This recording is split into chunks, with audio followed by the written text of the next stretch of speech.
Oh, I'm sorry, guys. I got a little bit delayed, so I got a little bit mixed up. Okay, so I just got informed by Madman. Thank you very much, Jim, for keeping me on track.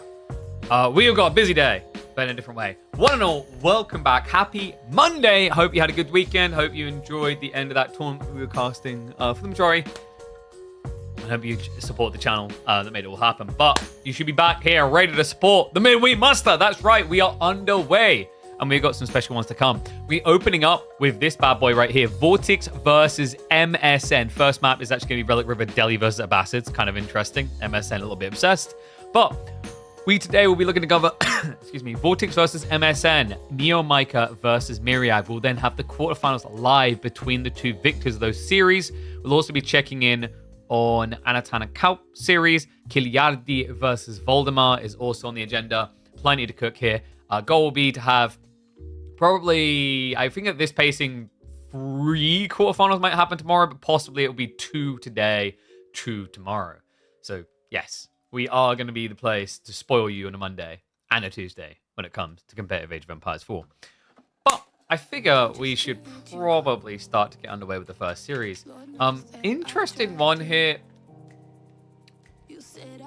I haven't seen the results, but a little teaser I got given is that MSN stepped up. Now, whether that means he won or whatever, or like the games are just close, either way, I'm intrigued to see. Game 1, yeah, it doesn't feel like it's going to be a step up, man. Delhi against the Abbasids. Oof. I don't know, man. Like, I've seen people come close in this matchup, but they always just fail the threshold, even at the highest level. But let's see if he can cook. Let's see if he can kill. Let's get ready to hop in the game.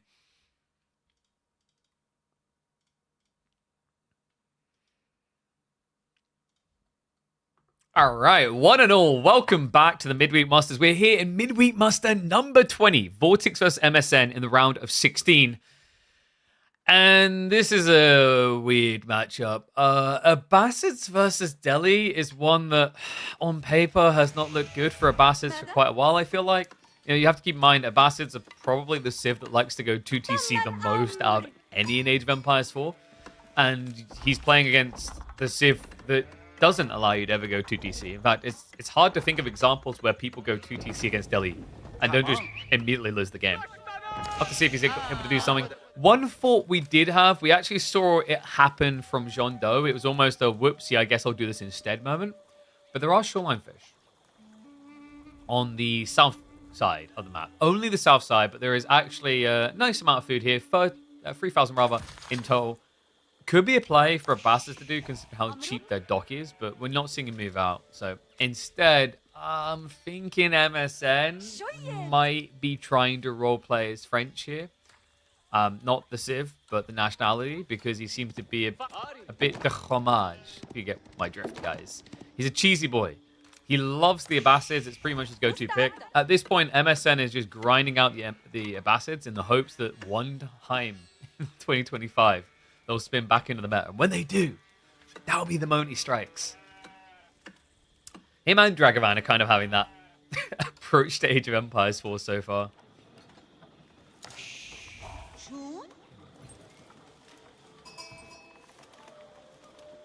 So,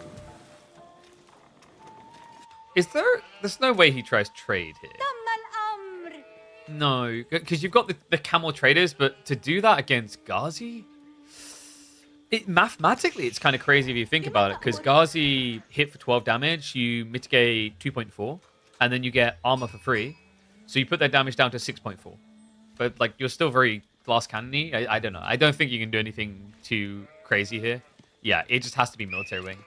Okay, so this is, like, normie mode. I'm starting to feel like MSN kind of tossed away a pick at the start of the draft. For those that haven't seen the drafts, there they are. I think the thought process here is, like, Delhi is a very big threat to some of his remainers, especially like Roos. I can see that working really well for Delhi, especially now with the Pro Scouts nerf. So considering we've got Lipany and Dry Arabia as the other two maps, actually no, oh my god, no, it's even simpler than that, guys. Why am I overthinking it?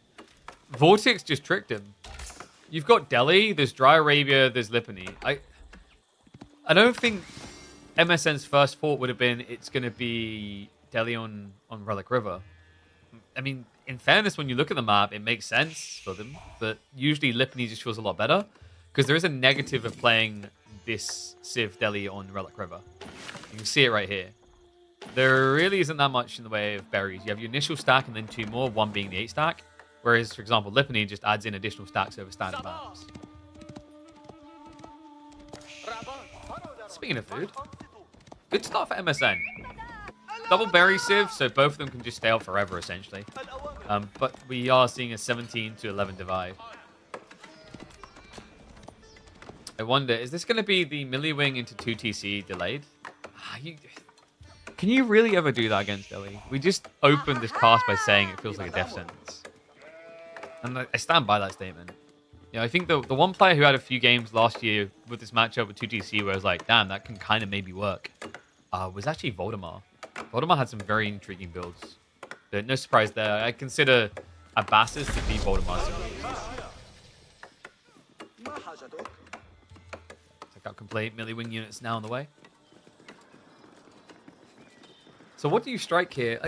The argument behind this opening play is, like, technically you force your opponent into archers, because the logic is you need to build 3 archers to counter the military wing play. We've seen some players just trying to brute force Ghazi. I'm expecting Vortex like to go archers here, and that's meant to be an advantage. Yeah, and there you go. The logic here is anytime Delhi can go Ghazi, they're ahead. If you can force them onto archers, that's when you actually can do things like going for the 2TC. Because the thought process then is they're going to be playing more defensive because they don't have the mobility to get them out of bad positions.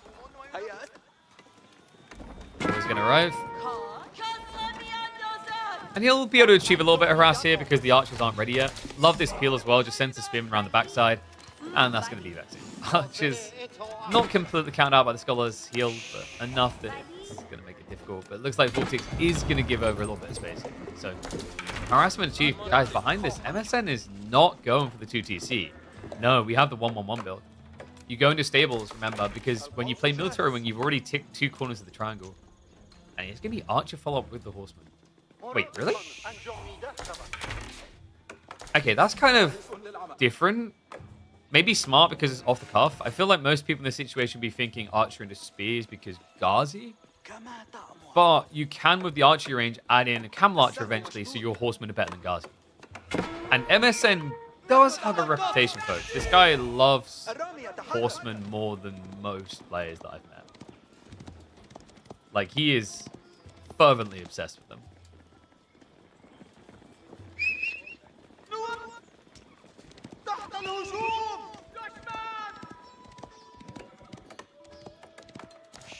I think he's intentionally hiding as well. Unfortunately, wait, no. He thought he was being subtle about it. The secondary stable behind was intentional as well to try and hide the full play. The Vortex saw it all. Oh, that's brutal. So that means Vortex is going to go full infantry. Yeah. This is the importance of scouting. Archer Master is going to arrive and at least be able to threaten Vortex a little here. Which is important. Like, technically, MSN could still win this if Vortex falls behind on Archer count. It can just become that simple. So for Vortex, it's just about having just enough spearmen that you're able to defend yourself, but then blobbing archers. The tricky part right now is, like, mathematically, Vortex isn't getting any edge.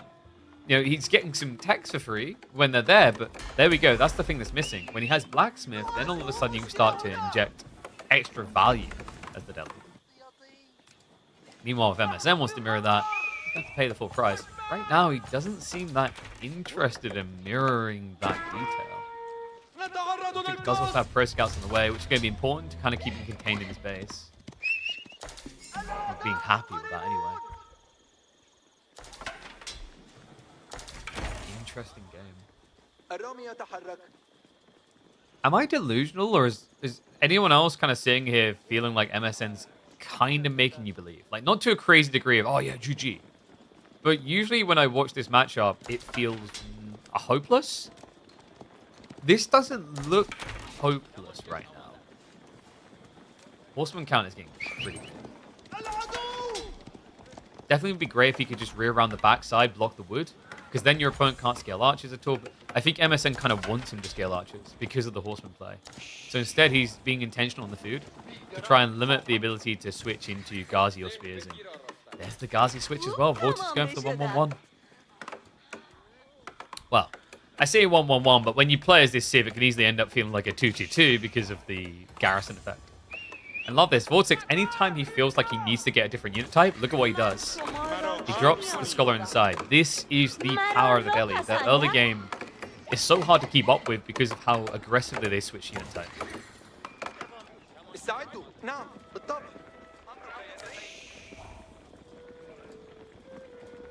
The Scholar pull is going to be difficult here for MSN, I think. And yeah, oh, dude, I feel so bad for him because like the idea was good, but the Blacksmith's timing was not. It's 35 seconds out for archers to get Stilled Arrow.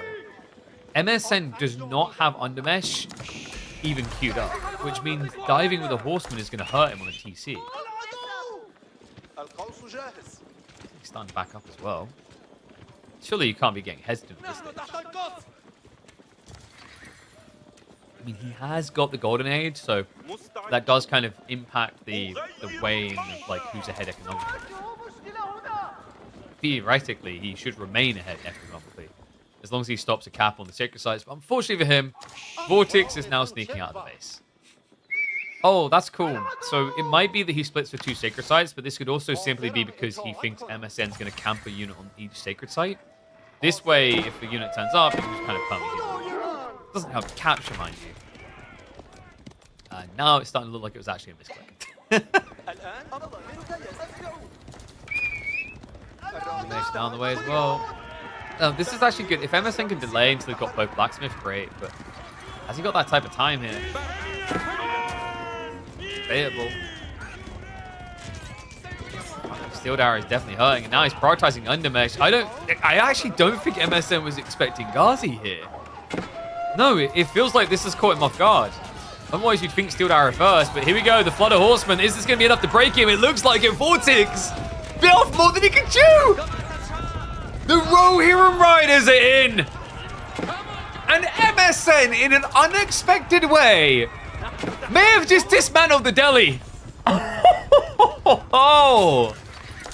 The My Little Pony boy, the man who's known for picking Abbas's Ibids, but someone we've seen time and time again, MSN against top players, loves his ponies. Let's go pony him up a win. Oh my god. What a Chad. What an actual brute. That was ridiculous.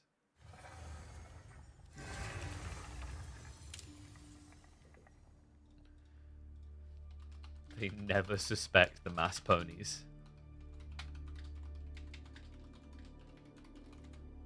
That is crazy. Okay, this is going to be a promising series. I'm excited after that. I thought that was going to be like Eta Gigir, go next game, easy peasy. So next up, we have got Dry Arabia. And it is going to be French versus Rus.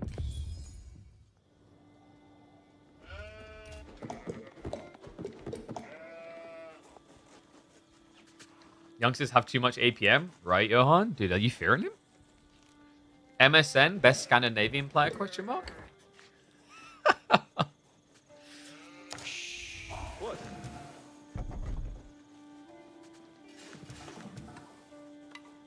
That score tells no lies. Your eyeballs should be glued to the screen right now because Vortex is on the ropes facing elimination in the round of 16 up against MSNDK.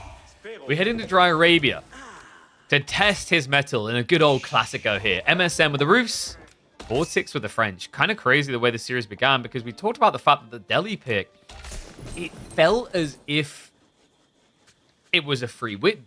It has always seemed to play that way, Abbas's versus Delhi, but MSN has now woken Vortex up to the reality check here. He's not to be trifled with. Rus French, I wonder, do we still see Pro Scouts? I think most likely Rus are going to be leaning Pro Scouts, but French maybe not so much. Remember, French was probably, to this day, the best Civ at playing pocket economies because of the implied control. They can get away with going out onto here and here, which are pocket economies, because they have French Knights. And French Knights are the kings of gank and spanks of Field Age. I can't think of a single unit that does a better job on rotations, attacking, fighting directly, like all of it. You know, you can talk about situations where Magadai will be more viable for raiding. Great. But French Knights do it all. The funny part about French Knights is they feel like they're a jack of all trades, but also a master of some. Which is not really how that saying usually goes. Oh man, what a cool start to the day. MSN, yeah, so he did walk out onto the hunting cabin. This has been popular for a while. You basically walk 1 or 2 sheep over the hunting cabin to keep the villagers here. We've even seen players kind of evolve this into deeper states, where, for example, if you need to guard your gold, you could build a mill over there, build an outpost, and defend it against an outpost rush. Escort cavalry is going to be the choice. So no shenanigans around Chamber of Commerce, even though it would have been a pretty good spawn for it. And it's going to be Gold Gate. Yeah, not really. I don't want to say not much has changed with Roost. Obviously the timings, especially with Pro Scouts, but at the core, I don't know if some people were worried about us maybe getting back to Kremlins. I didn't foresee that being likely to happen. The Kremlin is... I think the Kremlin is probably in need of a full rework, now that I think about it. And I think that's okay. I genuinely, at this point, and I don't know if I'm alone in this, I'd rather they take all the defensive feudal age landmarks and completely redevelop them. Turn them into something else, militarily focused.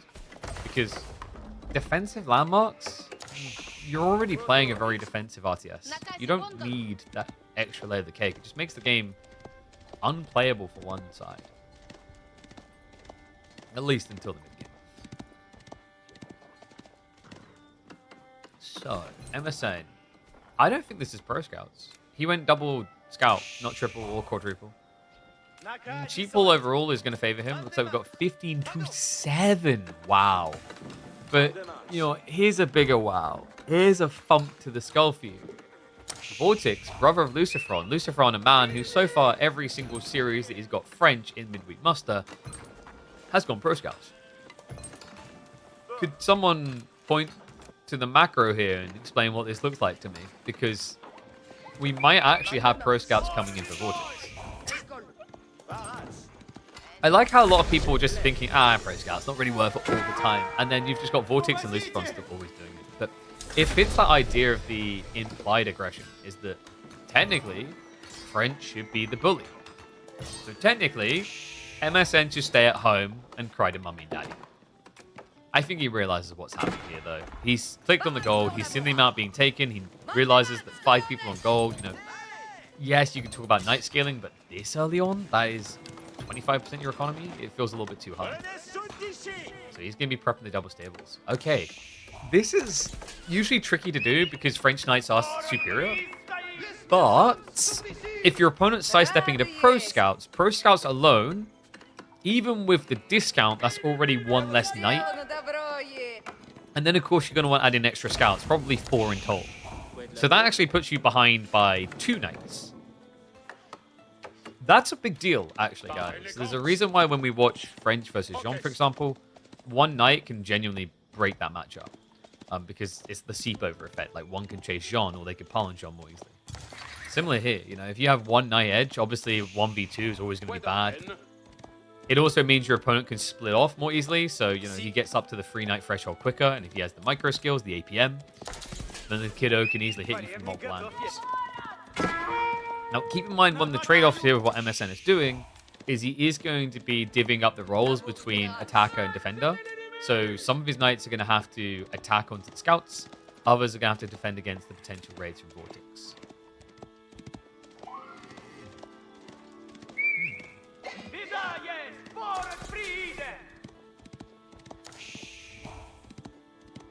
This has me very intrigued, actually, from a draft POV also. Because if we do get a game 3... Now you're my shit. What do they have on the picks left? We can have a look here. Yo, what is up, Lucifron? Thank you very much. Come to watch his bro play. Well, might be a weird one because he's up against the ropes right now. Hope you had a good stream, my friend. Shout out to Lucifron. He'll be playing his series against Louis MT tomorrow at, I think, around this time or an hour later, which we'll cover. Yeah, this has some interesting kind of thoughts as well, because we were about to say we were going to look at the draft. We can do that while we've got a second. So remaining picks, it's going to be Chinese or Byzantines versus Mongols or Ayabids.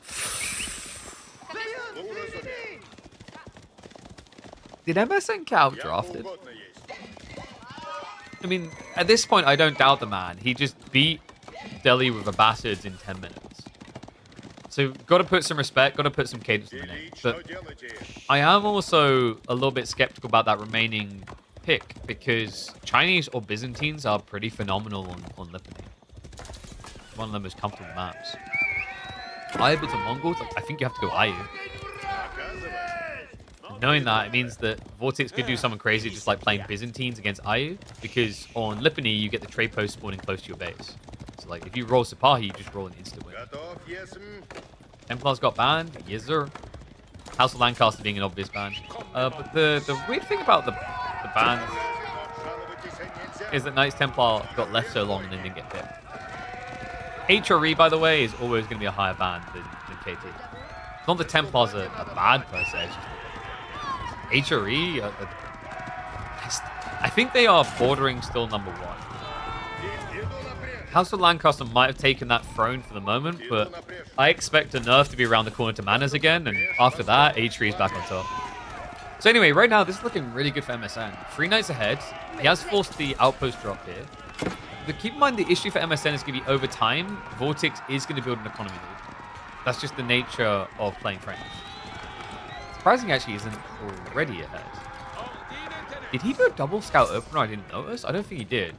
If he'd done a double scout opener, then that's a catastrophe because he only got like 5 sheep compared to 13. Might have been some skip villager production. What makes HRE numero 1? Superior economy.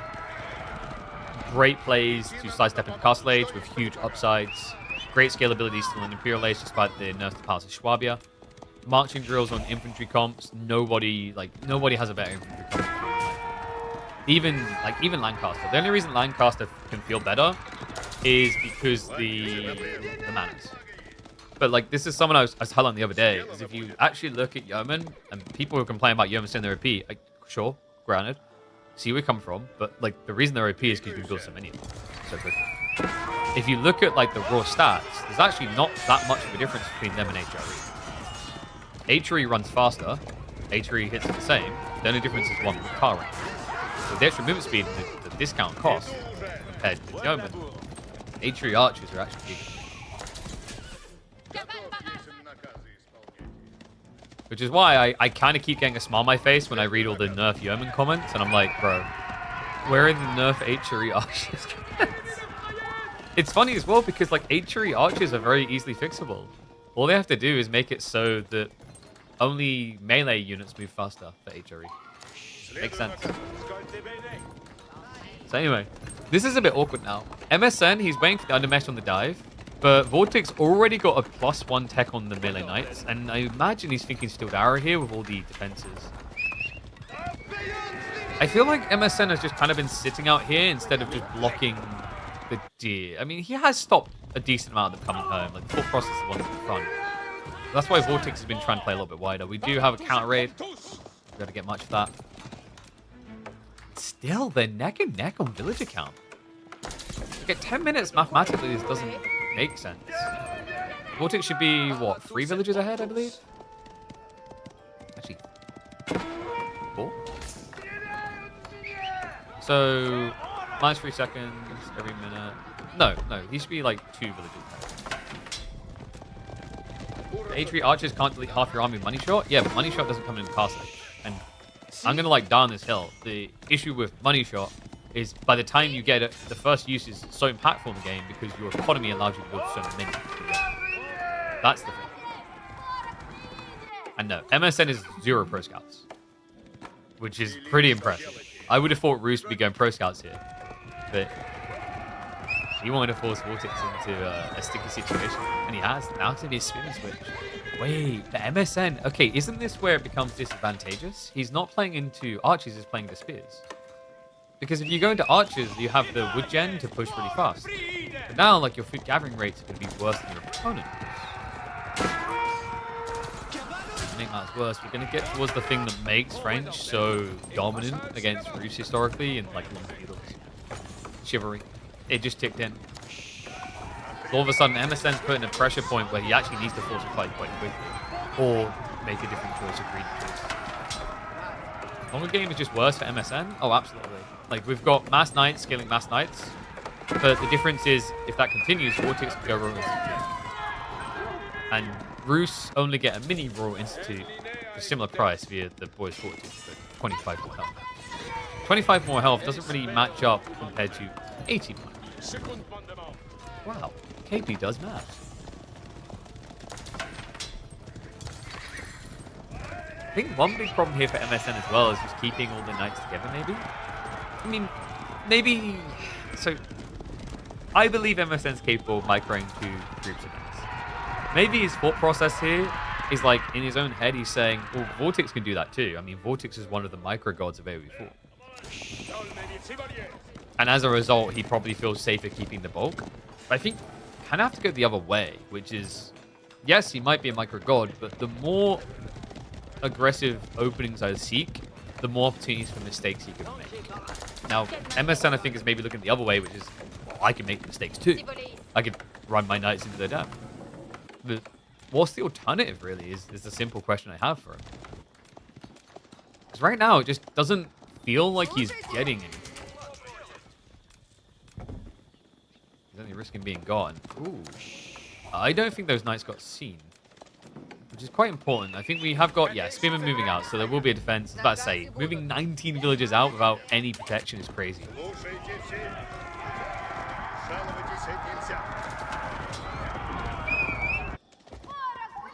So in the end, it looks like Vortex definitely won on the deer game, as you would want to see from Pro Scouts. He gets his 2 deer stacks. He could still try to contest the one over here. He even went for early, but did get denied. 5 ants rent the flat with 5 other ants and other tenants. Oh, yeah, you found the right stream. You belong here.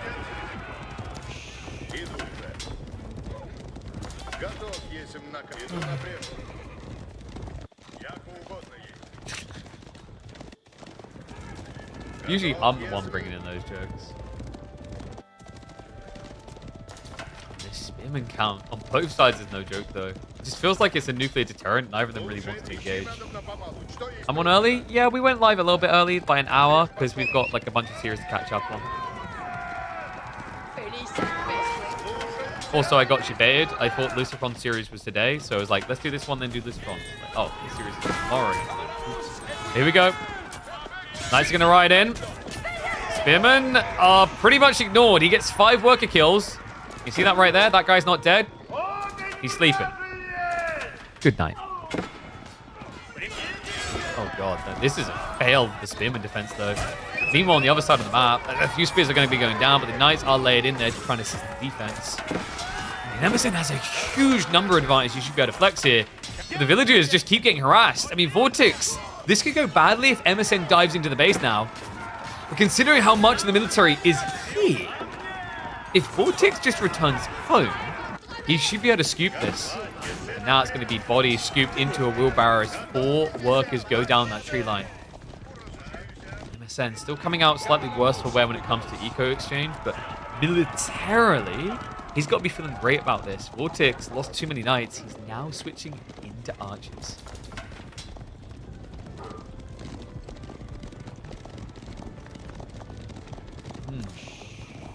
Well, archer switch like this is going to require quite a lot of pump. Double archer range, can he support triple? He might need triple. Yeah, sure, archers count as spears, but there's 30 of them. Turns out small sticks shot at people don't always beat long sticks thrown at people or stabbed at people.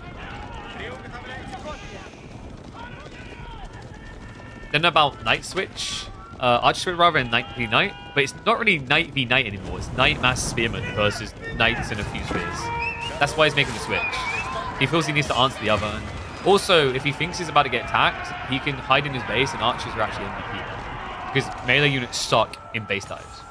It's actually quite smart because of pro scouts. He can do this. If this was a game where Vortex didn't have pro scouts, I'd agree. He has to go back to knights, and he's like losing the game. But because of the fact he can keep dragging resources back home for a decent margin of the game, it gives him that safety. Now, this is a long feudal. I like this, actually. I don't feel like we often get feudals lasting this long at the moment. Most people are just trying to skip out to castle again.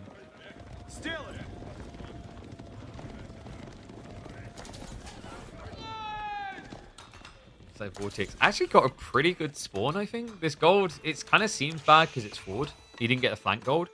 But in terms of like forward gold options, it's very tight against the edge of the map, so you can't be like 360 circled without being seen. Also, you can kind of create a really mischievous wall here between the gold vein and stone outcropping. Like, overall, not the worst gold vein to have to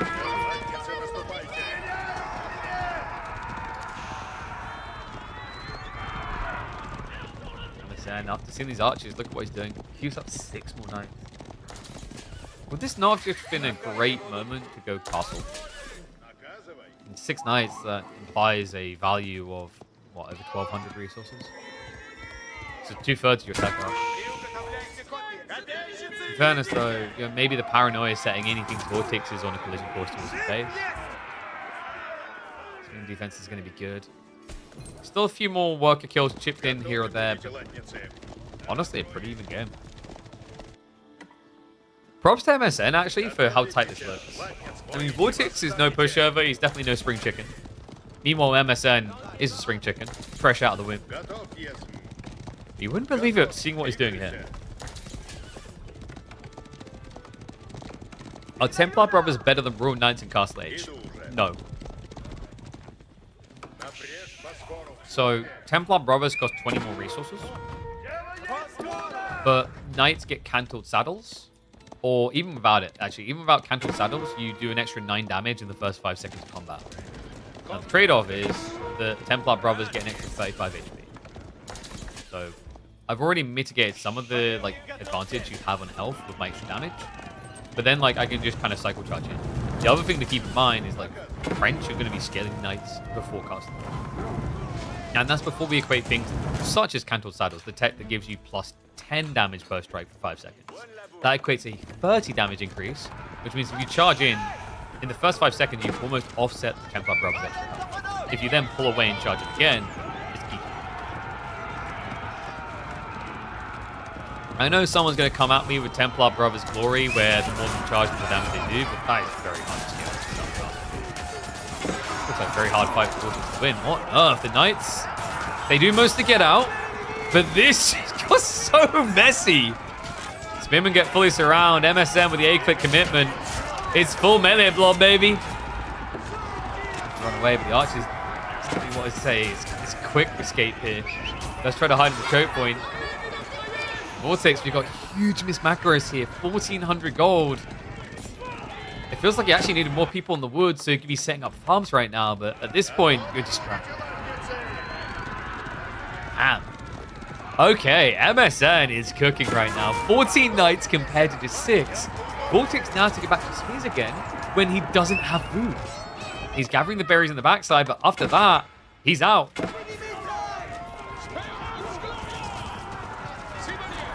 Nothing else to grab either, right? MSN's already moved the deer. He's also playing under the boar himself. It's crazy. Is this going to be a 2-0? I mean, he 1-0's Vortex in 10 minutes. We're 20 minutes in. The military lead doesn't seem to be there when you just look at the raw number, but when you think about the value of these armies.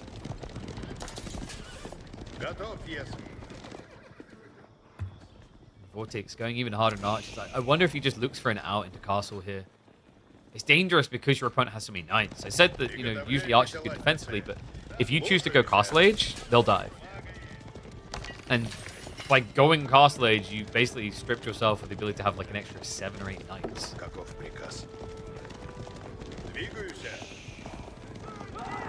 You guys now counting wood and army value? I'm not sure. Someone else can do the raw math. I think it's vintage, but...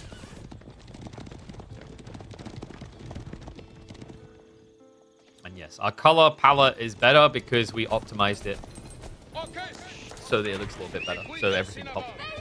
Which is why the colors are more vibrant here than on any other screen. And oh my god. Well, it's not vibrant enough that you can see the blood on the red here. That's a big hit. Are you kidding me? Vortex is tacking up while raiding and now finds himself 10 eco ahead. Oh my god. And the way he's playing this, there's no way MSN realizes. This is crazy. The Knights are going to get peeled on the west side, but they already made it worthwhile by getting those worker kills. He dives deep enough that MSN goes full defensive. Now, Royal Institute is definitely a little bit questionable when you've ran out of Knights, but the thought process here, I think, for Vortex is if he goes Guildhall, he's going to get dove and he'll be dead. So Royal Institute gives you some cheeky tech to try and hold on. These settings of colors are only on the stream? Yes. I modify the stream's colors. Well, there are ways that you can implement that on your local end. Usually most graphics card control panels have some method of vibrancy. I'm pretty sure Radeon has it as well. I just never actually needed it. DLC Civ's getting permed every draft? No, I'd say Knights Templars making it through like 50% of the time. Maybe more. Really depends on whether someone bans Archipelago. If Archipelago isn't banned, then Knights Templar is. Okay, Vortex is very happy to leave this area. He already exploited the gold. But this is now very dangerous. MSN has the right idea. Instead of just mirroring Castle Age and being at disadvantage, he's going to try to starve Vortex out. It's going to be difficult now with the veterancy. It just kind of feels like MSN, when he went back to defend, it created so much space, so much time for Spaniard. With the veterancy on archers coming in, can you actually commit anymore? The Knights begin to feel pretty squishy against vet archers. If this, whoa, if you get a fight like this though, he baits the Spearman the wrong way. Knights now with the dive in. Veteran Spears are catching up to those feudal Knights. The few Knights that the French have here are just going to stand their ground to try and muddy the fight a little and keep the veteran archers alive longer, but it's not going to be long enough. The Knight count is just too damn big. We even have villagers with shivs out by mistake, and the Spearmen are going to leak over onto the gold. Man, this is how I love to see AoE4 played. This man is relentless. You kind of have to be as well. You know that over time, French are building an eco that is undeniable. And now, something that has been denied, the gold. Now, Vortex, he's not dead, hung out to dry yet. Remember, he has already got a lot of the tech, so food, wood will serve him well here. He also has got relics coming in. This one's going to get denied, but one is already home. But the more important thing is he has got the wood line back up here, not to mention farm starting to get laid in, so that he can afford archer spears.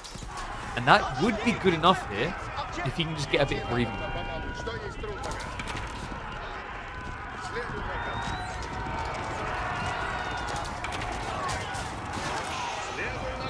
Gosh.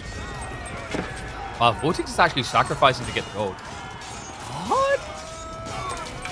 Oh my god, MSN, he does the right thing. Like, you have to punish this. He's just standing there with gluttony on the mind. Shiv's out as well. Textile's at least making it harder to kill these villagers. And that's crazy. Did he lose any? I think he lost 2. Maybe he actually won. Look at the eco. It's still a 10 villager lead. What? Unbelievable. And look at what happened to the Knights because of that. Vortex is not human, man. To sack your villagers like that, but then not even lose them is wild. The fact that there was 20 Knights before that fight, and now there's just 4. I think he's done it. I think he's stabilized. We're going to see Arbitraire coming out. Kind of interesting because your opponent has got like Knight Archer, but also very, very effective against Feudal Archers. Feudal Archers will do 1 damage. If it was Veteran Archers, they do a little bit of tickle when you police drop. But this is pretty smart. Like, if MSN wants to keep committing, this pretty much just gives Vortex the most efficient unit to scale now. Especially when you consider things that Roos will do when they go Castle Age. Like, even Roos Horse Archers, you go for Beast Drop, you get crossbow stirrups. You're going to feel great. Gambesons is also another thing to consider here. It's going to keep a lot of options off the table, like Men-at-Arms.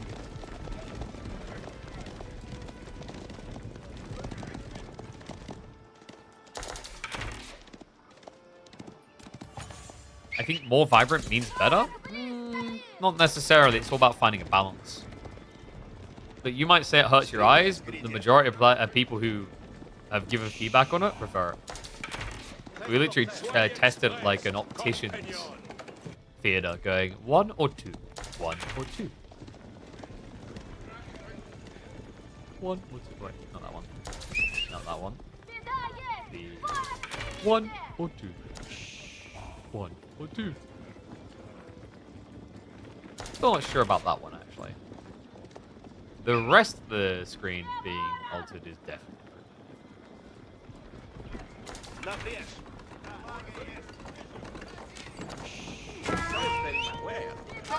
still gonna have a break in. It's not exactly what I call the quickest break in. Vortex. I mean, I said he was going arbitrary, but he didn't get back on the gold again, so we've stopped at 1. Yeah, this castle drop is gonna be what, target hit? If he can get it close to the AK vein, this is huge. Because I don't think you want to be dropping it for just the free. You could technically justify it and build production around, but his production existing is too far away to benefit.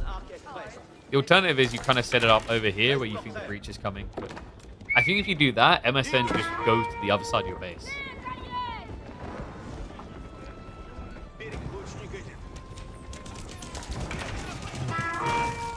Knock on the door time. 1 ram, very efficient to get through this. Reminder, rams do 500 damage to walls. So if you've already done a little bit of torch damage, they're going to 2. Vortex. Got a lot of archers here. A handful of knights and spears. The spears, they're not going to be enough to hold on here. Can't step back. Remember what we said. Ranged is king when defending like this. And you're seeing why. The knights are now fully stuck in traffic. And it's a full you shall not pass. Yeah, the armor isn't even there, by the way. Vortex didn't even bother to get undermesh this game. I can't believe this. Really? No undermesh. He's only now queuing it up. But it doesn't matter. The knights done what they needed to. They tanked long enough. MSN cannot win this dive. We are 30 minutes into this game, and we are still in feudal age for MSN. The knights are pretty much gone. Behind this, MSN, how many farms are we going up to? Looks like it's going to be close to 30 when that build is complete. Okay, so that could give them the economy to start getting into castle, but my worry is, what's the defense against what's coming? Because now with this type of pushback, look at what Vortex done. He snuck the castle, he's gone on the gold. He can get whatever he wants now. And I think Knights is just kind of a given obvious for him here. All those techs waiting. Archers are melting Knights. Agincourt, baby. Wait, that's not right. Okay, I guess France learned.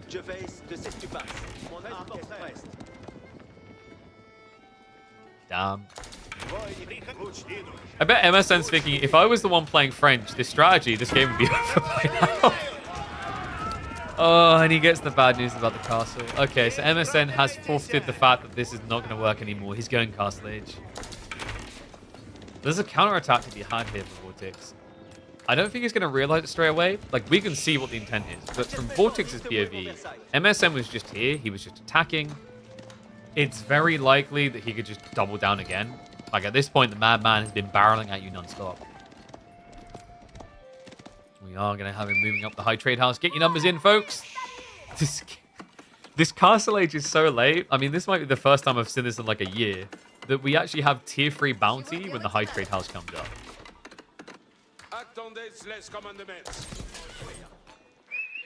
French learned the concept of heavy knights when they got invaded by the Arabs, or they didn't learn about the longbow. They did revitalize the use of heavy cavalry in war when most countries have moved away from it. Ah yes, look, it's a plastic knight. Shivs out, boys.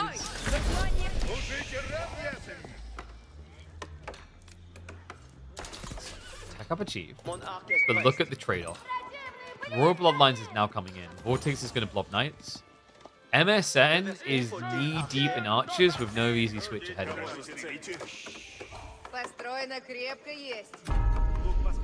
So many archers already max bounty and farms. There could be an argument for Abbey. Do you really want to give up 130 gold a minute? Oh, wait, it might be 129. We might actually have a perfect prediction in chat.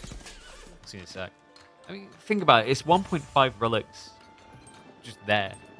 But as I always highlight to people, it's not even just 1.5 relics. Because you get a trickle of gold from the deer as well, you're actually getting about 2 relics. So you get an extra 35 gold per minute. There you go, 130 gold.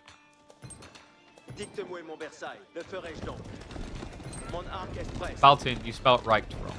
Ayo. Ah, there's the dad joke. Well, the problem with going Abbey of Trinity here is, like, the relics are going to be gone. Your opponent has been in Castle Age for 10 minutes.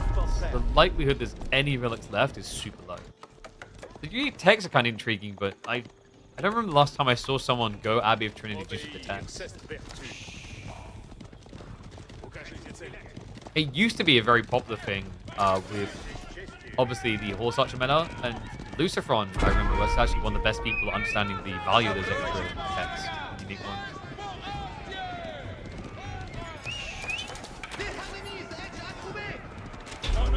$99 blob, the archer count is 64? The problem is now you're scaling archers and your opponent is just bypassing to the next stage. Yeah, Vortex, macroing up. Probably a red palace drop just beyond the keep. Makes a lot of sense here. He's pretty much got a fullback defense if something goes wrong. A little bit dangerous is approaching the enemy base. We also have 2 TC on the flank, which makes even more sense now for the red palace. Yeah, because red palace is going to allow you to basically turn this thing into its own little castle. And okay, he actually goes a little bit more defensive than I was expecting. Doesn't want to take a risk approaching the base too much. Oh, you got to be kidding me. Oh, come on. Sir, really?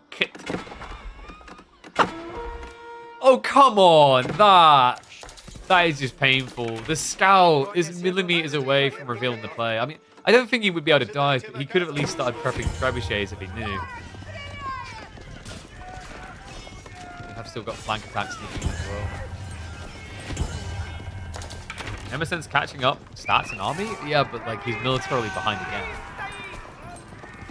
It's not just him that's been scaling farms, remember, throughout this. Like, Vortex is at 42 farms. MSN is sitting at 37. Obviously, has got the bounty system to make it better. But he's the only one being raided right now. Some of those farms mostly just got completely shutted.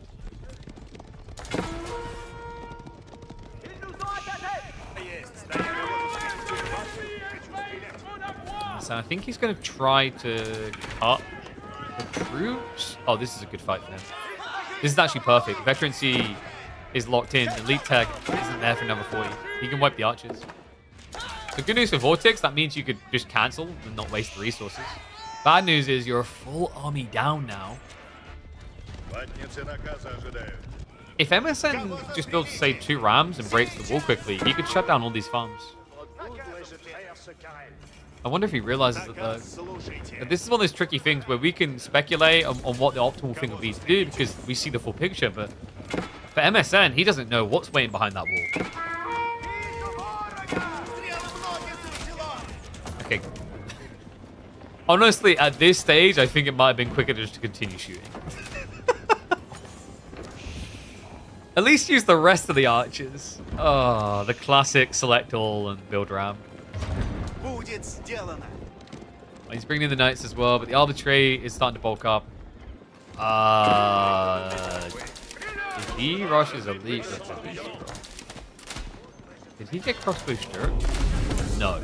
Okay, there's still hope.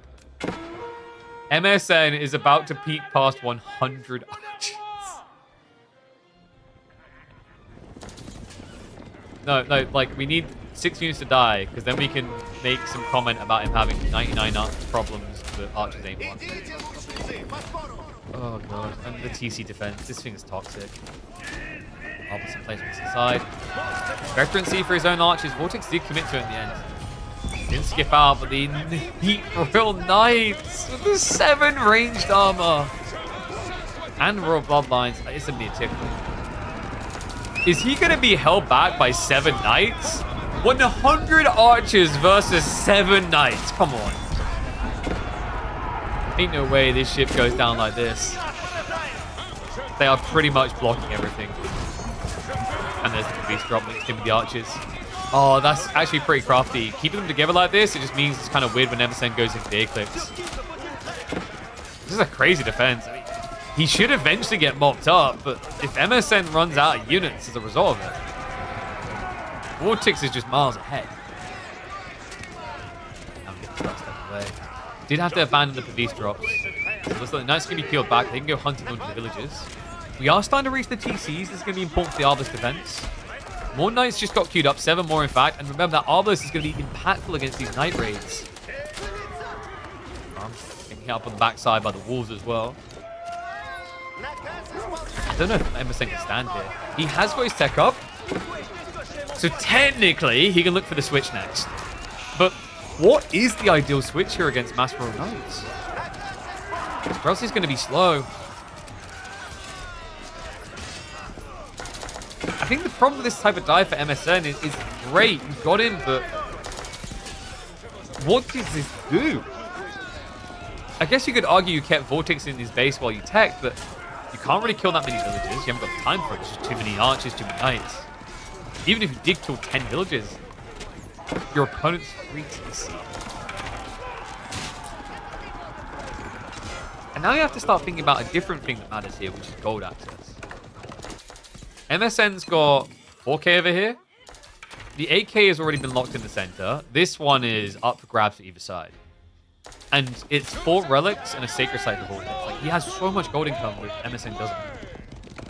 Oh my god, he's actually going to commit to the elite archers as well.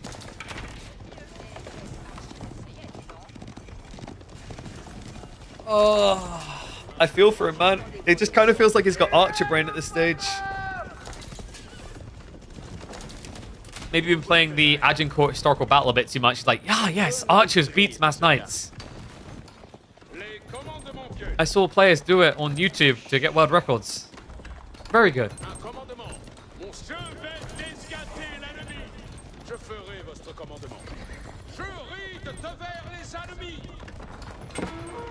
Well, looks like it's going to be horseman switch. I guess this is more necessity than desire. Because we mentioned his gold is kind of lacking. But the problem with horseman here, guys... Why do you think he's building horseman? Your instinct to say to counter the archers and arbitrary. Ah, you were correct on one of those. To counter archers, yes. To counter arbitrary... He's got 7 melee armor. It sometimes feels like an Omega lol to call this a counter.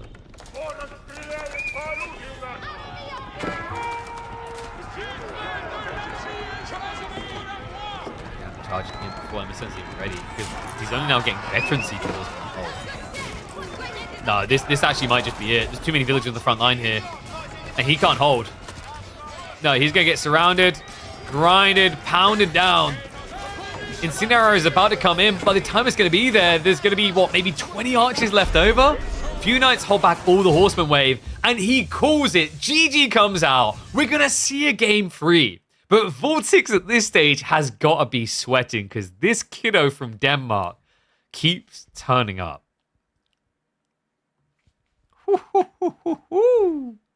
Okay, very cool.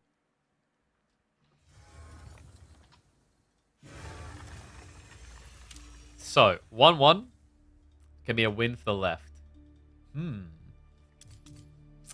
So this is the Byzantine pick, right?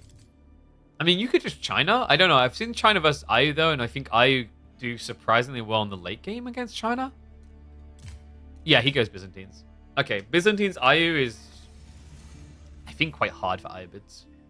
One of the more popular builds that's coming back at the moment is like Mass Desert Raiders, but you can't really do that against Javelin Threat.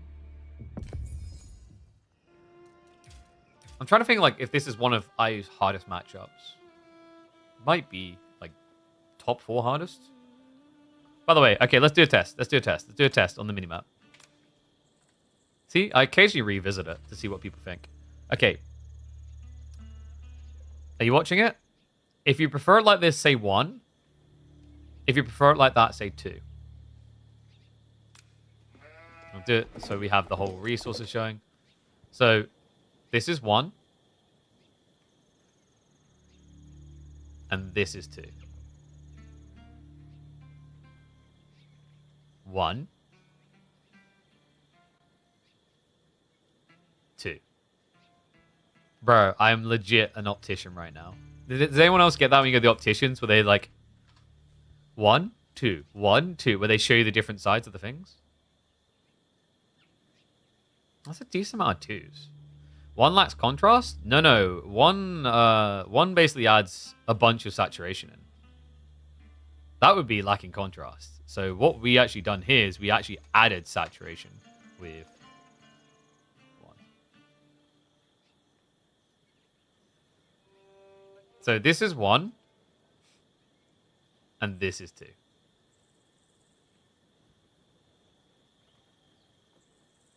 Depending on your like monitor or whatever, you might not notice the difference. There's 1. Only the minimap, guys. The rest of the colors aren't changing. It's just the minimap. And that's 2.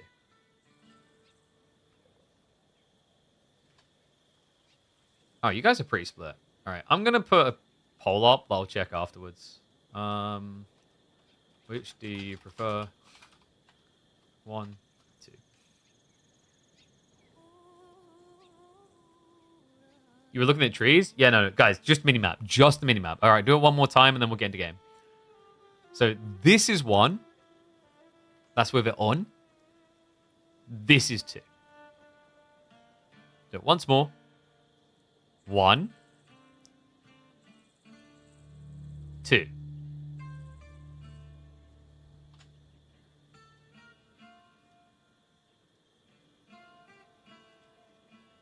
You guys need it one more time?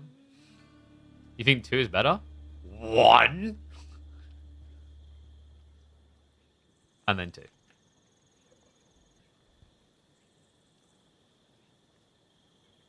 One's too shiny. So I think part of it is because we have a game capture to expand the map to be that size, and then the game capture is obviously already like facing vibrancy. So like for example, you know I was telling you about the game capture before and why it's important? This is with the game capture off. Game looks very drab, right? I think that's why. Like I think it's because it's just basically you have a stack up of 2. But like we can agree that the saturation on here looks much better, right?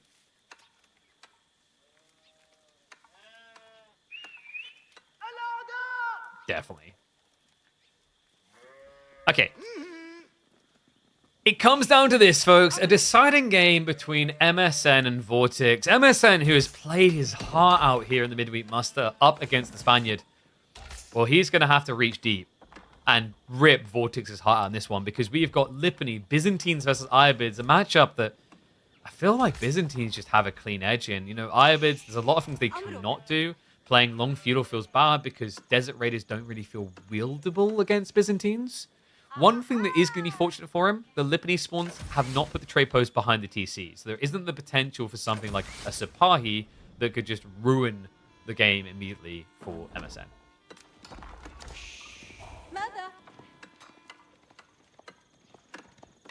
I really like high saturation. I mean, we're not at high saturation. I understood it from the minimap, which is why we changed it, but I think this type of saturation makes a lot of sense.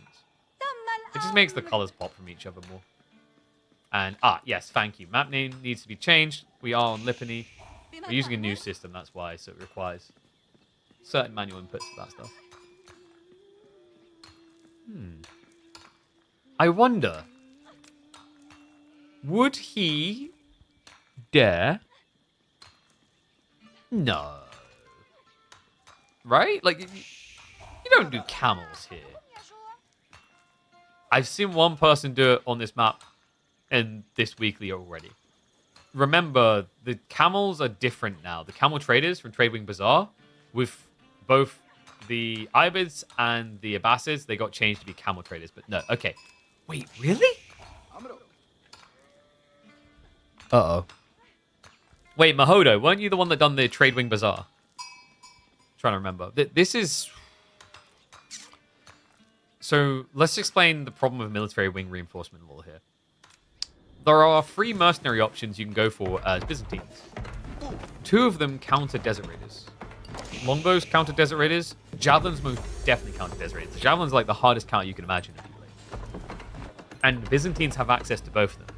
There's not really a world in which I'd ever expect Byzantines to go Keshiks because camels. So what's MSN's thought process here? It could be that he's thinking fast castle behind this and he forces a reaction. It also could be this new system build we're seeing requires you to consistently be out in stone. For those who don't know, the way you play Byzantines changed a little bit on your build order opening. You actually benefit from going for a rapid mining camp to rush systems. And it's worth keeping the people here because you can actually ramp up to level 4, level 5 system very fast. Because it's cheaper. Once you've done 3 systems, the additional ones are actually cheaper. Yeah, like honestly, I get what they were trying to envision with the system change. And I mentioned it was going to be a big flip up because it kind of screws with your first mercenary timing. But the second mercenary timing has actually ended up being quicker with this new build.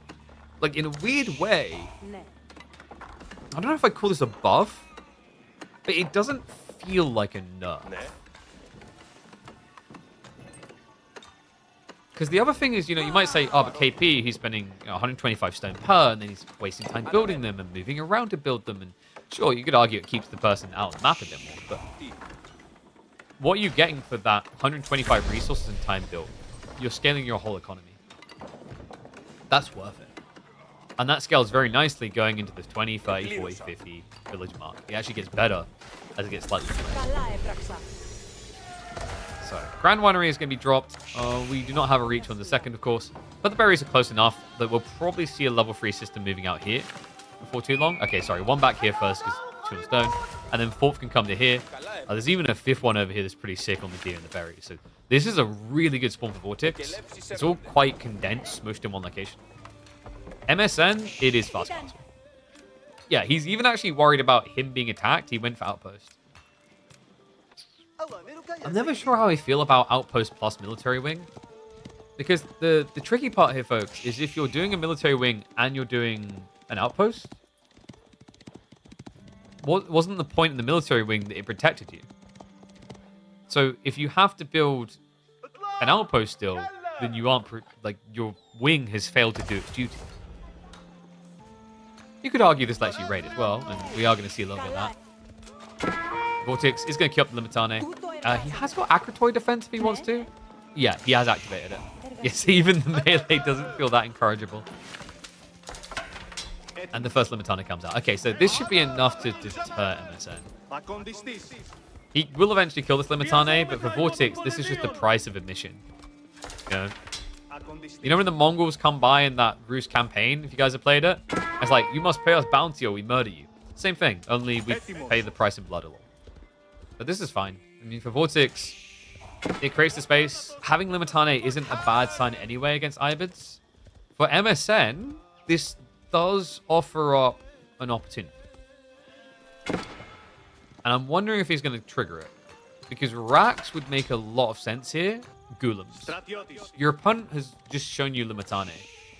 You don't really want to build into camels. He could think about going archers.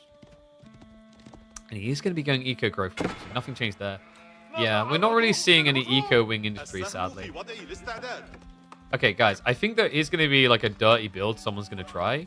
Hear me out. So for those who don't know, the eco wing industry got changed so that it increases build speed for villagers. 30% feudal, 40% in castle, and I believe 50% in imperial. I think someone's going to concoct a play where you go growth wing, you fast castle eco wing, you start gathering stone, and then once you've got the 500, you walk over to the enemy base. So that as the tech up completes, you have 900 stone for a keep drop. Is Faye in chat right now? I just need to make sure that high-level ladder games are safe. Because she probably is taking notes otherwise. Budget White Tower Rush? Yeah. But, like, it's better than White Tower Rush because you can actually build it in time. 50% build speed, or 40% rather, is pretty crazy. So, Javelins came out, like we talked about. The problem with this now, and this is why I think Byzantines is one of Ibid's hardest counters, is your Desert Raiders get destroyed by Javelins. Remember, this is a low HP unit, high melee, no ranged armor, and this unit gets bonus against it.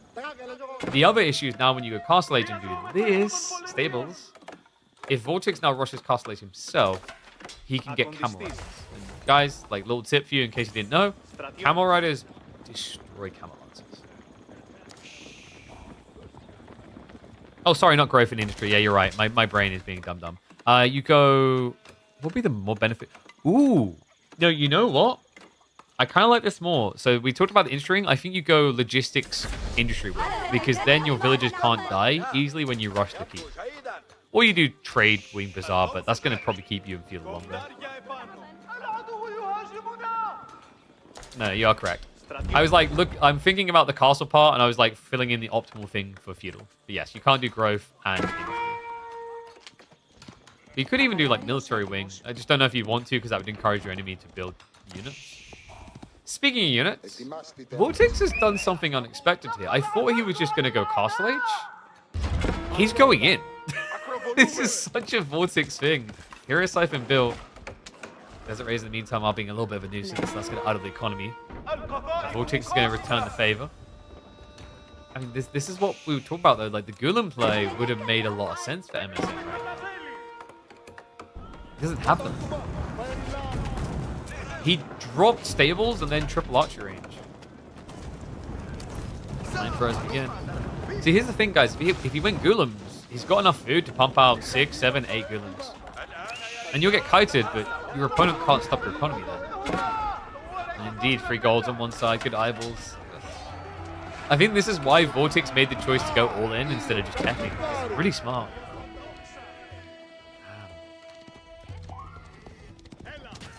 No real harassment being done on the other side. 1-2 Limitana, just keeping that away. MSN just looks kind of stuck. He can blob archers. If he can get enough of them, then it can be good for him. Like, Javelin should be able to kind of beat you on low count, but Vet archers on blob, really good. One problem I do see for MSN this game, no gold equal no blacksmith. So Vortex just rushes the extra things like Undermesh here. It's actually going to be surprisingly tanky for a field army. Yeah, he doesn't want to go in. I think he just wants to kind of camp on these golds.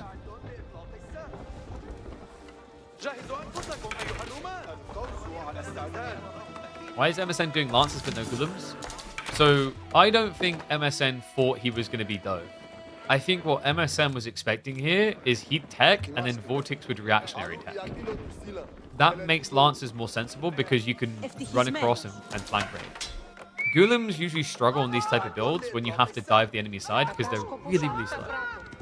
But Gulams for defense are phenomenal. So if you're against an all-in opponent, Gulams is actually quite preferable because it's limited gold spend and very hard to kill units.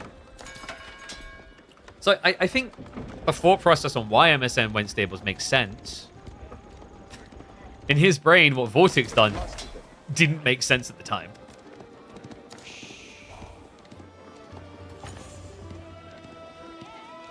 Now Vortex is going to back all the way up. I guess he saw the archers and knows that with enough bulk he'll lose the mass, so takes the safety net, moves up. Remember, he does have level 5 systems, so at this stage, he's pretty cozy. 26 buffer to his economy, so he's almost got an extra 10% villagers. 10 villagers, rather. So, like, he's mathematically not ahead. There is the gathering rate of Ivers to consider. But despite the growth wing and how far ahead of him put you, it doesn't really feel like that.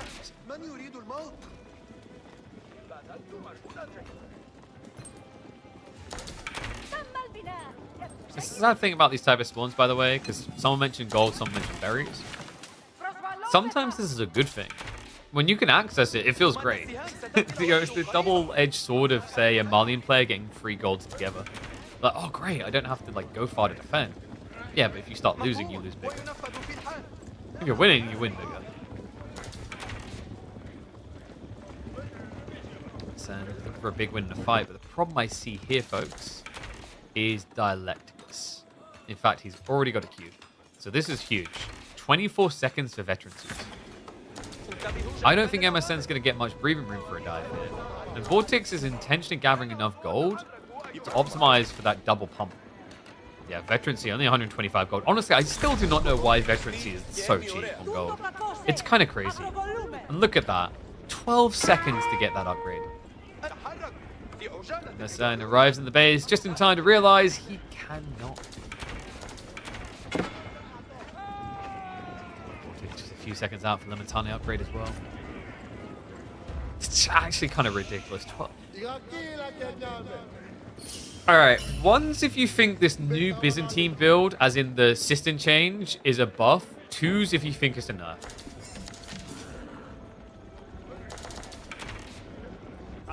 The more I see of Byzantines, the more I'm not convinced this has been a nerf. At all. You might be able to argue it's like a change, not buff or nerf. I still think it's slightly positive. Because when you math it out, like once you're up at 5 systems, you know, you spent less stone to get there than with the old build. Because the old build was 50, 100, 150, that's 300, and then 200 up to 500, and then 250, 750. The new build is a raw 125 times 6. So you end up spending 650. It's cheaper. It's actually cheaper. And then on top of that, this new version gives you more capacity to expand. Because you're not now spending more stone and more stone and more stone per system. It also has the added benefit of allowing you to afford production. So what you'll start seeing Byzantine players do now in the meta as it develops, they'll build proxy bases and build a system there. It's crazy. Absolutely crazy. So villager raid coming in. He's going to force the defense. He's going after the blacksmith. He's a little bit paranoid about Steel Arrow coming in. Level 2 would be a big deal against the Limitane and Jabs. MSN, his army doesn't look like a big deal. He's only got 5 Camel Lancers here. Limitane are just going to charge in. Love the time on that. The blacksmith goes down, so it just opens the spread for more melee to go in. Rangian being queued up behind this. Yeah, remember, every time MSN approaches but doesn't commit is a better fight for Vortex due to the range advantage. You see, he's actually just squaring up ahead of time to try and draw fire. The housing situation starts to go from bad to worse. MSN, they're just getting blazed so quickly. Siphons. So efficient. And I feel bad for him. I mean, props to Vortex for the reverse, the comeback, but MSN. He put up such a good fight, game 1, game 2. Game 3, though, kind of felt a bit futile. Vortex just a step ahead. We can get the wall walls coming out. Let's go by a little bit of time. The Camel Lancers do go in, but it's like overcommitment there. Overstaying their welcome. Maybe he can actually clear this quicker. No. Okay, we're down to 3 Camel Lancers. This might be a problem now. Yeah, because if it was 5 or 6, he could start wearing through the javelins, but they're just training so well right now. That military lead that MSN had for a moment there is completely evaporated. Villagers are going to be pulled for the hero siphons. The remaining Limitane are going to pull back. Javelins are going to dive deeper. The problem you have here as MSN is your A-clicking is less efficient than Vortex's, so there's more micro required. Which means that Vortex can focus on other things, other bigger wins, while still potentially win the fight. And with the Camel Riders now arriving to clear up the last of those camels, the true Camel King are going to be the Greeks.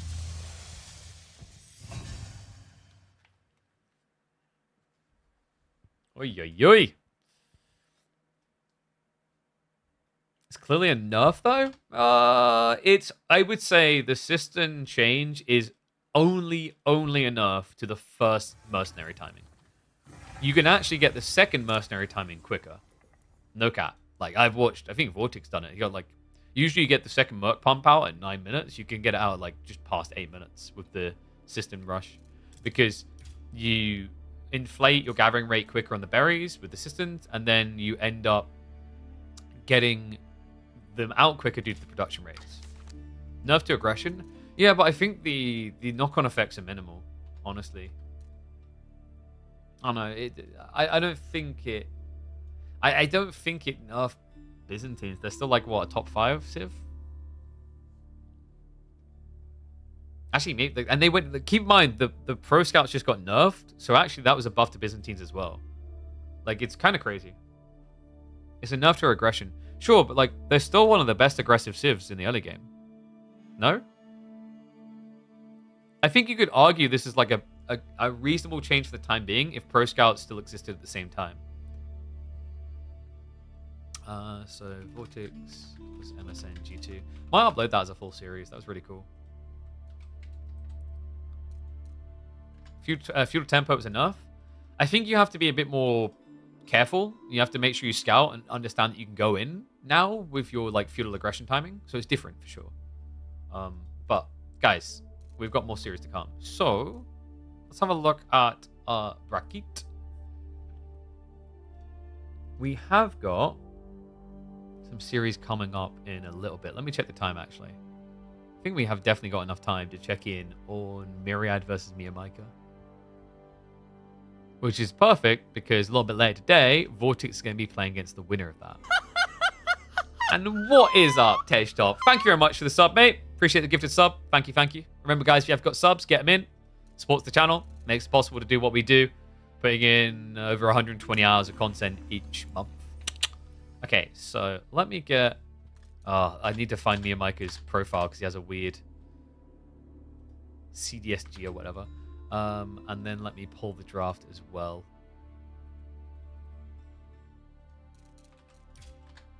So we'll switch back to the scene. Archipelago? Oh no. Why don't you just ban it? Just ban it.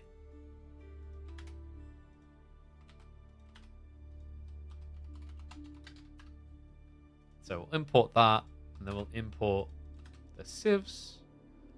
So map draft, I said, was Archipelago. Oh, Relic River is definitely first. We'll put that there. You got Archipelago and Dry Arabia.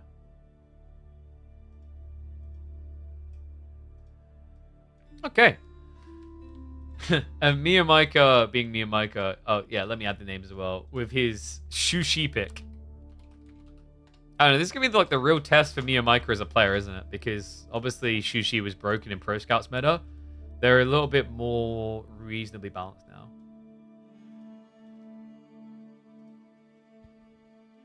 None of the Canadians? Nope. They nerf Pro Scouts so much at this point, they should buff the deer themselves instead. I'd rather they just add new food types. That's been my go-to time and time again. I stand my ground this. Just add new food types. It's a better change. Okay, so game one. Oh, for God's sake, Myriad. Why have you named yourself 123? I have to add those name tag overlays. So game one is going to be Byzantines versus French. Yo, what's up, Jinx? Appreciate the resub. Smart man using his Prime sub. Guys, get your Prime subs in. Supports the channel immensely. And it's free for you to do. Crazy, I know.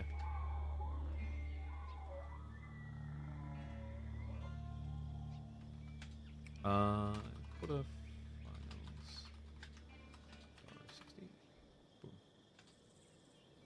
Okay. So, I think we're all set up. Let's get ready to go G1. And then we just want to do this quickly.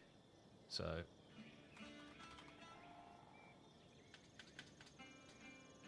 go like this. Need to change color. This is a purple boy. Which is actually appropriate. He's playing Byzantines. There we go.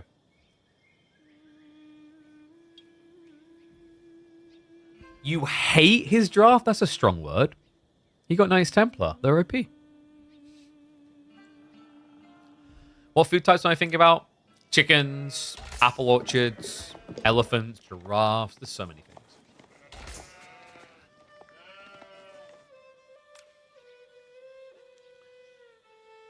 Oh, this is going to be fantastic. One and all, welcome back to the channel for an exciting matchup here. Round of 16, Micah versus Myriad. We kick off in a brand spanking new map with some classic civs. I like that, though. You know, we've got Relic River with, well, one of the most classic civs in the French for Micah. Going up against Myriad on one of the newer kids on the block, but not from the most recent expansion. It's because it's going to be the Byzantines. Relic River is an interesting map to pick Byzantines on. The berry spawns aren't overflowing. There's only 3 stacks available in total per player. Another detail that's quite interesting, though, is that the deer start close to your base. So the reason I find this like kind of intriguing as a pick is this map to me feels really good for any civ that wants the deer, because the deer is genuinely just a screen away. It's very easy to push in. But Byzantines don't like doing that because they want the olive oil. So yeah, a little bit surprised. In terms of other picks that Myriad could have had, you can see the drafts right there. He could have went for the Knights Templar here. Relic River feels like a map made for them. We've also seen Malians look pretty damn good on this map too. Might be that he was paranoid about the French pick though. Mio, no surprise, he has reserved the Sushi for later, so keep an eye out for that game because Sushi definitely feel a lot weaker with the removal of Pro Scouts. One civ that doesn't feel weaker, like Sushi can still do Pro Scouts, don't get me wrong there, but one civ that doesn't feel weaker, they can do Pro Scouts and they still look dominant doing it, are French. I feel like French came out as one of the biggest winners. And there are indeed fish on this map. So this map has a very interesting design. There's no RNG on the fish spawns. None on the top, none in the center, because there's waterfalls. The fish get pushed all the way to the bottom of the map, where there are 6 of them. So this is a map where you can technically fish. Mongols, I genuinely think is going to be the go-to play for them on this map. English, it might be worth shoreline fishing, but very, very risky. We need a tier list from you today, and then in some weeks... What are we tier listing? Food types? I think the best food type in the game is boar. Deer come in second. Berries third. Farms fourth. You know what the fifth, the most terrible food type in the game is? Sheep.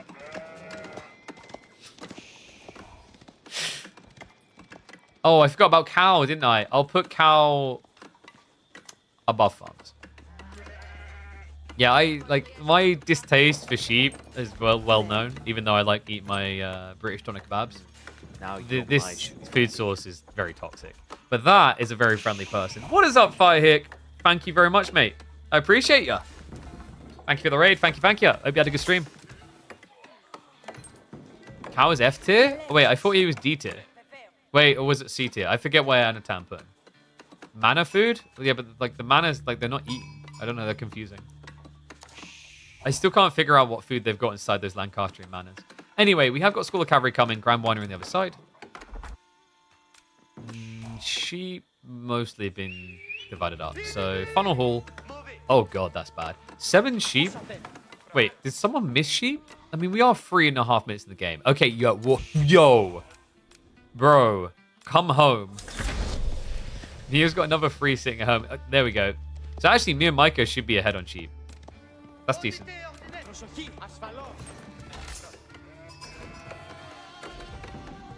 Mold stream, he took a break. Oh no, did he encounter Lancaster?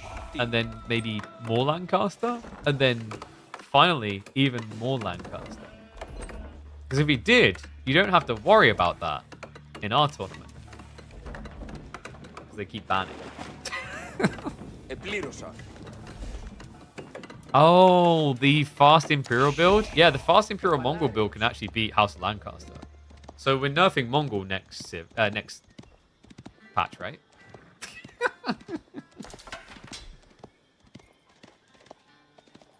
Oh, Templar wood food. Yeah, guys, they're not eating the bugs. I think what's happening is they're just like draining the sap out of the trees and then consuming it. Yummy. I've still like got a smile on my face with that Templar you get food while gathering wood thing. Because I remember for months we were going on about the idea of like, imagine if you could gather from like an apple tree and it gave you a little bit of food. So Knight's going to charge in. Oh, Neo, he doesn't get the touch though. And Limitane are already there. So normally the way this one goes is it turns into Javelin Limitane versus Knight Archer. Well, Mio could do this pretty sick. I don't see it too often at the moment from French, but it should be very powerful here. Is if you just straight go Spearman. So Knight Spears. Do we have much stone gathering? No, so that's a little bit surprising. Yeah, he stopped early, but it kind of makes sense at the same time because you're against French. So until you've got enough spears, going on the stone is just a death sentence. One thing that does feel like a death sentence is this spawn lull. Needs to make sure that he walls this south side here, otherwise there's easy sneak-ins.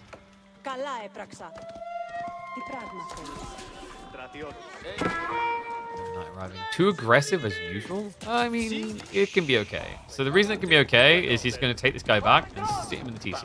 And then eventually he'll get chivalry. So this is how you get away with these kind of slip-ups with French. Yeah, if you're a select all army boy, TC garrisoning French Knights is your best friend.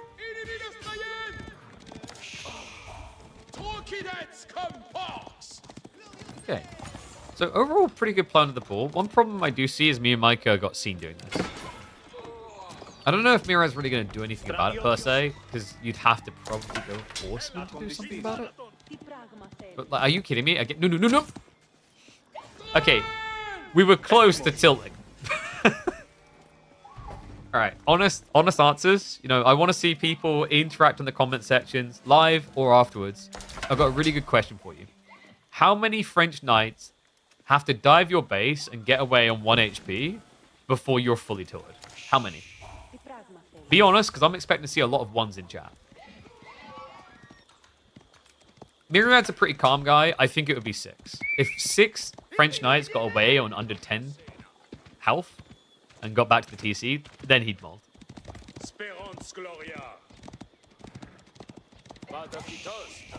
Yeah, Mio, unfortunately, not really Mio Micro right there. Mio and Micah turned up instead. Let's see if he can actually get a hit on the gold. The problem is there's already an outpost up. It just kind of feels like Myriad's going to hunker down for castle.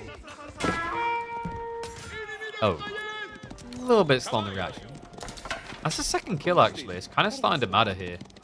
Yeah, because normally in a game you rush the assistant, so the French extra TC production rate doesn't really hurt you. Currently it's a 6 villager lead, and you're only buffing by 10%, so that's worth 2.5. 0? Wow, that's a new answer. Like, how does that work? Do you just get in game, see your opponent pick French, and then start holding? I can't believe he has heavy cavalry in the feudal age, man. Like, look at them. I've got 2 legs, and they've got 6. It's broken, man. It's broken. I mean, mathematically on cost, that's actually fair. Is that how we should actually, like, balance things on the cost, is the amount of legs they have? Nice. Nicely played. Neo, he actually held on the charge to make sure an A click wouldn't pull him on Voldemar. That's another kill. He's got archers following this up. However, we are now seeing Myriad queue up the javelin. With the amount of olive oil has been gathering, this should be back-to-back tickets, almost.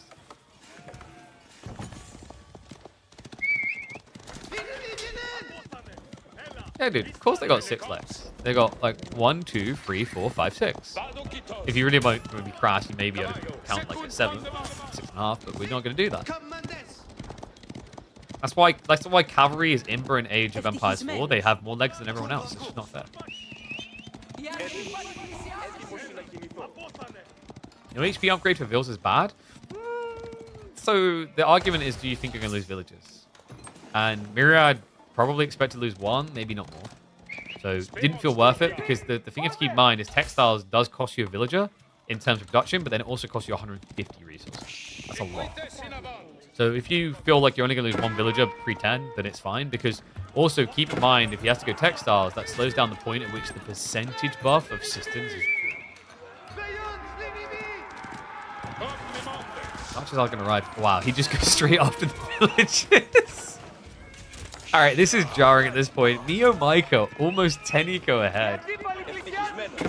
Especially now that he just dives in again. I mean, it's only 4 javelins. You maybe lose like 2 archers, but if you kill a few villagers, it's worth it. Oh my god, the madman is just sending it. Okay, that was an overextension. He definitely got greedy on that one. You Micah making archers, I'm disappointed. I think the reason why he's making archers is because Myriad has so much easy to reach economy right now, but agreed. I think in this matchup, genuinely, when you see Byzantines go Jav plus Spearman, you can just spear. Spear Mosh Pit win. Because for a start, most of the time people don't rush Bloomery, but you get it for free. And then it's just a very cheap, efficient comp. You send spears on spears, and then your knights charge in. And because the spears are attacking each other, the enemy spearmen won't brace, so your knights just get to attack. turn to go on the attack. We'll force him off the ball. Pretty much done, though. Guys, can you tell me when you've ever seen a ball garrison, by the way? I'm a little bit stuck on this. They never stand ground either. They're just very rude for that. I'm curious what their unknown activation might be, though. Oh my god. Imagine if there's just a rage ability. They get like 10 more armor. 200% more damage.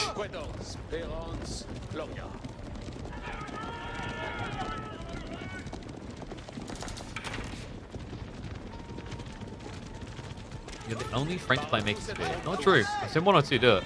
It has very surprising implications against Byzantines because one of the best counters to javelins, the bulk, is actually spears. Sheep have a trade button if they're dead. I mean, Butcher Civ added to game when? Yo, no, I know what's going to happen here, guys. So we just got camel traders for Ibid and Bassets. Next up, House of Lancaster sheep traders. Okay, so good tech timing coming from Myriad. Me and Micah, it's not too far off a castle age, but this feels a bit weird, no? Instead of scaling knights, he scaled archers. The good thing is he could look for a dive here, throw away the army, and get, you know, like 8 or 9 kills. He's distracting like this. He's forcing pings on the front side. The problem is with the outpost vision, Myriad is going to see that. Don't worry, guys. He's going to kill that house. We've got border cells. Such a good tech. He's good. Wait, really? He's going Royal Institute with so little knights. I thought he'd just maybe play Guildhall, play the long con. We do have Cataphracts coming in from Myriad. No Sippy Cup, remember. He went for the Golden Moon Tower, but it's just he sees mass archers. He needs something that can get in and gap close. And to be fair, Cataphract are pretty sick because they can trample past and it ruins your escape. It doesn't work very well with 1 or 2, but when you've got 4 or 5, it just makes it so difficult for me and Micah to retreat. Okay, right now that's starting to feel like a trivial trade for Myriad. And this is where Myriad's probably thinking he's stacking. Because there's no knight showing up, no extra wave of troops. Let's see what else to do with this Royal Institute. I mean, technically... Could you switch? Yeah, okay, I was about to say, could you technically just go Arbalists? You'd think Arbitrary are really bad because Javelins. I get where you're coming from. Limitane as well, actually, Shield Wall. But Arbitrary... I don't want to say they do well, but they perform surprisingly better than people would expect against Javelins. The reason being is the Pavis drop. When you get the +5 armor, you're offsetting most of the bonus. And then, of course, on top of that, you're just a tick box against all other things. Rangian, Cataphracts. Even Limitane, because you get Gambesons. So, like, you don't kill them very well, but you don't die to them either. And, dude, he's going full up. A sprinkle of knights, but this is very creative. Most players don't tend to go Royal Institute for Arbalists. It happens, but it happens because a game goes on long enough. If you ask most people why do they go Royal Institute, it's because they've got knights they want to upgrade or they want to build knights and then upgrade them. Oh, and sorry, I didn't see that from Alonso on YouTube earlier. Why is it a good idea to add a TC when you're 90 plus villages? That must have been the French game. Because French TCs, when you go Red Palace, turn into defenses. They're very, very powerful. So we do have the Camel Riders. That's quite the luck out, actually. Considering your opponent's going back into Knights again.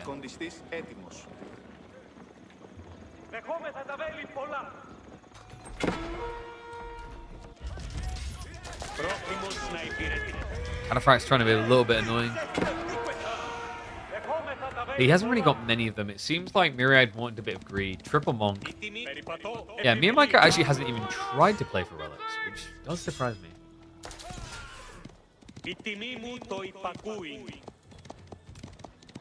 Okay, you know what is kind of comical? Why do Cataphracts attack quicker than normal knights? I guess visually they've got less armor on the top, but like, weren't Cataphracts meant to be more heavily armored than standard knights? No, I guess not. Like, most of the protection was on the ponies. Actually, no, that's not true. Like, if you look at visual representations of cataphracts, they look like the earliest iteration of Iron Man. It's a giant tin. In fairness, though, like, in-game visually, they don't look anywhere near as clunky as Knights. So I guess the attachment difference makes sense. Do we actually have Chivalry? Okay, this... What? Wait, so he had those injured Knights. He never pulled them out. He never got Chivalry. And Chivalry starts to feel bad at this point in the game, folks, because once you go past Feudal Age, the math is, like, more annoying. Chivalry takes a lot longer to fully heal. I'm like Sim 300. When were the cataphracts in 300? What version of 300? Have you been watching Meet the Spartans again? They're not the same. Oh no, these are not the same arbitrary I talked about. There's no Gambesons. Fairness though, it's a good pinch. Me and Micah follows up the archers. And wait, how? So the Knights somehow didn't take a single hit there from the spin. Even halfway through the fight. I think maybe this guy at the end got stabbed once and that was it. Okay, that's kind of crazy. That's like mathematically quite good because Arbitrary have 80 HP, and the Knight has 230, but you get 2.5 damage. 2.5 damage. Yes, actually, no, it's not mathematically. If he had Gambesons, it would have been mathematically amazing. Rush to come in. I mean, yes, Myriad does have the fire relic, but yes, he also looks like he was getting ready to try and go Imperial Age in this game. Even though he's not sure what to build right now. Me and Micah going to take full advantage. That Limitanic count is low. Farms could be in peril. We have got Mangonel Towers on the way, so this is not going to be a position me and Micah can stay in for long. And however, scalp anything that comes in range. Villagers starting to get struck down. Knights on the flanks, just like there's no actual play away. Like he's not even pulling the villagers to safety here. Realizes it's too late. Mango Tower upgrades are going to now start coming in. That should be enough to now scare me and Micah away, you'd think, but instead he just goes deeper. He's like, oh no, you've got a tower here? Oh, let me check the wood line. Have you got a tower over here? No? That sounds like a murderer. No textiles. So early on, I defended the no textiles choice. I think we can agree at this point, especially considering Myriad wanted to play defensive, textiles would have been worth it. The villagers, oh, they realize they're cut off, but they run straight back into the waiting arms of the Knights. We're getting clubbed down. Finally, we have got the extra HP on the villagers, but it comes in so late. A 25 villager lead now for me and Micah. Even more arbitrary on the way. We do not have crossbow stirrups just yet. Maybe worth going 1 or 2 rams. Rams will be outposts, chat, but they're very weird. Has anyone else noticed that Mangonel Towers are way too good against rams? It's a little dumb. So, you know, if you played into a standard tower that has a screw replacement or arrow slits or whatever, and you shoot ram, you're going to do 1 damage. So you're going to have to hit it like 370 times. That's a lot. Funny thing about this tower, I think they nerfed the damage by 1 if I remember correctly as well. For good reason. It's going to hit a ram per round of attacks for 20. The interesting thing about that is Aristoteles, I think, has like double the attack speed. Skrill's has around the same attack speed. That's crazy. They nerfed only Stone Tower? You sure about that? Oh, yeah, you might be right. It's just we never see these Stone Towers, even though it's not against one of the rules anymore. Yes, because for those who don't know, we very early on in Byzantine's history got introduced by some of our ladder people in the chat to a very, very dirty Stonewall Tower Rush build you could do in team games. I think Pleco showed it to me. Filthy monster that he is. You just run at 1 player on the enemy team and you build Stonewalls next to him. Very toxic.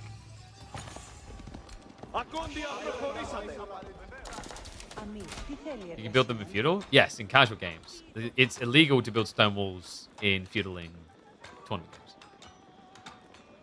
Like, you will get insta-banned.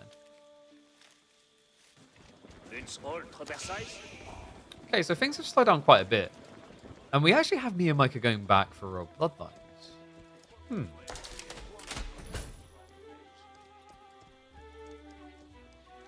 Myriad is going to be second TCing. I wondered if Neo was going to do something similar, considering he slowed down like this, but he chooses the farm transition instead. Okay, but not just the farm trans. He's going to be moving a lot of villages. So this is 2/3 of me and Micah's economy really far out of the base. But in fairness, Myriad hasn't really had the capacity to go back into cavalry, so gonna feel relatively safe. Oh no.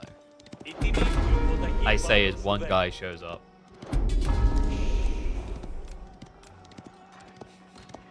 Wait, no. He doesn't know what he doesn't know. Ah, it's unfortunate because Myriad, he did scout the deer, and if he glanced at it, he'd see there's none alive right now. But it's such a small detail sometimes, easy to forget. We're used to seeing it out of our absolute top players, but you know, even amongst the top 20, I feel like there's 10 people who wouldn't notice that deer. He's definitely not straight away. Farm count is kind of getting there for Myriad, but I'm just not really blown away. He's at 14. Meanwhile, look at Mia. He's already up past that 16. Difficulties of a 53 economy boy.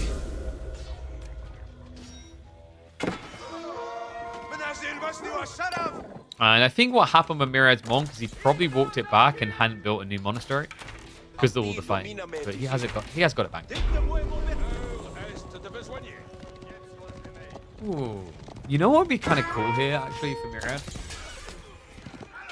I don't know about horsemen per se. Like, your opponent does have a lot of archers, so it could make sense, but just intentionally queuing up camels. Crazy. They'll be useful in the fight against mass knights, but they're also going to be great at flank raiding if you think Neo's not just sitting at home. Problem is, I don't think Myriad has had anything that's fully confirmed that yet. Like, this deer spawn was so sneaky.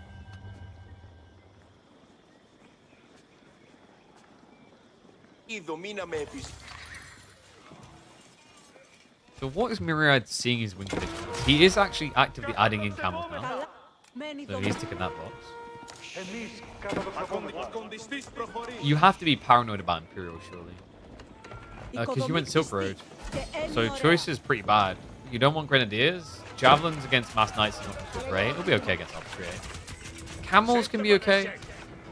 But you're nowhere near the point where you can just flood camels. So mid-game, they can be quite nice, even though they're expensive, because very controlled fights.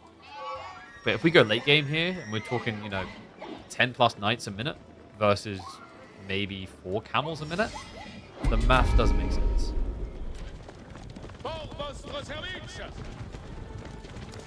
SWBs could be pretty good, though. It's just always an awkward issue against French because of the cannons. Like, if he doesn't get pressured much and Neo does go Imperial Age, I could even see a world in which he goes for the College of Artillery. It's the ultimate siege buster. That battalion line is a little bit slim. And pull back now. He actually scared the javelins away far enough. The archers are good. Now it's going to be moved in on the groves. Archers commit to the main fight. The Knights are just a cycle around in a circle. Meanwhile, he does dive in and find a few additional worker kills here. The second wave's coming in. It feels like a flood and an outnumber. Micah, from start to finish in this game, he's had Myriad by the long curls.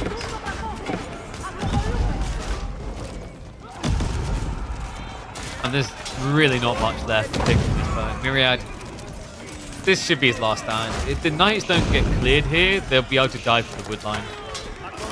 Even if they don't, if he just camps on these farms, there's nothing left of it.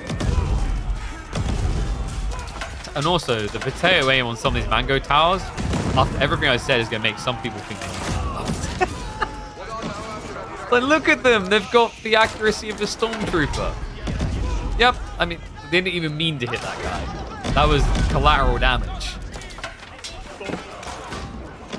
Knights are at least going to get locked off on some. There's no way he holds on. So, game 1 going to the Vietnam boy. As he nums down Myriad. I'm sorry I had you. And Myriad's going to need to make a swift comeback here because Micah has time and time again in these weeklies proven to be a weird form of kryptonite. He might not often be able to get wins over known players, but he always manages to get games in, I want to say, his unorthodox strategies and unorthodox ways. Some people call it cheesy. He just calls it winning. I wouldn't even call this cheesy. This was just him focusing on the micro efficiencies of French. And he played it well. So, army down to 0. Oh my god, it's a comeback! It's 49 to 95 village. It is possible to beat Byzantines? Yes. So, I can actually give you a guide. Do you want the easiest way to beat Byzantines? I'm going to blow your mind with this. So what you need to do is you need to go buy Europa Universalis 4. You need to start a game as the Ottomans, and then just wage war on the Byzantines. You're welcome. There we go. Oh, you want to beat them in AoE 4? Yeah, they're usually a little bit harder here. But Mio, we do need to tame the gold a bit. His food numbers aren't really looking that desirable, but he's like, yeah, military capital.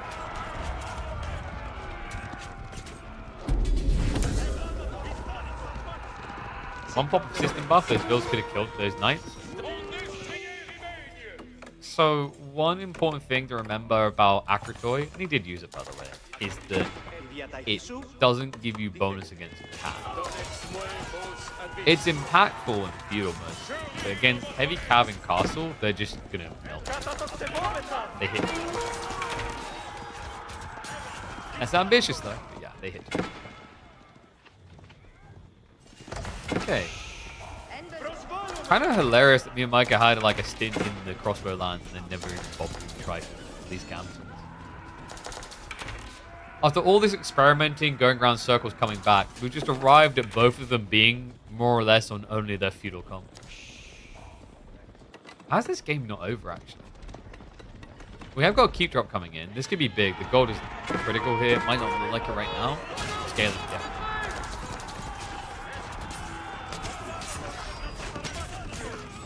Rose's game, not exactly what he needs. So me and Micah need to start killing. Way too long. Knight's going to arrive now. You get at least cull a few of the Byzantine population, but that will go up. Okay, so the game not over yet? The problem I'm seeing in this game, and it's exactly why Myriad went for this type of castle, he's stuck in a corner. And he's not playing English, so that's not a good thing. Sorry, he's not playing Lancasters, that's not a good thing. Yeah, I'm going to throw shade at both missiles. See, this is how you don't grow as a content creator, considering the percentage of the population of games played English. But that's where you rebalance it by being really nice. Whoa, it sounds weird as a bro. Anyway, Red Palace on the way. This thing, there's nothing nice about it. Has he built it close enough? No. If he got this like one more tile in, he could just destroy the castle. Oh yeah, it's tout le monde.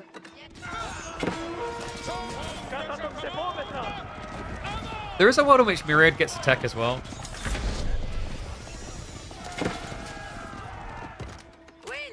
Okay, so he'll kill the mining camp. It does block the gold. You are seeing that correctly. Buildings can kill buildings. You ever feel like Red Palace is a preview of the Age of Empires 2 castle system? Because like in that game, castles are pretty good at killing like everything. Would people prefer it if castles had this kind of effect? Like they were much harder to build, but if you did get them up, they'll destroy anything. Within reason.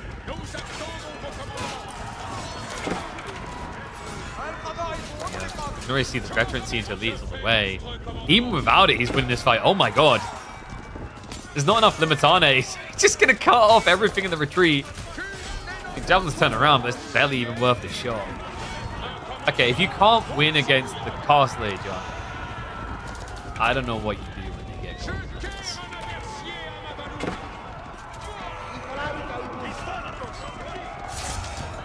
Anything with less castle is better.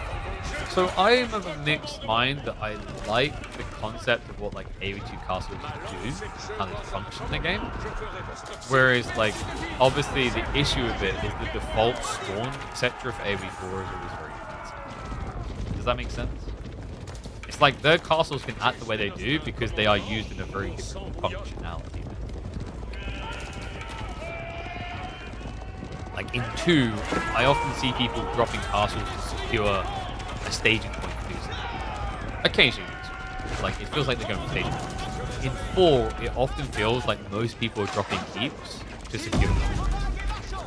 We sometimes see the staging ones where they'll see stealth seeds behind it, but most of the time, it's don't touch this. This is my goal.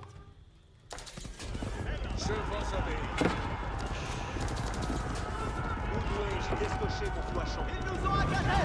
Micah is kind of slow rolling this right now, but for good reasons. Like he's in such a good position with the text coming in, they shouldn't be in the same rush. Myriad's the one who needs some space. However, this is not that type of relationship. No, this is the clingy one where they just send you 15 I love you messages every single hour. And if you do not respond to each of them, they ask you who you're with and where you're at. That's right. These Royal Knights are that harassing. Barely survived this last time. There's no doubt he's going to get wiped this time.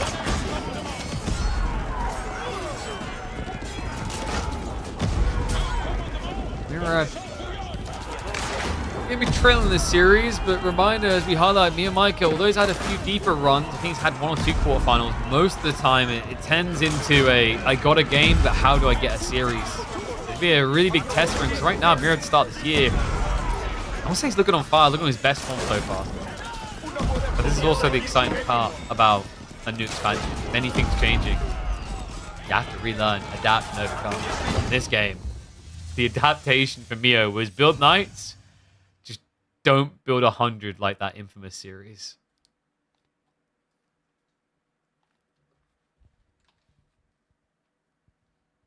The horses rise slower? I do not think so. You're crazy.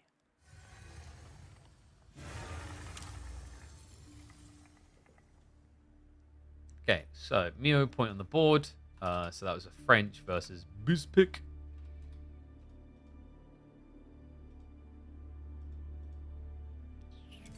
Game 2 is Archipelago. I think I said that correctly. Did I say that correctly?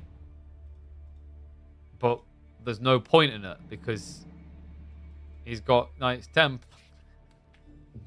Oh god, why is that round of 16 over my head? I'm getting rid of that. What? I thought it was put somewhere less stupid.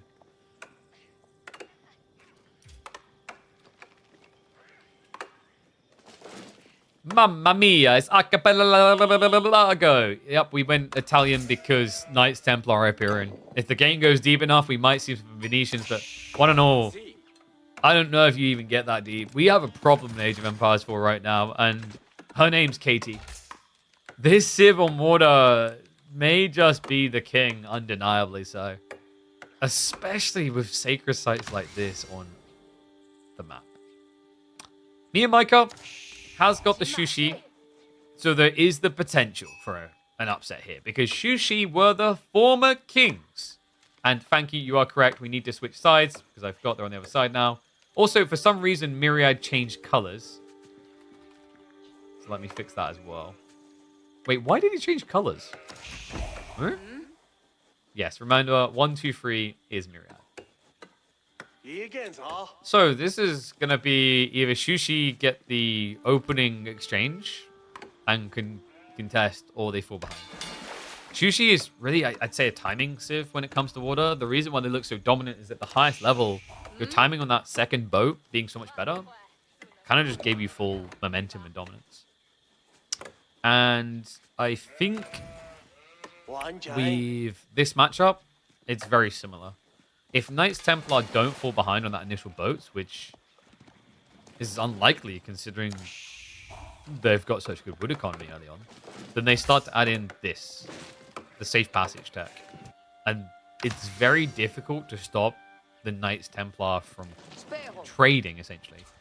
And the reason is you'd have to pull a boat from the main engagement, which early on could be 20% of your military. That's a very difficult situation to fight with. What are you doing? Okay, that reminded me, you know the gif where it's like the cat is wiggling and then the guy is wiggling? Full vibes there. Yo, this is where we need the YouTube to get big, so I can have my editor go in and just put like GIFs in these type of moments. Is he gonna do it again? Oh, no more wiggle. Disappointed. So chill beginning. Oh. Oh, that's actually disgusting. What? Oh, that's... No, dude, that's just cruel. So Mio has no way of knowing exactly where his opponent is. Are you guys seeing this? Myriad already knows. He sees a sacred site here, sacred site here. He sees the relics here. There's literally only one position your opponent could be in. Because also, like, the maths on this is there's always one relic that spawns on the island, and it won't be an island with a sacred site. So it's just very simple process of elimination. Your opponent can't be on a sacred site, and there are only 2 other islands that have 1 relic. He knows where he is already. That's crazy. So he has a wood bonus. He's going to be able to do pilgrims unharassed, likely. And he already, on the opening, knows exactly where his opponent is. So one thing I will say is I almost feel like the pilgrimage reveal of where like all these details are, like relics and sacred sites, could probably be locked behind Feudal Age. Because unfortunately, it's one of those details that has a lot of hidden implications in a game as advanced as Age of Empires 4. Similar to the logic of French and the trade post logic. If you guys remember, it didn't really dawn on people until Frisian Marshes came in how important seeing where the trade post was. Okay, so Myriad, he's going to be going with the Hospitalier. That is surprising. That's actually very surprising.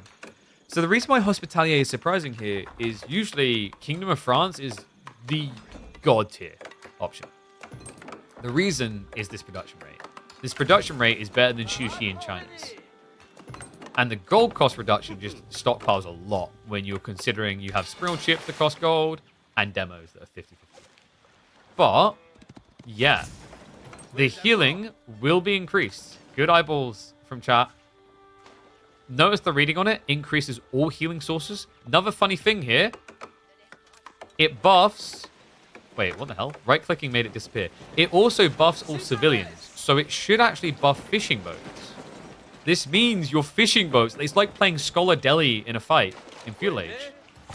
Oh, come on. What? Okay, that's a scam. He's been scammed.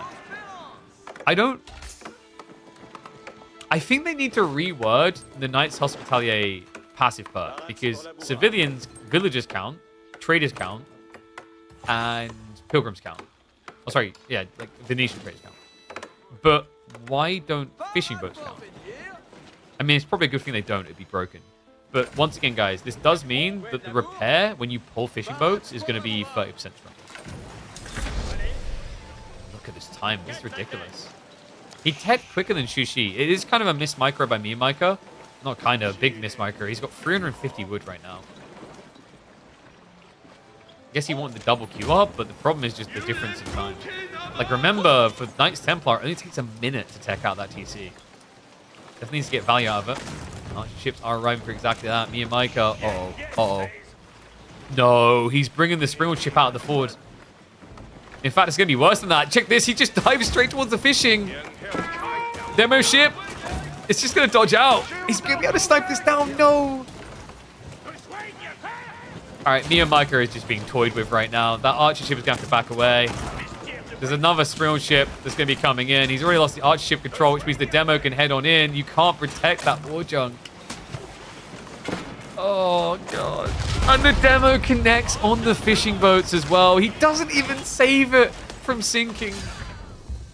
And look at that. Speed running a series. GG comes out. Myriad is back in it.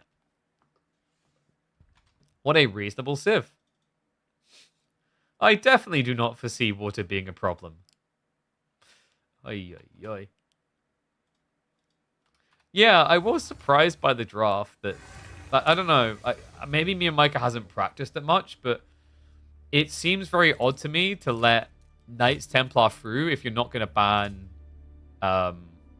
Archipelago. Maybe he just thought, hey, you know, like, I've got a really good pick. I don't care. Like, I've got Shushi. Why would I care? So, it's going to be decided on Dry Arabia.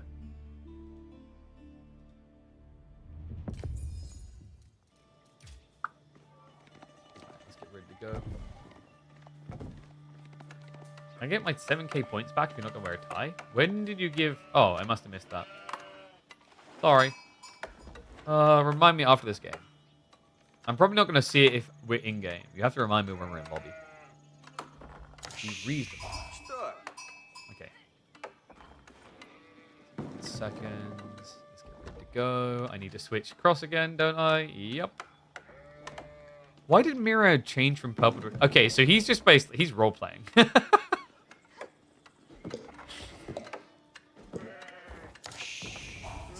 I've just realized that Myriad is a role player.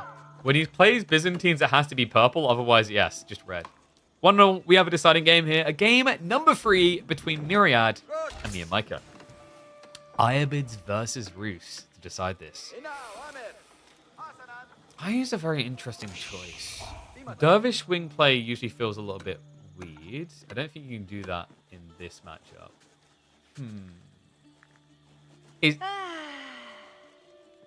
Now, knowing me and Micah the way I do, knowing this man on our screen the way I do, knowing the cheeser he is, what are the odds me and Micah is about to just mass Desert Raiders? Well, if you had any other player, folks, it'd be probably a low percentile. But one and all, when you watch me and Micah, the odds go up to over 80% with Iabids. Step 1 is going to be likely reinforcement. We know he likes to do that. And also, actually kind of powerful against Rus now that I think about it. Because if you Desert Raider spam, Pro Scouts got heavily nerfed. This matchup, I think, used to be ignore him and move up as Rus, and you don't care. But now, with how slow it is to get the deer home, I think Desert Raider wing makes a lot of sense. Or growth into Desert Raiders. Like, in theory, that's fine as well, because the Pro Scouts can't really be rushed. And it's likely we're looking at Pro Scouts. We've got 3 Scouts. It's usually very obvious when they go up to 4. And there you go. Yep. Oh, we're just going mass Desert Raiders. I can already sense it. He's got 4 on wood, so we're definitely going to be seeing some production. Where's my accent from? Not London. My accent is almost impossible to place. I think maybe one person in my years in esports has guessed where I'm from.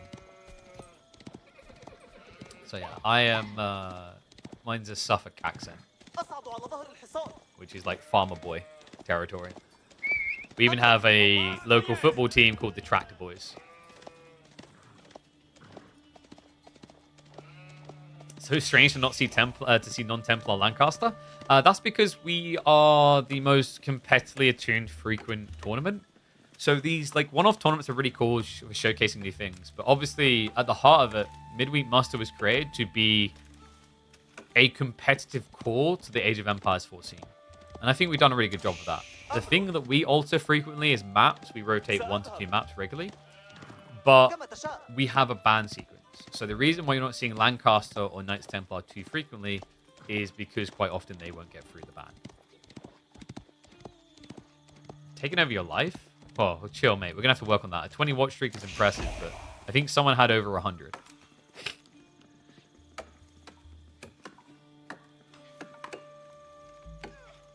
So reinforcement wing soon. And considering he's still got 5 on wood, we're probably going to see him immediately drop in the stables. Food, gold macro, you're like tempted to say kind of semi-fast castle, but I've seen him do this exact type of macro just for mass stables. And the reason why we're thinking mass stables is when your opponent goes Desert Raiders, your reaction is usually to go into archers. That gives Iabids a really sick switch over into horsemen.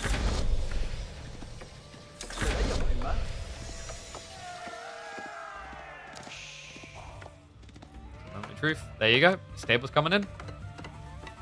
He wouldn't Pro Scouts him, surely. No, I don't think so. Rus Pro Scouts is just better. And yeah, we're already seeing a big impact as to why Rus have kept their competitive viability. Because of the ability to build scouts in Dark Age without any loss, this is huge. Yeah, one thing I have wondered is why Mongol players don't try doing something similar now that I think about it. Because there's not many civs that can build scouts in Dark Age without sacrificing villager production. Mainly just Mongols and Rus. Okay, he's kind of griefed himself with tree. Micah just ruining it for him, and the Desert Raiders just arrived. So he's going to have to shoot the deer down and come back for them later. Be very careful. Don't want to be taking this fight, really. Desert Raider could just kind of park here, like right here, and shoot at a few villages. Ideally, you get one on each side. And there we go. It's going to be archer range reaction. And Mio already knows, man. He's not memeing. It's going to be Horseman as well. Oh, this is sick from Mio. And Myriad is trying to resist the weakness of Pro Scouts. I respect this. He needs to scout it ASAP. 21 seconds away. Unfortunately, the Horseman's already ran past. I don't think he's going to see any Horsemen before he's into archers. More Desert Raiders are going to stab at the back. We have got additional scouts coming out. Is this just feigned harassment in the Castle Age? Okay. Imagine this. Imagine you create an account saying all I do is tower. And you queue on the ladder. You go into Dumu and you tower rush him. You go into Beast and you tower rush him. You go into Myriad, you tower rush him. Vortex, you keep tower rushing. And all you ever do is tower rush. What do they think you're going to do when you get into a tournament game again? Your name is no longer all I do is tower rush, but they know that it's you. They think you're going to tower rush. And I think Myriad believes that this is going to be mass Desert Raiders because it's what Micah usually does. Oh, that's brilliant. It's implied logic, you know? It's the kind of implied hand from poker is the term I like to use. Same logic as like, you know, when you see French and they build knights and you think they're going to transition, you think they're going to transition archers. So sometimes French players catch you off guard by just switching spears. He's not doing what is expected of him. We have fast castle. Culture wing logistics on the way. I gotta say, Micah's position in this game is improving by the minute. One deer stack can at least be secured. The other one is pretty far out on the flank, so that could easily be intercepted. And Micah is going to do exactly that. Yeah, so slows him down. Moggy isn't even known about because Myriad has fallen victim to the classic mistake of pro scouts. You stop scouting. Which is now to a new extreme because you stop scouting for so long. It's okay, guys. Don't worry about me. You guys go on ahead. Look at someone else on the map. I'll be there soon. No, we're focused, buddy. Bobby, we're going to watch you until the end of time. Actually, sorry. There's something else happening I care about. The Raiders actually go to intercept other pro scouts. That's an overextension by Neo for sure. Bit gluttonous. I don't think he thought that the scouts would get back before he got the kill. Nice dodge. Yeah, he just sidesteps. So Myriad's going to go marching forward. When the scouts come back, this has a very interesting dynamic because if he hits it again, then Myriad will come back to defend. And that means there'll be no harassment onto a fast castle build. Yep. Actually, Akira's a few archers. We have him sneaking up into the corner of the berries as well. And yeah, Myriad thinks he's got a little bit of time here in Feudal. I think he's convinced this is just mass Desert Raider spam with nothing else behind it. Because the Wooden Fortress is to prep for even more like wood vomit. Actually, good lad. He's resisting the temptation. Yeah, so like the wood still goes to good use for horse archer spam. But there's the news. He made the right choice. Tech up complete. Myriad will be able to look for more deer here, but Micah, you know, at this stage, most people think camel lancers, don't they? You haven't watched enough Micah games. All right, so I gave you the analogy of like I always outpost rush as a name, and always outpost rushing people. So step 1 on the Gigabrain strategy is you don't outpost rush them. Step 2 on the Gigabrain strategy is you delayed outpost rush them, like a Barbican drop instead. And that's exactly what he's doing, man. Oh, this guy. You cannot take it away from him. Micah is, at the moment, one of... I feel like, yeah, some of his games are completely a miss, and you're like, oh, for God's sake. But he's one of the most entertaining players to watch because of the trivial nature of some of his builds, yet the huge impact they also have. What's especially interesting is the idea of this guy training on Knights Templar and House of Lancaster. I want to see him do those two because this guy on new civs pumping just one unit the whole game. Oh, mate, that's going to be pure comedy.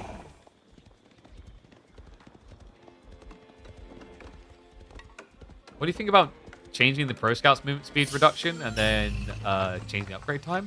I don't think you need it. I think Pro Scouts is fine in its current state. I think they finally actually gave it the appropriate. It's seen still, but part of that is residual as people readjust, and part of that is certain civs can do it, certain civs can't. But there's certain civs that can now be counted. That's good. Right, we have got the Desert Raider upgrade coming in. Unfortunately, he did not get tier 2 on the structures, so no increased research speed. High trade house. Looks like it'll be 74 gold, so what, 148? Wow. Pretty impressive, actually, for a tree line like that. Is it possible to not let the enemy build military buildings like now? Roos is building an archery range near TC. So when he's this far out, yes, because you can stand here with Desert Raiders. But the point he's doing it so early, and also the Wooden Fortress afterwards, like, you wouldn't want to dive. Desert Raiders suck at diving. That's their balance. They've got mobility, they've got hybrid attack. You can't have them being good against ranged as well. Get this type of scale. This is pre-veterancy. Remember, behind this, he's hoovering all the relics. And there's the veterancy in. It does take a heavy wallop, but now a nice damage booster. Up to 9 damage per strike. Has got the ranged armor 2 coming in. Micah didn't even bother to get the ranged damage in. So he's looking to protect this clump. And it makes sense, because guys, after Micah is done picking up relics, the dervishes are going to give him a huge AoE heal. Myriad's trying to go for relics now. Okay, so he might be able to get this one, but he has to stand his ground with the whole army. Which means that, yeah, Mio can go into the base. And by the way, this isn't even the whole army. Micah has 2 separate groups of Desert Raiders on the way. He's not even going to let him get the one. Mira's like, please, sir. Please.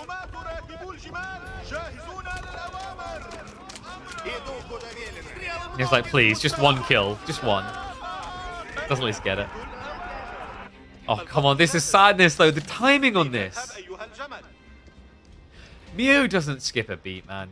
The moment, the second that the Roos army left that relic, he was on it. Like a hungry dog on some leftovers on the plate. You know when you, like, get up to go get yourself a beer, but you left it at doggy height? Oof, big mistake. Same thing here.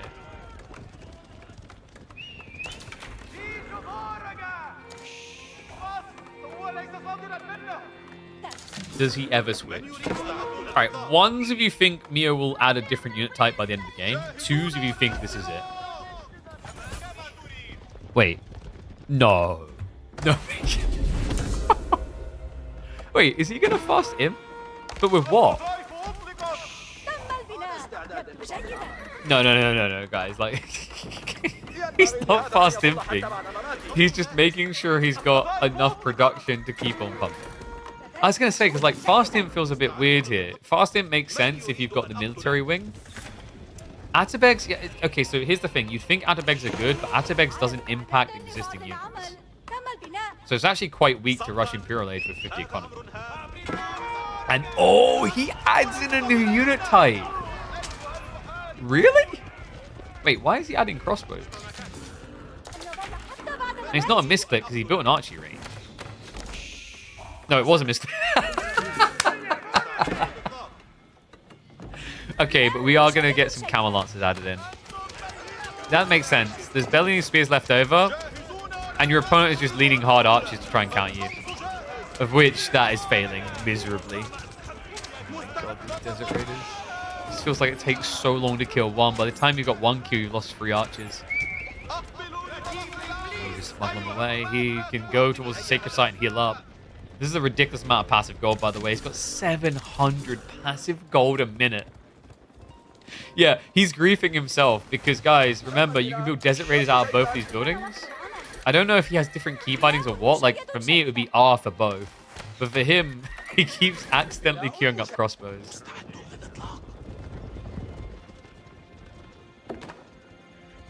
We are at least going to get those lances. And the timing. Oh, God. As soon as Myriad starts the switch. Horsemen that are going to struggle anyway, remember. Yeah, they kind of counter Desert Raiders, but Desert Raiders also counter them in return.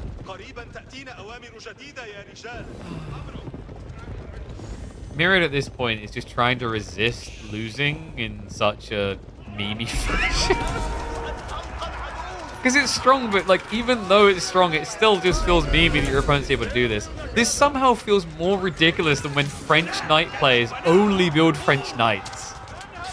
This is the Middle East in French Knight. And the Camel Lancers. That's got to be the nail in the coffin. He didn't prep a defense against that. We've got to switch into crossbows now. But look at the queue of horsemen. Yeah, and this base becomes his tomb. Because he can't overflow them. Now they just stand their ground in range mode. A few of them are going to activate into melee to kill quicker. And erase them. This boy's going down. A lot of the damage is being offset by the Dervish heal as well. He even pulls them all underneath to top them all off. And there you go, folks. That's going to be confirmation in. Neo Micah going up against Vortex in the quarterfinals. That'll be happening later today on the Monday. Well-earned victory by Neo Micah. I mean, it's a 20 villager lead. It's going to be just to build the Tower of the Sultan. The real reason why you go for the military wing, folks. Oh my god. Yeah, but you know what's lame is you can't garrison camels inside this thing. You'd think it would be big enough to handle some camels, but apparently we've got a fat shame for them.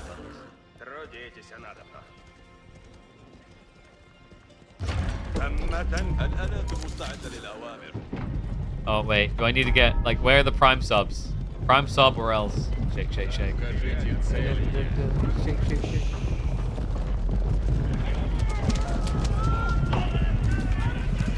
This is probably the most memey 1-2 army comp you can come up with for either. Yeah, I'm pretty sure there's nothing community died. We'll just blitz through the blacksmiths, which is actually a big deal considering it's only tier 1 tech still. Not that he really has enough time to get anything more. For a moment, Mira was like, whew, he ran out of steam. No, it's time for you to sign out of steam.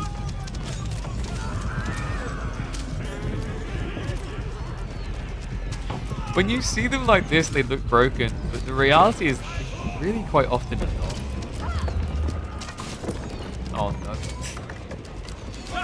Good thing he's going to DC for his 5 villagers left over. There you go, folks. Neo Micah, he makes it through. What do you think of the series, and what do you think of the upcoming one? Vortex versus Mio. What you saw here today, has it convinced you? Can the Vietnamese lad slay the Spaniard? Let me know what you think in the comments, and I'll catch you in the next chapter. Whew. What's the counter to that? So usually it's like just getting archers and making sure you have your blacksmith upgrades. Battletude, what are we dying to? Have you not seen camels before? Wait, you know the camels. You do that in team games. The tie? Oh, dude. With a V-neck. You're a savage.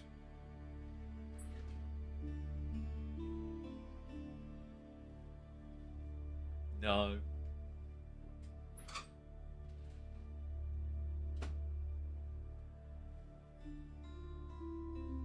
No? It kind of works.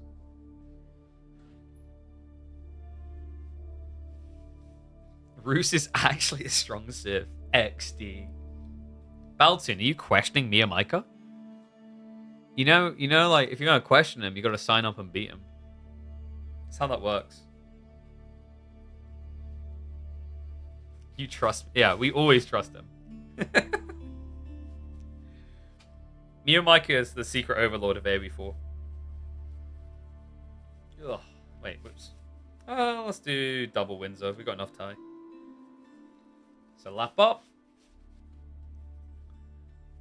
You like the blue one better than red? I felt like the red went better with the tan. I don't know why. Like, it's bad enough I'm putting a tie on with no collar. It's even worse that it's with a double Windsor. There we go. I look beautiful. It looks more like an ascot. That kind of works, you know. You could just like. Oh wow! Look, I'm part of the Scooby-Doo gang. It's quite nice, actually. I might have to buy some ascots. It's very British. It does also look very pretty. Okay, so let me quickly update the brackets here so you guys can see what's happened so far if you just tuned in. Because we covered 2 series so far, so let me update that. I've lost track of where my 16-player bracket is. Next up, do you guys want... We could go for Anatan versus Calp. We have also got Kiliadi versus Voldy. Which one do we go for? Let me check through the data to see what's available. Yeah, I think all of them are available. I think maybe we do Anatan Calp next. It's been a while since we've seen a good old Calp. Let me quickly update that like I said I was going to do, though. So, score-wise, a lot of people, the big surprise is going to be Vortex's series was not a clean experience. So, yes. Things got messy there, as you're going to see in a second when I push the update. Because... Look at that. Whew. Vortex versus Micah, but both of them having to sweat it out a little bit. So, I think what we'll do next is have a look in with the Anatan Calp. So let me just get the draft for that series.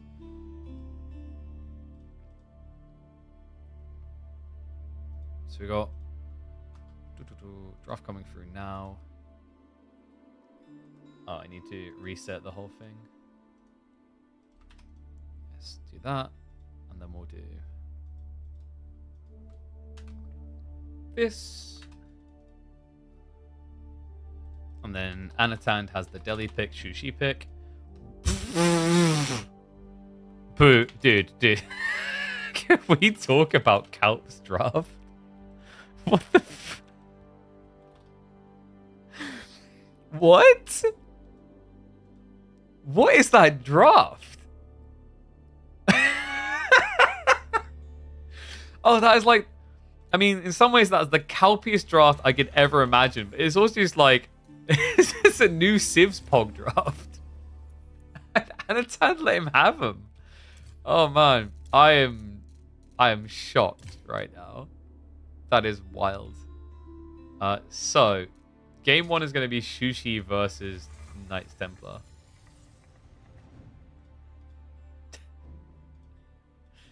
Oh, that's funny. I needed that. I wasn't expecting that.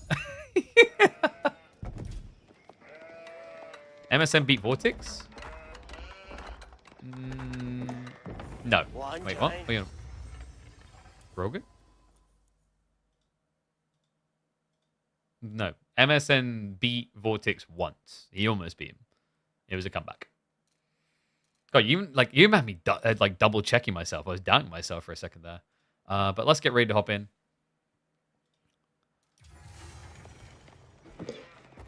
Let's get rid of that name overlay.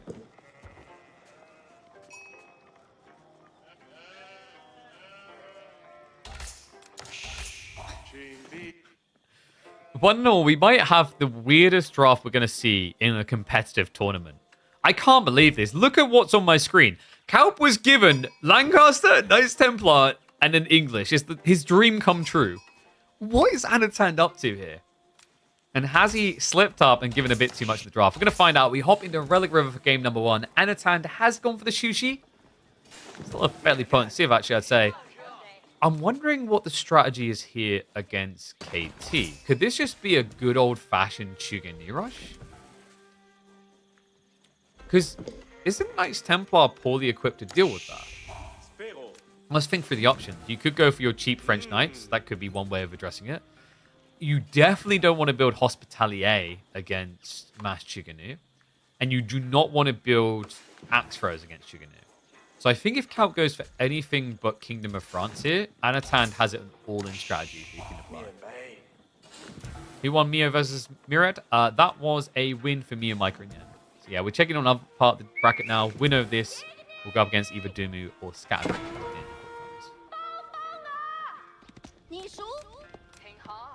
Sheep rotation is neck and neck so far in this game. One thing to also keep in mind is, like, technically Knights Templar blob archers very quickly, so theoretically you can actually answer Chuganu with archers. Feels like it needs another layer to the cake though, which is why I was expecting Kingdom of France.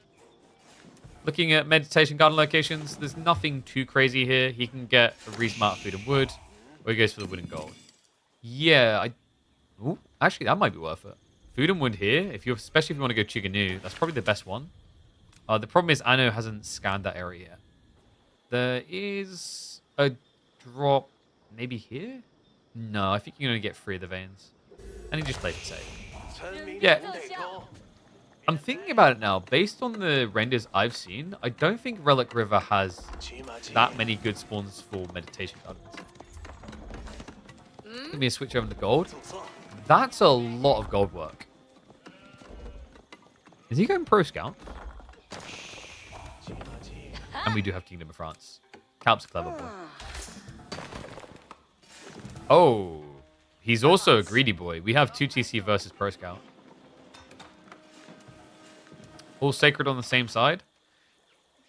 Are we really being that nitpicky? Yes, but honestly, compared to even Dry Arabia spawns, the sacred sites are more evenly distributed. It is a very small difference, especially when you consider that the river leans right. Yeah, I'd actually say Relic River probably has the most consistently balanced sacred site spawns in the entire game.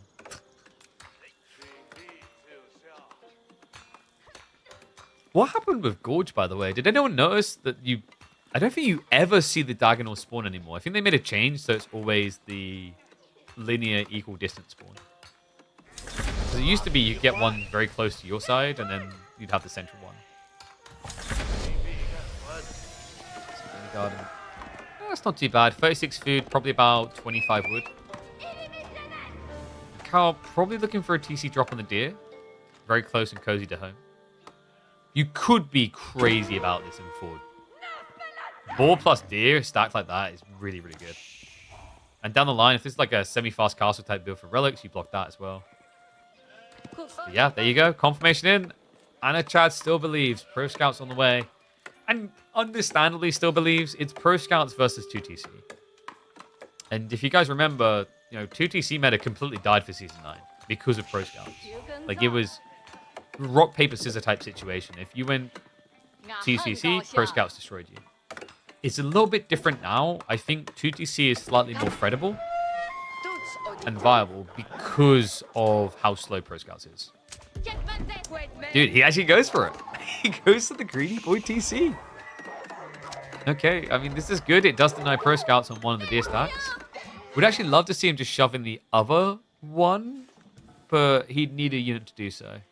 Because you probably want to have the scout to see what your opponent's up to. And wait, if he aggroes... Yeah, he can make this annoying. Go, Anno, go! Oh, and then he pulls it to the villagers. No, Calp! No, not like this. Not like this. Out of all the ways.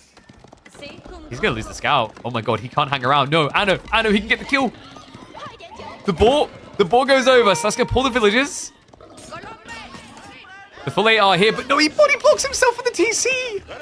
One villager down. He could still kill the scout. And it's totally worth it. You can get that scout kill. Go for the glory. Ugh. It's crazy, actually. Anatan, he was so focused on pushing the deer away, he actually originally could have killed this scout here. But instead, he'll just yoink one of the deers. Pro Scout's complete. I mean, that was sick. That was a big flex. That's a huge difference maker. Remember, right now, Calp is kind of scrambling to catch up, so any delay on the second TC is big, considering that KT is already 4, almost 5 villages behind. Mischievous git. And Anatan, like, this was intentional logic. He scoured the stone fairly early. I think he saw him walking out to it, but you're probably expecting 2TC here. So if you're thinking 2TC, like, Anno had already scouted the full south side of the map. He saw where one the ball were, and he saw it was on a deer. Like, this is the #1 spot on the map. So great read by Anno, great timing. Now, it's going to be a timing push. What is your answer to Mass Chug? Mass Choke, maybe?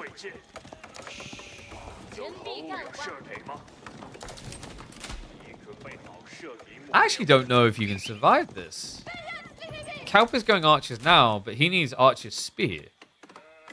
He has got the racks. You probably aren't thinking of going for the French Knights because they're very expensive for what they are. And it's the type of unit that needs scale. Needs time. Another scary thing is, like, Anno, of course, can have a very aggressive timing to blacksmiths. Yeah, there it is. Probably going to be siege engineering first here, because the TC location is very good defensively.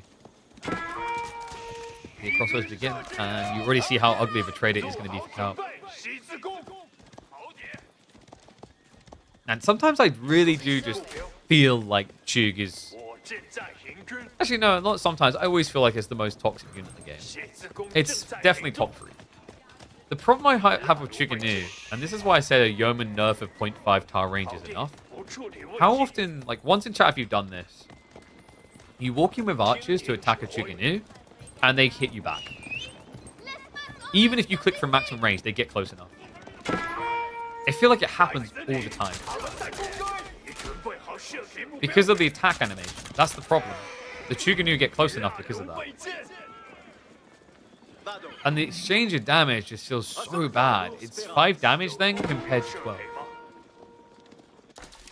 So you'd have to actually get 2.5 hits in per 1 strike from them for it to be equal. The reality check is you maybe get like 1.2 to 1.5 strikes over a long period of time compared to them.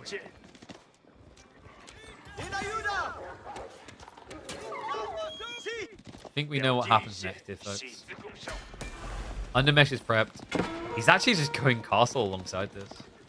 And we do have Chevalier Confrère on the way. It's very late to start scaling these, though. He's actually just going to dive in. Oh, that's quite clever. Calp has a lot of villagers out here, so he knows the garrison squad is going to be brimming. Be a little bit of an extension, but check this, you savage! He snatches triple deer with that dive. Yeah, it's never enough to get 1 intentional play out of it. The double value. And now the remaining Duke, they're just buying enough time. It's fast castle. Oh my god, and the undermesh effect is crazy. He will eventually lose these, but no doubt about it. They traded out to make it worth it. More Chug coming. We do have Chevalier starting to be queued up, but guys, remember, Chevalier only have 2 armor. They have the same armor as Horsemen. I've called these guys premium Horsemen for a reason. They really feel like it. I wouldn't classify them the same place you put French Knights and Bruce Knights. I'd almost put them more in a category alongside Sipahi and Ghazi. I guess for like their cost mathematically, that does make sense. It's always such a polarizing unit. We've seen people have a lot of success with them, but I feel like quite often when we see Chevalier Confrère, it's due to the tankiness more than anything else that they're viable. They do damage, sure. But similar to the idea of Demi-Lancers, their main goal is to bog you down in a fight, waste your time.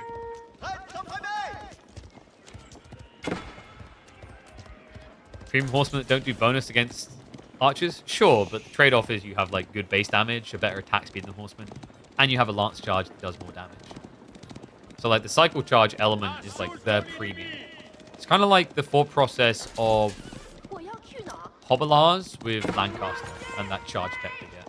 Obviously very different timing, but conceptually the value of having the charge is what's meant to make them work. And also it's a comp that scales well. because of the increase in health. It's because the thing you have to keep in mind, guys, is if you have flash here, the lancers are getting scared away. But guys, the full process of pivot here is if you have 30 Chevalier isn't 30 HP from a cav. It's actually in your collective comp 900 more HP because they all get 30. So that's the intriguing aspect of Chevalier. Knights Templar has a lot of these type of things, such as the Templar Brother charge down.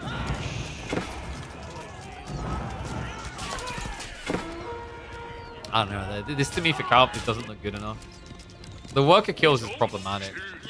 Yeah, and more sneaking in. We even have ranged armor 2 on the way. Calp hasn't really got anything here to defend him. And the armies are about to get chowed down upon. He calls it. Wow, GG straight away. He knows where this is going. Stuck an age behind. No military presence that's a threat. Anatan easily sweeps aside the Knights Templar. But have no fear, folks. Calp still has his double English pick. And I have a feeling he's going to lean on it next. He's got to at least get a game, you know? House of Lancaster, like, they don't lose. What is losing? Civ doesn't know how to do that. So we're going Dry Arabia next. And it is going to be House of Lancaster. French coming out for Anatan.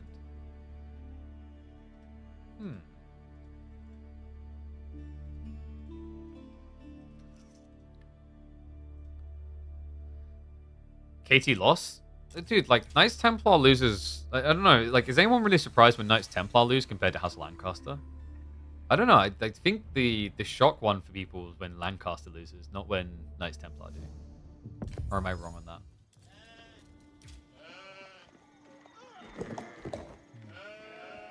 Alright, let's mark it up.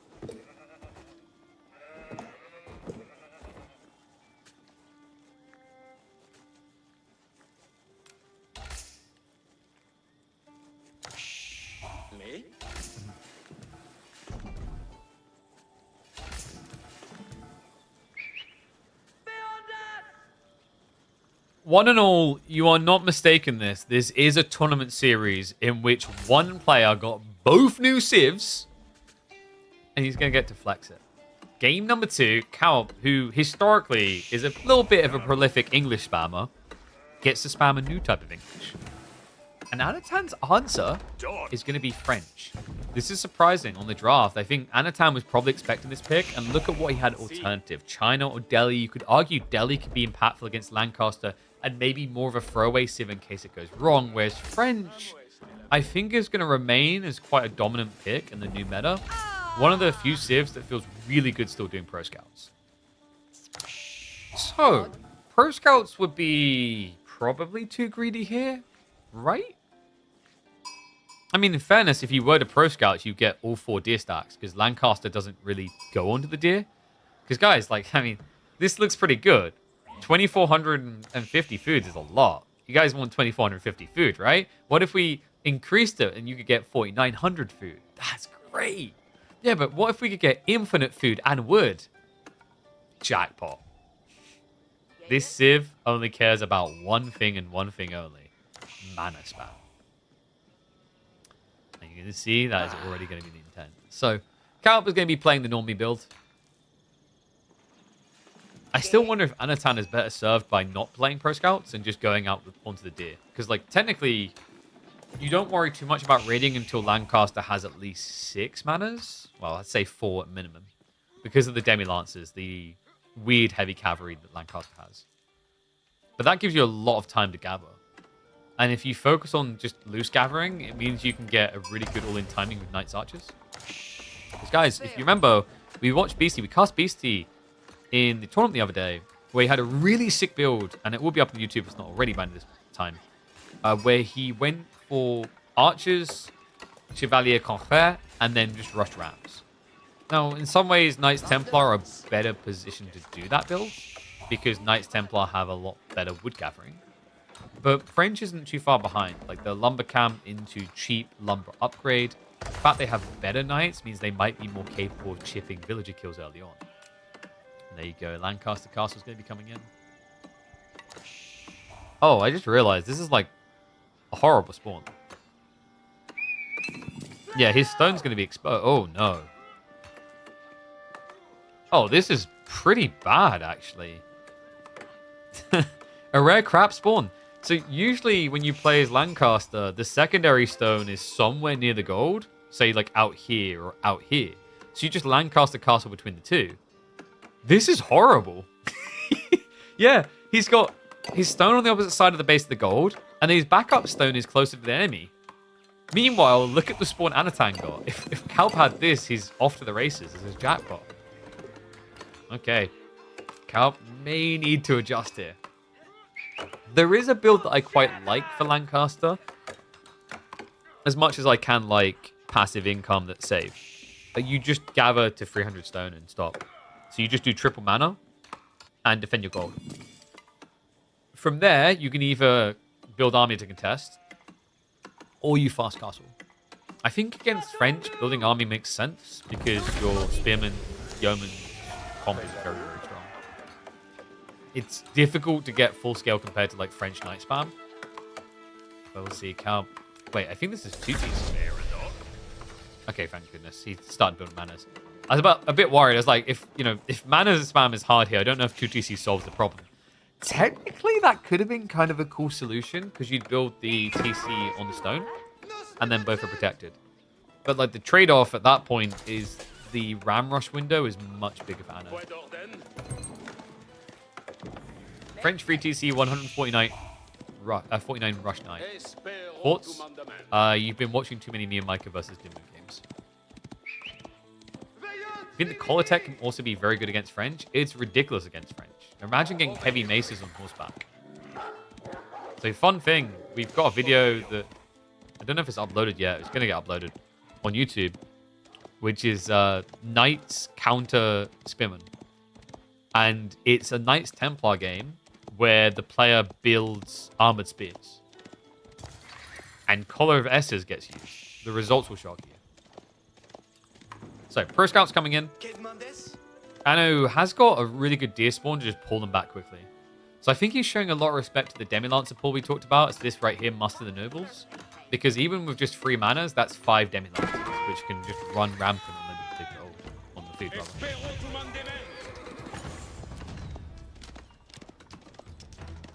I like that. Calp straight away with the short bows, like, let me at him. It's a lot of villagers to rush 1 mana. Yeah, this is fine though. Short bow shots are worth it. The reason why he rushed the mana is that's an extra arrow slit.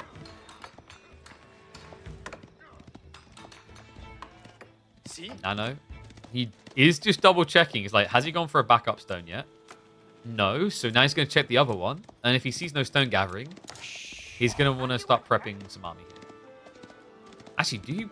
Yeah, if you just scale knights, you don't build anything else until your opponent gives you a reason to. The reason why that's going to be important for Anatan is if he starts adding in archers, then if Calp just rushes Castle Age, he can just spam knights, and you're behind because you invested in something that's useless.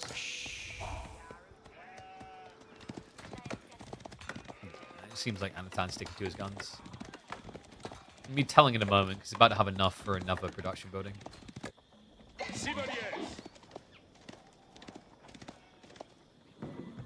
So Calp. Is he going to go for White Tar? I mean, Anno shouldn't be that capable of diving you. And you are adding in Raptors now. So I think King's College is allowable here. What was the best counter to Yeoman? More Yeoman. Just got to queue up that House of Lancaster. Like, you know, all you guys worrying, oh my god, I don't want to fight House of Lancaster. Yeah, but guys, if you pick House of Lancaster... Huh? But yeah, like Knights, Horsemen do okay. It's just the problem I think people are going to find is like Horseman versus Yeoman has a very different comp size requirement because you want to be able to surround them. Because their movement speed is really good. But it's no different than how you treat, I'd say, like H3 archers.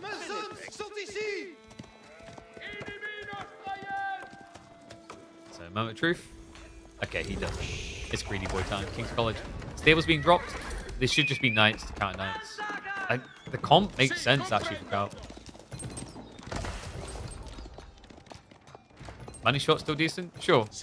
But I always like warn about the money shot thing. It's just like it requires time to get to, and it requires enough units for it to make sense to rush into. Like I said, just completely rework the manners, and then we can reassess whether the sync shot is a problem.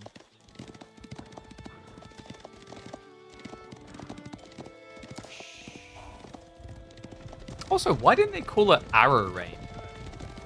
Rain of Arrows or Arrow Rain, although very RPG is the most obvious name for it.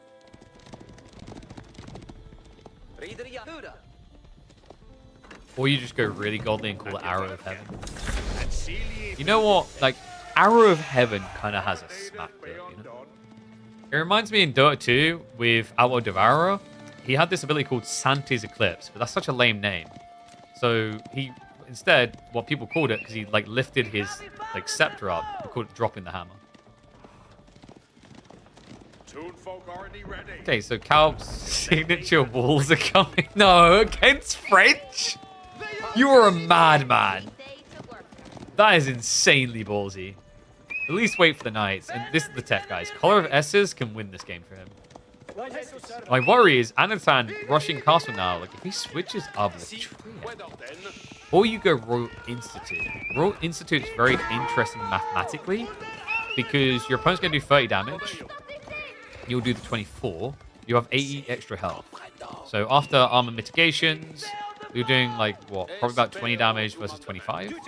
But the extra 80 health means that like mathematically, it's actually better to be French Knights with Royal Bloodlines than be normal Knights of House of Lancaster with Collar of Essex. Get count saddles, even better. But okay, Anno's not going to go for that. It's going to be Guildhall. Okay, that's very surprising. So likely, yeah, an arbitrary switch. Because now you're kind of forfeiting the Knight fight. I think Anatan's probably encountered the Collar of Essex build. Not many people have done it so far, but if you've seen it once, you know the impact. Not getting the upgrade yet because it's worthless with 0 Knights. Mathematically, the value point is probably about raw truth 5 Knights, but 6 to 7, maybe even 8 is a lot better. Because remember, your 24 base is adding 6 per. So like, technically, by the time you got 4, that's an extra Knight's worth of damage. 5 is safe. I wonder if he's expecting a unit transition out of Anno. I mean, Calp has been missing from the game for a bit, so maybe he's not familiar with the newest way that French like to play. The newest way French like to play is the way that he played when the game came out. Knights? Nice.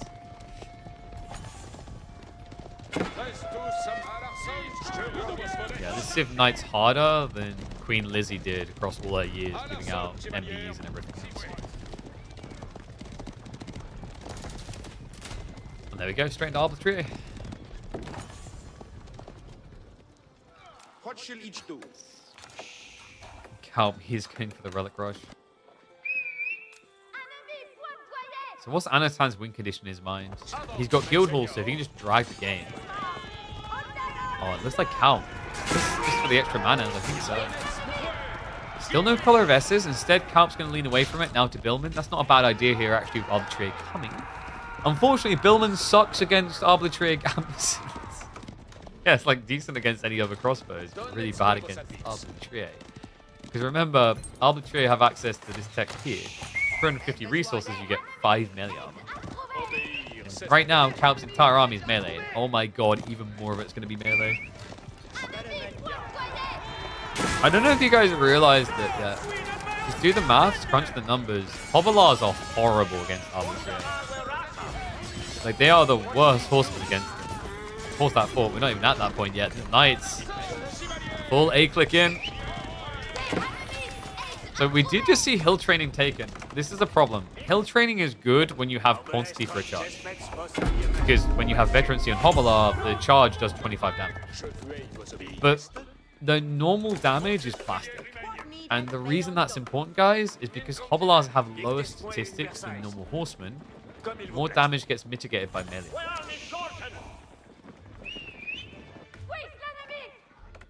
Anatan's just doing a really good job of starting to restrict the map. He quickly ID'd what the game was turning into and has done his utmost to minimize any relic gains for Calp. They've got a second one on the way home, but that also gets found by the scout. Yeah, the scout should be able to get the kill as well. Because he's got the double melee tech courtesy of being French. Man, Scout's OP in Castle Age, huh? 3 damage? He tripled his DPS?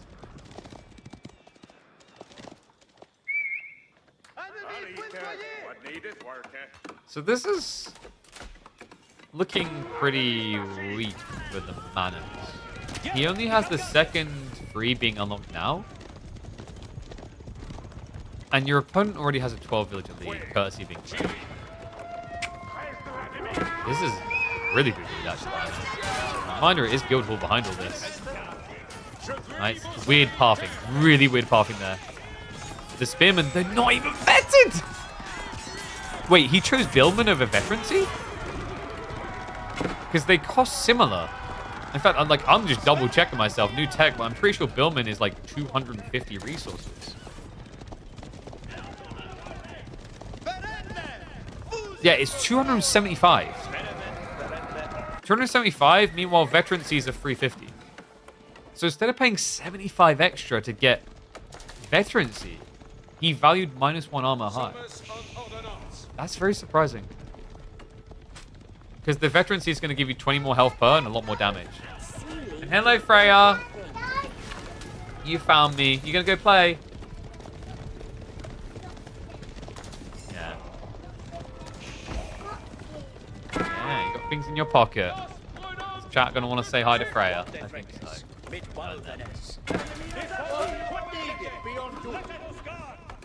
House of Lancaster's losing. Are you happy? Are you happy? Yeah, is Lancaster gonna lose? Yes, I think yes! Take that, English spammers. You can play him, mummy. If I stream...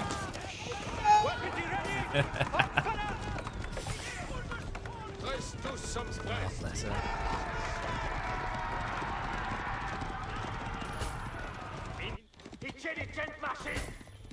This does look pretty dire for Calp. I mean, just where's the economy at this stage? Because the manas are going to take 3 minutes to pay back, and he's rushed them. And oh no. With this many knights, he could even just start going. That's what we need to burn that army down. And imagine how different the fights maybe would have looked with Veterancy a little bit earlier. Still would have been tough, but would have been competitive. This looks anything but. Anatan just on point, peeling back the almost dead knights. And remember, mana spam is very strong for the arrow slit defense. When you have a blacksmith, when you have feudal as well. But right now, each of them are doing 8 damage. 75% of said damage is getting mitigated. That's why they've done nothing. I know. I think it's almost time for the pull. Yeah, look at the food. He stopped piling for Imperial.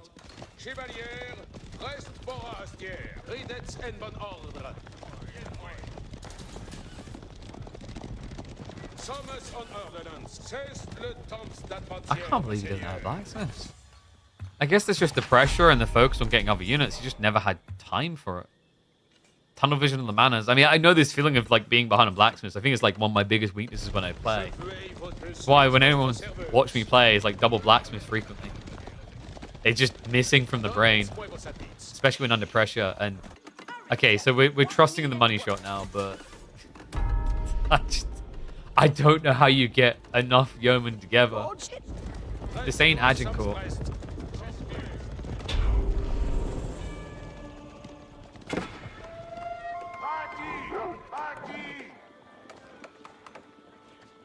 Is it possible the French has a good matchup versus Hull? Possibly. With the all-in timing of like Archer Knights, I think it could have made sense as well. I think there's a few ways French can go against Hull. Because if Lancaster tries to do the triple mana rush, like you can try to ram spam them similar to what Knights Templar does. And although Knights Templar have more wood gathering, you have more villages. So there's trade-offs. And your Knights are better for early raiding. So yeah, like this was an example of Lancaster kind of just getting crushed by the spawn. It's not to say that Anatan didn't have to earn the win, but like the concept of what Calp wanted to do was contradicted by his spawn. And the red pass is going to contradict any opportunity for a win. So that's double new Civ pick and double L swiftly. Less than half an hour. Should have Vil rushed. Oh no, she's back.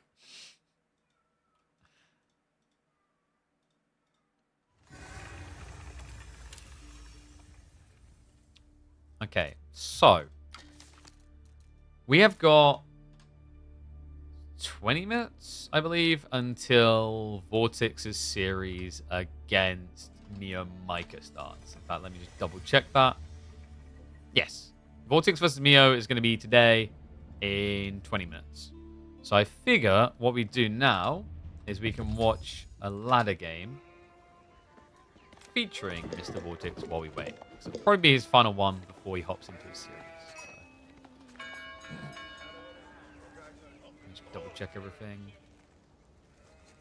Oh, geez. They are... I think they're going to be pretty deep for this. So we'll do some speed up. Oh, and we've got the name tag still, haven't we? Let me turn that off. 2v1 seems unfair. Because Vortex is that good. Come on.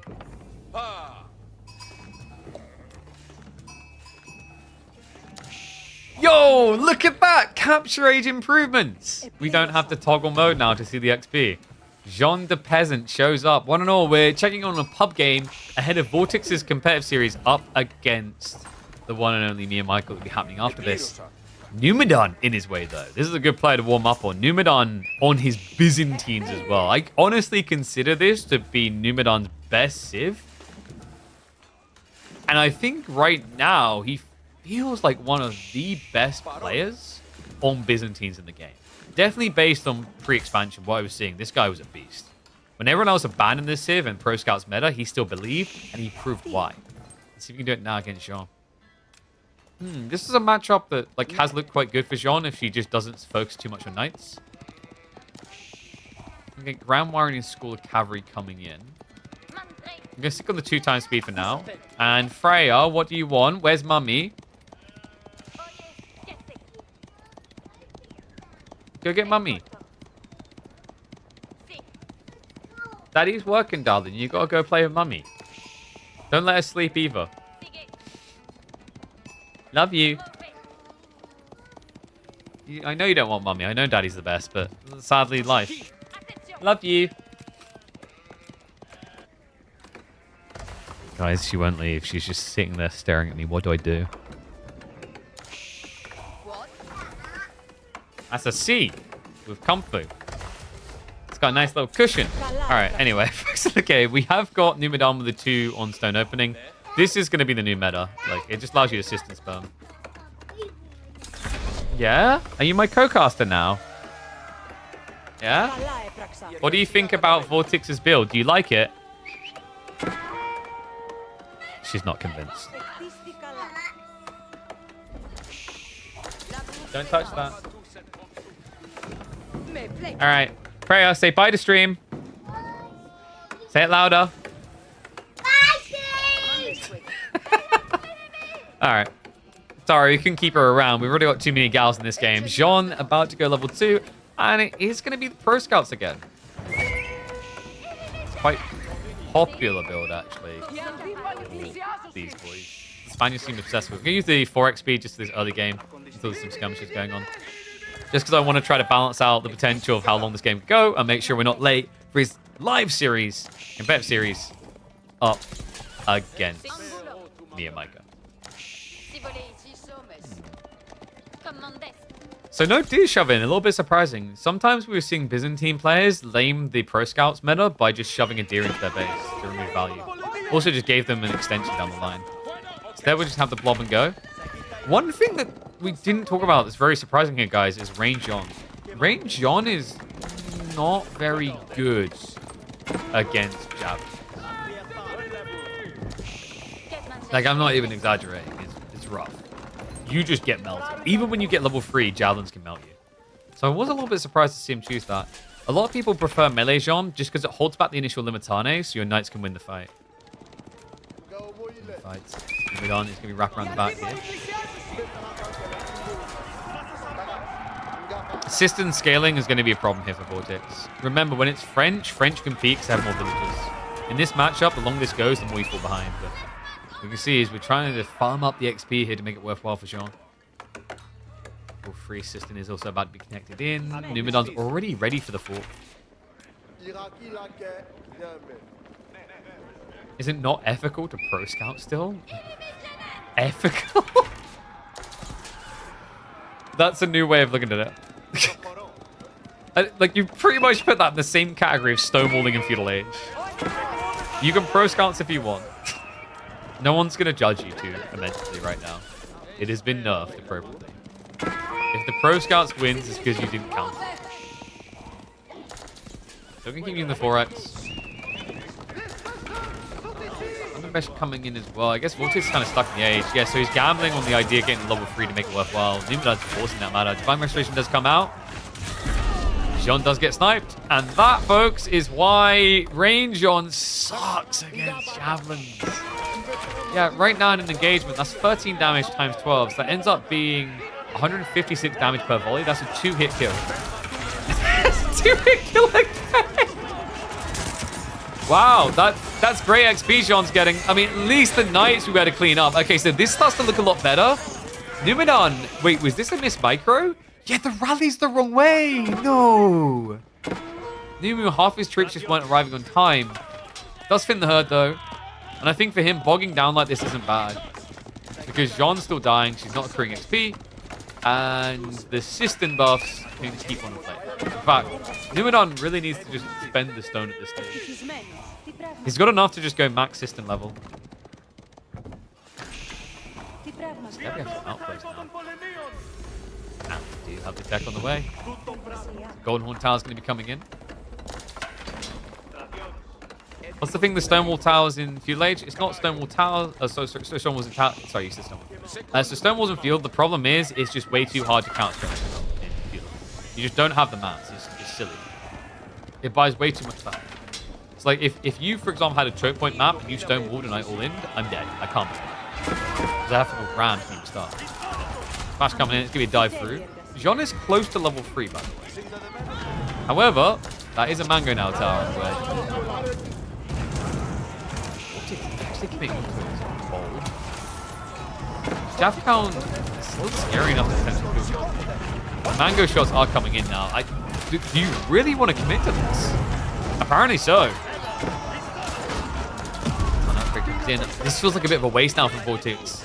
He has at least blocked the gold gathering, but a lot of pain in return. That definitely didn't feel like it was worth it. You could argue Vortex was containing his opponent. He did get a little bit of XP as well.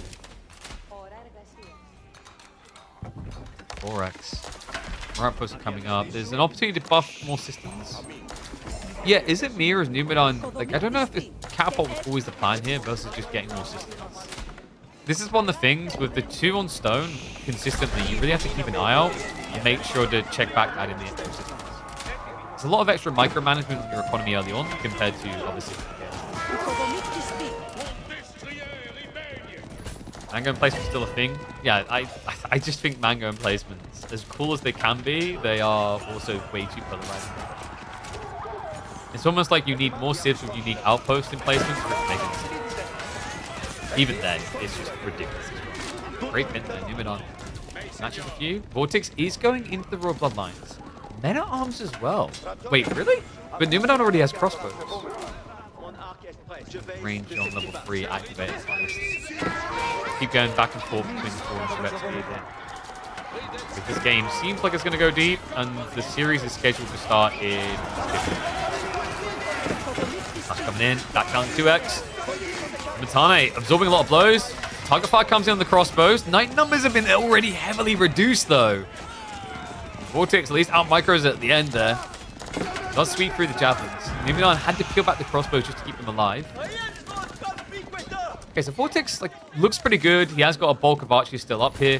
Numu, did he just switch to the camels? Quite tanky against archers, but still will somewhat help. Not going to feel great against men at arms. Vortex If he can just shut down these groves, it's cut. It's game over. Does feel like a bit of a big ask right now, though. Like, he took a big win in the fight, but Numidon is far from dead. So in some ways, it's better to just stand here than full dive because half the farms won't work. The other problem that you have in this game with your Vortex is Numidon did get 3 relics home. It's a lot of olive oil. Flash comes in.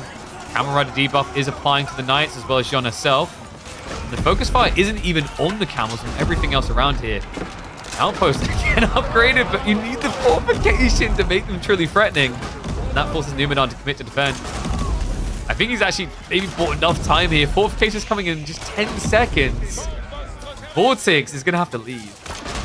Okay, once again, Mango Tower saved Numidon from obliteration. That's twice now. Oh, that's crazy. These things are so damn toxic, I swear. By the way, let me know what you think of the 2 to 4x speed. Like, we're doing it for obvious reasons to catch up and be ready for our next live series. But it is kind of interesting to kind of fill the gaps where possible on recorded or like live that we're catching up on. This being the latter. But keep drop now. Okay, so Numidon has realized that actually building units is how schmucks play the game. Yeah, actually, in fairness, that's true, guys. I recently played the Talton campaign mission, and I realized the way that you get the perfect score on that map, you just build castles. Because population limits and running to 4 different areas of the map kills you. But if you just build keeps, there's no population limit on keeps. They're also substantially harder to kill. Okay, so yeah, Vortex has gone for the 2 TC now. We do have farms getting added in.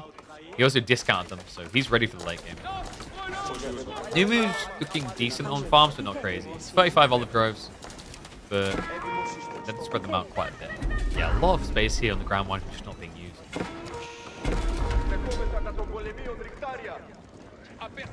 He's gonna march on the other side. Another keep drop coming in. Numidon, he's going Imperial. Okay, remember, on the other side of this, it was Royal Institute from Vortex, so he doesn't really have that same scale potential rapidly. He has to set up for it.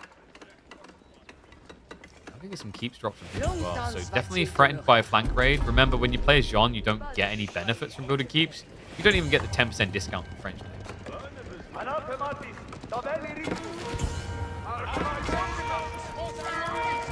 Dive in. Torches out. Divine Restoration. He's going to commit to killing it. Foreign engineering companies coming in. At this point, Vortex is a little bit suspicious. Like, why am I getting this keep kill for free? Going, oh, shouldn't complete in time. Villagers are going to get chased away. Does finish the torch down.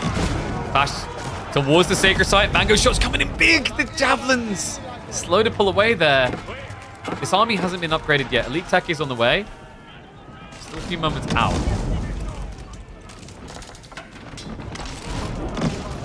Keep drop now.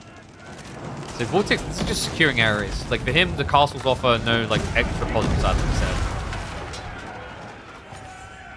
And one thing to keep in mind is Numidon, this tech up is cool, but where's the gold? He might want to consider pulling the relics out of the Grand Winery and into a monastery. Because he has no gold access right now.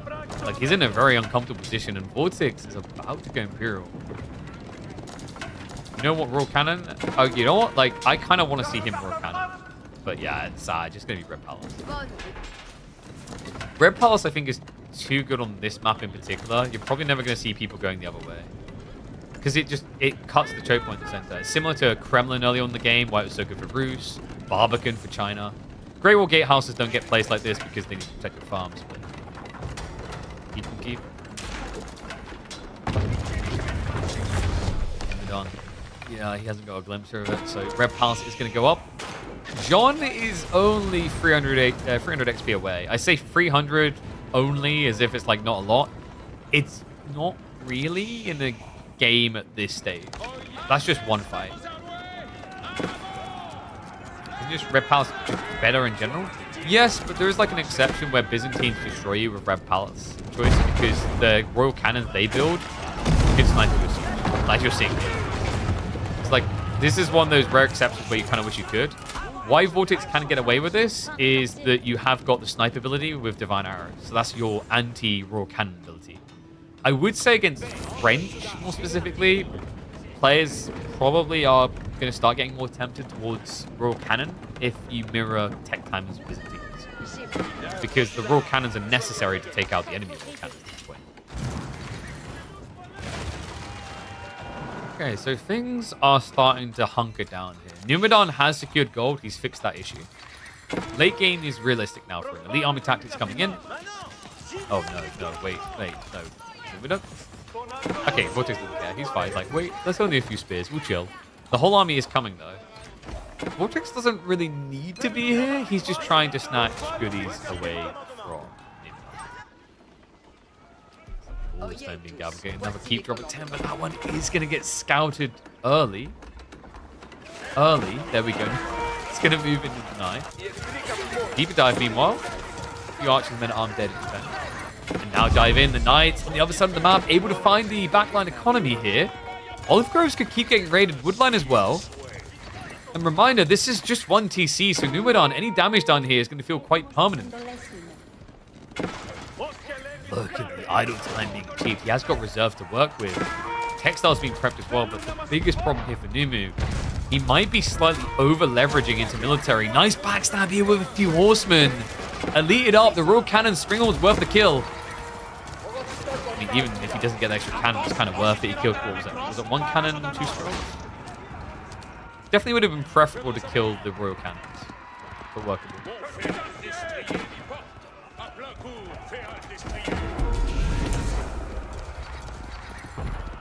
Right, I think we'll stick to the 1x speed for now. Unless there's no raids going, in which case we're 2x. It's almost Mecha Jean time, folks.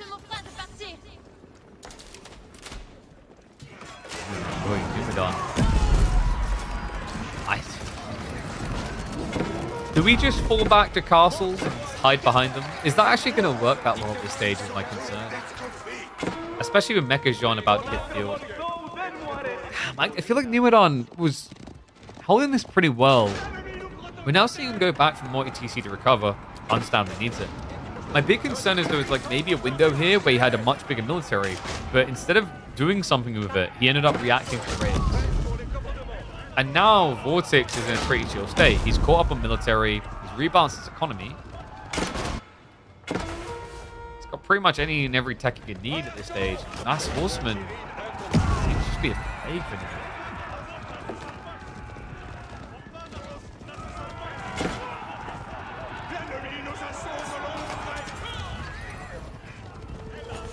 The Grenadier is going to be for the Golden Horn Tower. He doesn't want that. The game forces you into it occasionally. And we are about to see the most feared form of late game Jean. Mecha Jean with Mass Arbitrary is a game breaker. The attack speed ability with crossbow stirrups gets you down to 1.3 attack speed, I believe it is, which is quicker than an archer.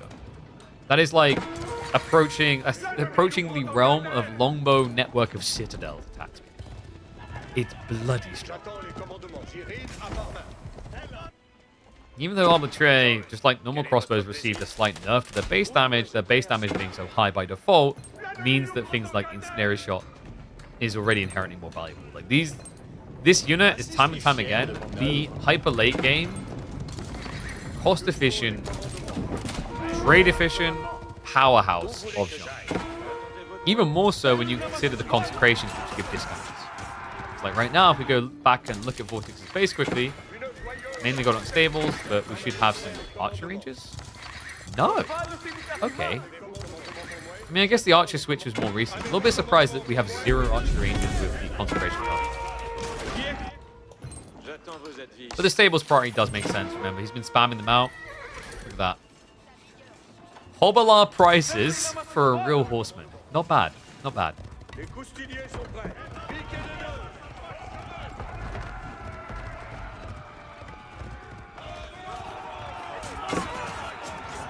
To take down the red keep with the Royal Cannon? You'd think. But there's one problem with that plan. Can you figure out what the problem would be? Tower range. So you can use the artillery shot, but then you'd have to come in range of the Red Palace. Red Palace, for some reason to this day, still has 10 tower range instead of 9.5. Which feels like it. Like, other castles get the 9.5. You had time? You'd have to dive it, though. With this many villages, you'd have to dive it. You're going to range with the ability? Yeah, but it's a one-shot. You click it, and then you have to wait for a recharge. Phase like, just build 10 of them. Oh, okay. Oh, yeah, okay. In that case, you win. I think the problem for Numu was probably that he felt he needed other mercenary fights. Yeah, because he's gone to PP pounds there. There's so many Limitane. I don't, like, does he not realize that the game has switched into Obelisk? I mean, how would he? He's blind. And there's the discounts to about. Look at that. You only pay 90 for these. 90 for an Arbitrary. What a bargain. 90 for the Giga Chad unit in the late game.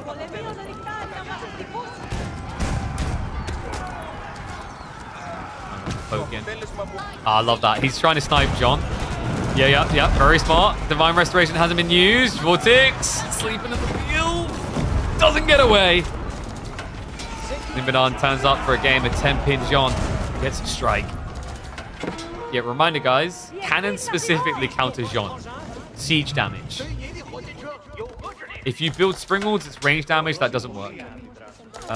It used to be with the old system. Remember we had Culverins? Those wouldn't work either. The new Culverins will because they've been switched to Siege. There's 78 pure damage per shot into John.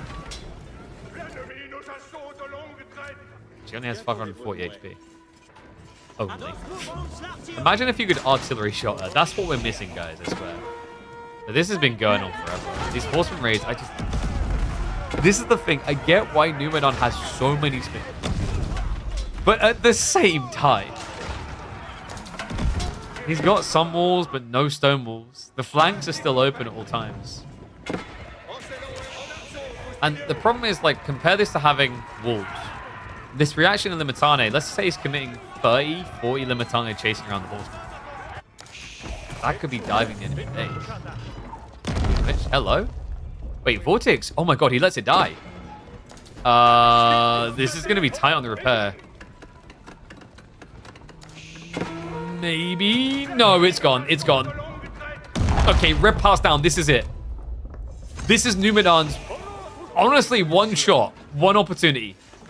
Down at 58 villages. It would take so long to recover otherwise. This has to be it.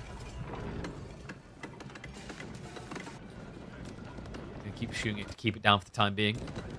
Meanwhile, Vortex adjustable crossbars on the way. This could get toxic. Numenor has mass melee for a choke point fight. No. He barely recovered his economy.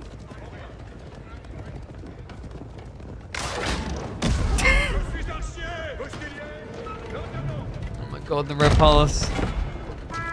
It might just go back up. Numenor.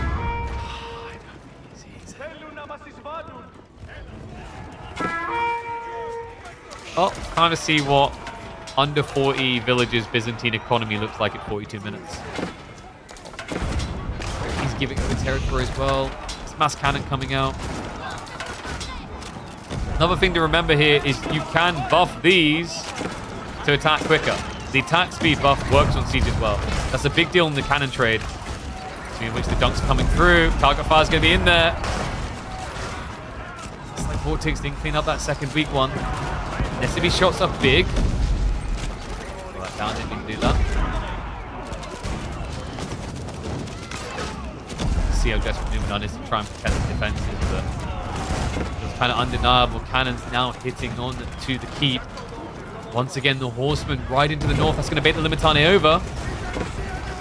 And we do have Jean's elite champions. This is big. This is smart if intentional. Remember, they get bonus against spears. Looks like it was just the one spawner, though. Instead, it's just going to be a meat blob of Pony and Expos to expose Numenor's farm economy. He's got plenty in reserve. Problem is, the thing he's just pumping doesn't last long enough. We're down to 130 population. This is it. I think we're going to be getting a GG out here. And a win for Vortex. Let me know what you guys thought about the speed up, by the way. Was it okay? Was it a little bit too hard to follow? Obviously, I wanted to make sure we weren't too far out in case our next series started. I felt for the most it looked trackable throughout the game. Crazy the fact that this game felt like it should have been over so long ago, but Numidan was able to hold on so well those tight defenses.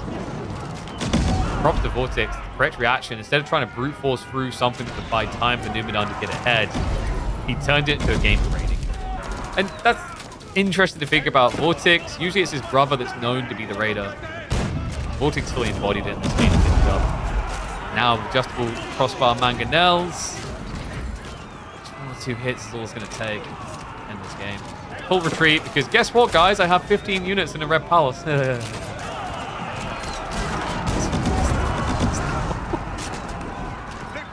I feel like I'm never going to be okay with the Red Palace. Ever. Then again, there is something ironic about your opponent mango towering you and then you forcing him into an L with this. Oy, oy, oy. Oh, that game might be uploadable. I might experiment, see if people actually like the fast forward.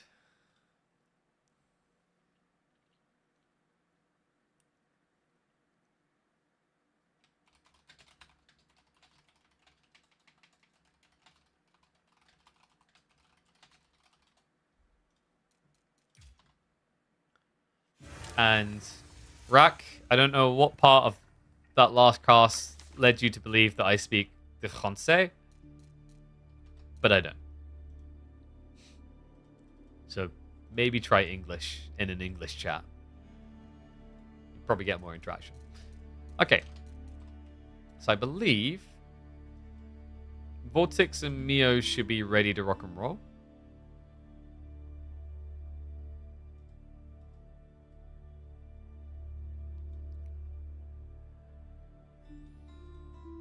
Let me check if we got a draft. I know Vortex has been on standby.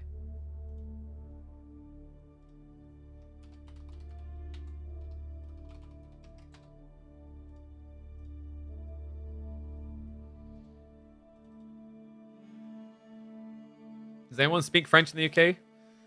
No. They tried to make that our default thing years ago, right?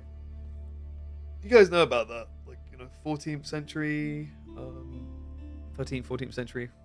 Actually, I think it's earlier, 12th. So it was a point in the UK where English was the language of the commoner and French was spoken by the court. They fancy pants their way. Okay, looks like we are about to begin the draft. Fantastico.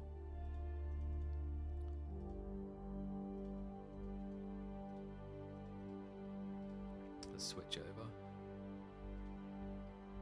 Pull that up.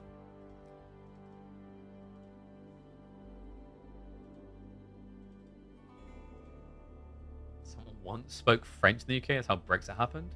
Yep, that's like... Damn, how do you know? That's like the secret story. That like the CIA cover-up things. You're just too smart.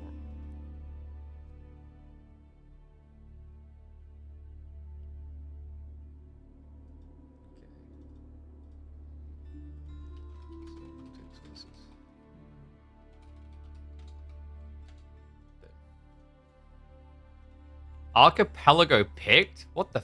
Wait, and Mio's the one that bans Carmel.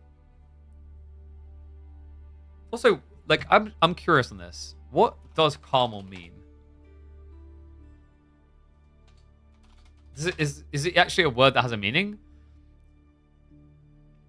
Means garden or orchard in Hebrew. Okay, I don't understand why that map is called Carmel.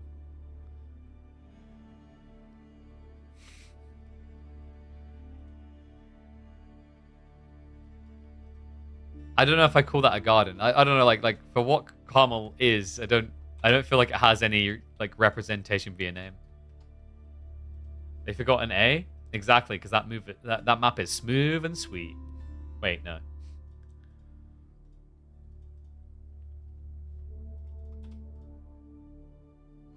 Okay, so let me update all the formatting details behind the scenes as well. Map one we know is going to be Relic River.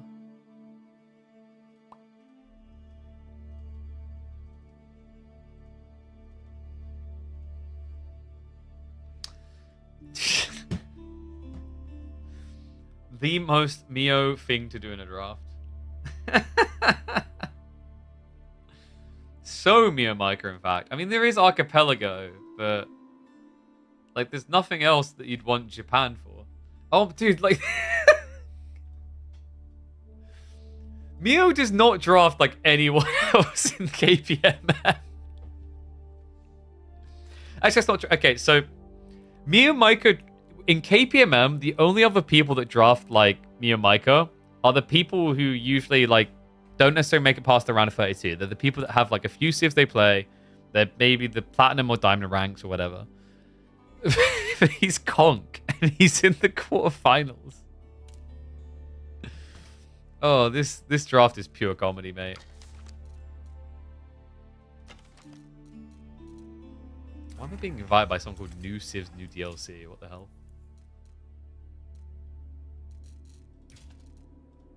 Oh, man. Oh, that's brilliant. He put a smile on my face with that, for sure.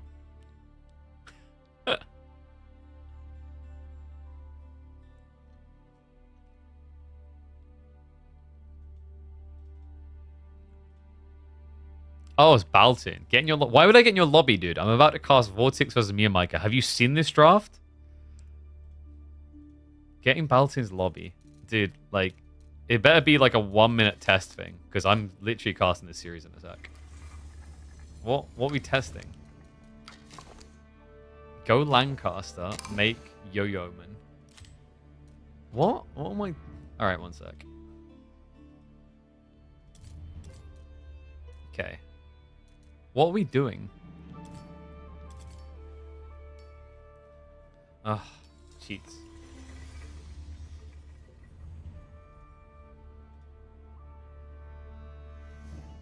Bro, he got House of Lancaster. What's going on? What are we doing? Yeah, in a jiffy.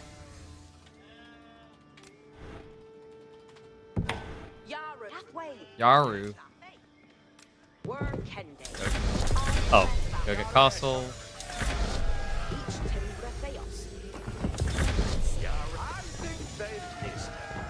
I don't know why I'm building this many, actually. I don't need to.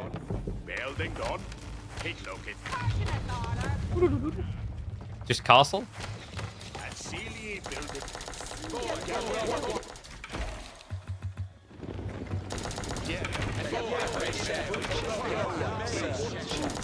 Can you activate thingy before it?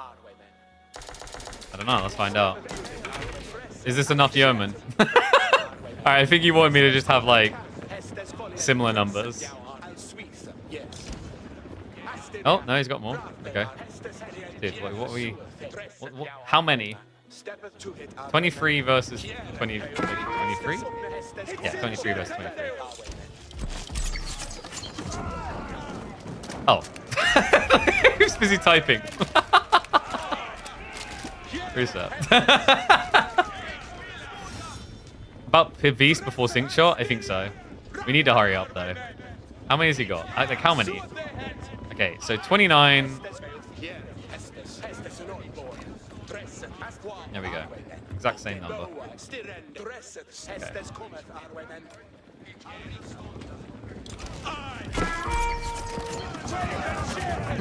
Kinda got it out. That offsets some of the damage. It doesn't really work. Alright, guys, there we go. Yeah. I mean, Pervice takes a long time to set up. Also, like, I don't know. Like, if you Pervice, I'm just gonna walk away by 1 inch. It does get rid of the range diff.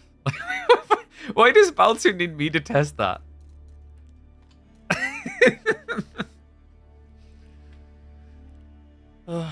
That's official. I'm Baltoon's best friend.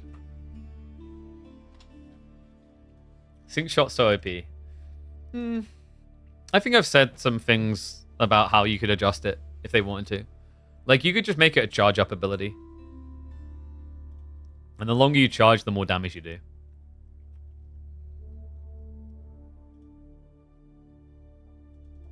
But yeah, outside that, like, I don't know. I'm still of the minds that even if you nerf Yeoman, I don't think you need to substantially nerf them. I think people's feelings on Yeoman are misguided. They definitely are slightly overtuned, but like it's the manners at the core of it.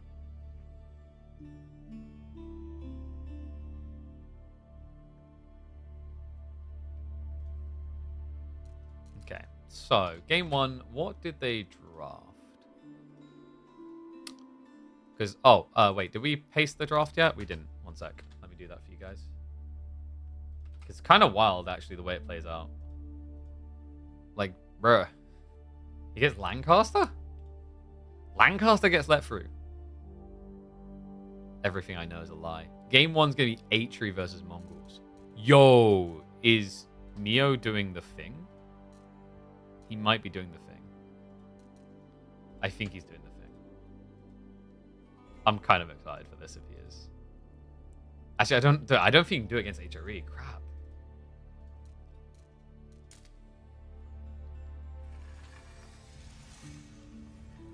Remove the movement speed? No, I'd rather keep the movement speed. You can just like lower the range.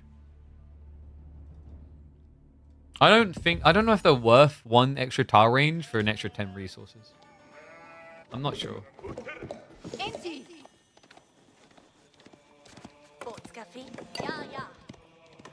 Alright. Let's get predictions online.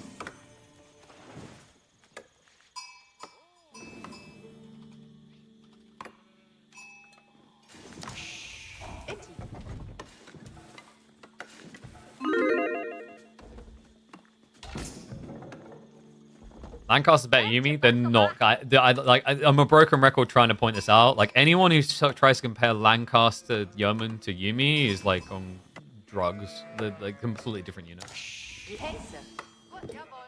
You pay so different of a number for them.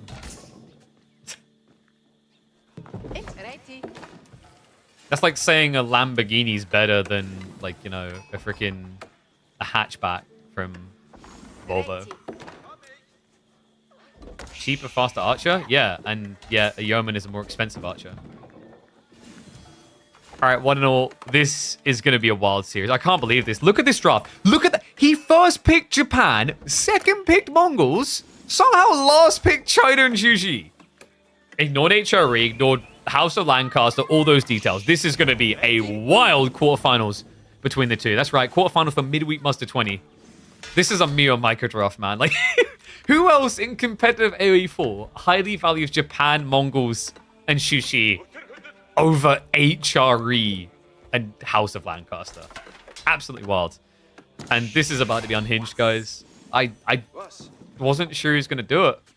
He's actually gone for the racks against HRE. Huh. So one thought I had here is that me and Micah might try to go for a dot drop on the south side, because this is Relic River, and Relic River actually does have 6 shoreline fish on the south side, specifically. But you have to be assuming that HRE is going to build spin, so that would like be a risky play. So I thought me and Micah might just try to go Castle, Feudal Age rather.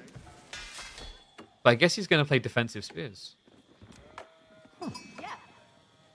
Yeah, and no surprise there on the Gamba. Heavy lean towards Vortex. The reality check of this matchup, you know, HRE, I think they're the kings right now. Alongside House of Lancaster, they just feel like the best here.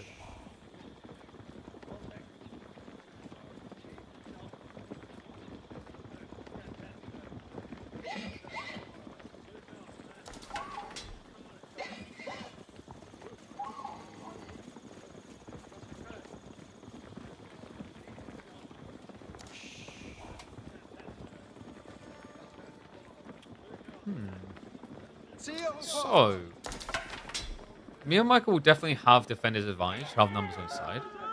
Vortex can choose how he fights though, guys. He has better movement speed. He has yeoman movement speed. Yeah, we're just having loads of discussions about yeoman, but like this is the comical part. This like yeoman have a weak part. These guys go feudal, they get him at speedier. And I think he's gonna look to expedite the feudal age now. Huge food drop off. Too far away. Sheep count is going to be pretty competitive. Vortex actually got more. He's just average.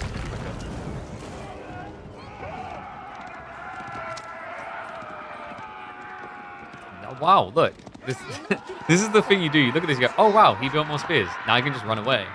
Vortex is going to reinvest. He seems very fixated on denying this Uvu. I guess the problem for Vortex is if this does trend into feudal casually, then you've built these spears and your opponent can double produce archers. So he kind of gets the opening ramp up. I mean, HRE economy, shrug. And a really good spawn for it at that. Like, you could Archon Chapel here, get the wood and the gold. You could be crazy and go for the berries, probably not. The other thing is, even if you Archon here, the deer are really shovable. They kind of look like they've already been getting shoved.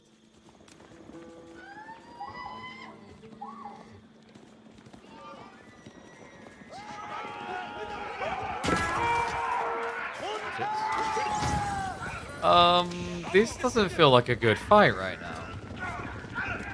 I mean, this is the weird difference, though. If he has to run all the way back home, who cares? Because I've got a TC to protect me. Obviously, the Mongols is a bit different. You have to defend like this because your Uvu, your Rax is too far out. Vortex looks like he got slipped up a little bit there. Actually, overextended, lost one of the spears. So Mio, favorable trade. Vortex, the micro focus, kind of led to a little bit of miss macro here. 300 surplus food just sitting there. 8 now in the Archon to build up. Meanwhile, Deerstone just 6 on the other side. Oh, look. You're all hurt. Let me fix that. Oh, this is just so dirty.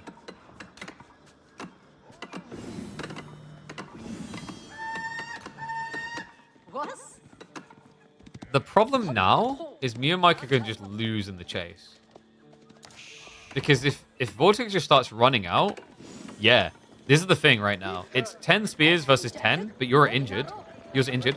On top of that, Harden only takes 15 seconds and you'll get more movement speed the moment you tech. Like, he can just chase him down here.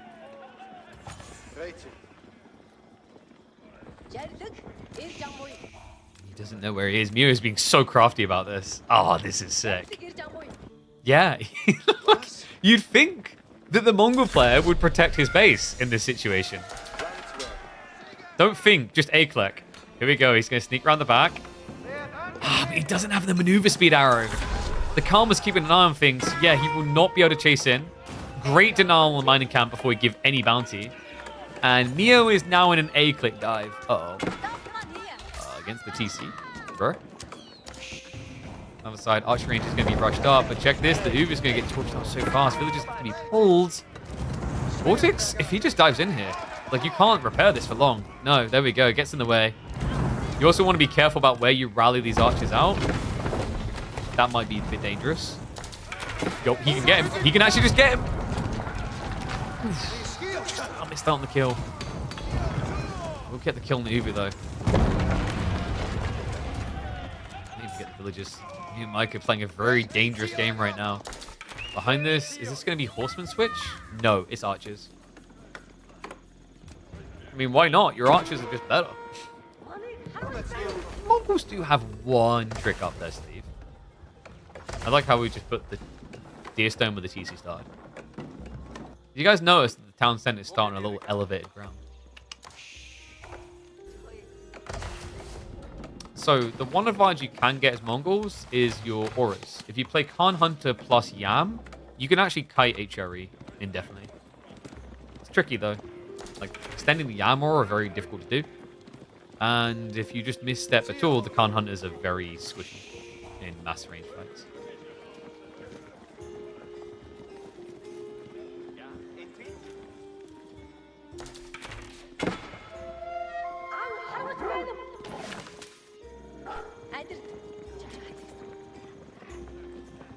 Is Vortex going to go fast castle?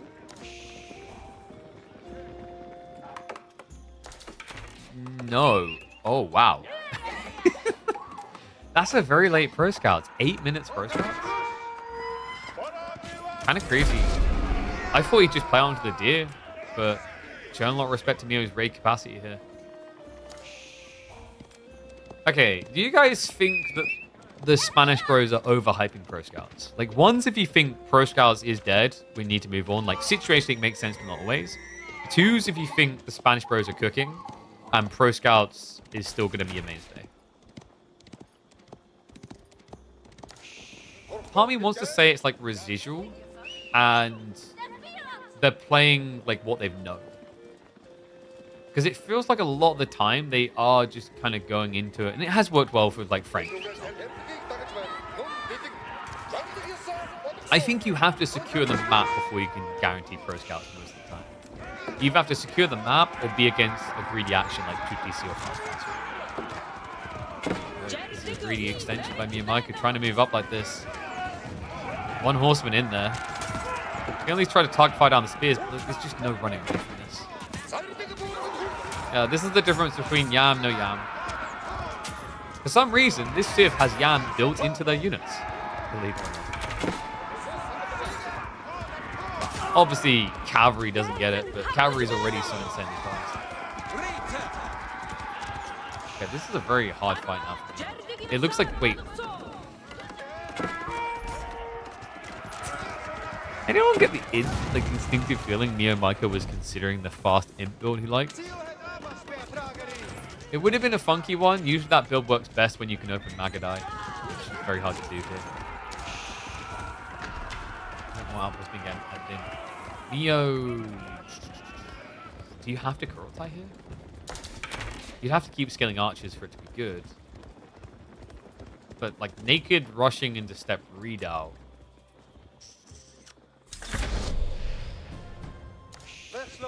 I feel like you might just get dove.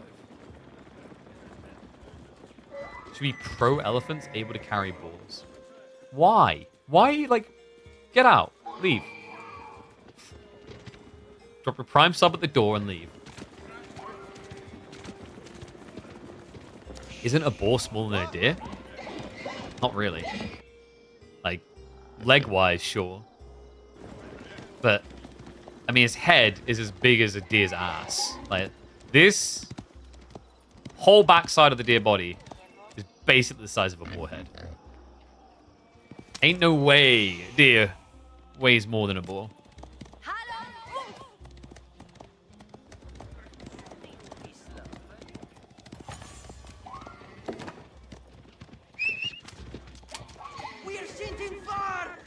God, you know what must be confusing?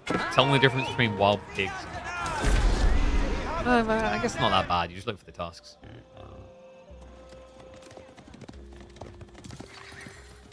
Okay, so chill pill moment from Vortex. He's starting to prep for the castle age. Me and Micah is going to beat him to it. Deer weigh 2 more times than boar? You clearly haven't met big enough boar. Like, it just sounds to me like your boar is malnourished and you're a bad owner.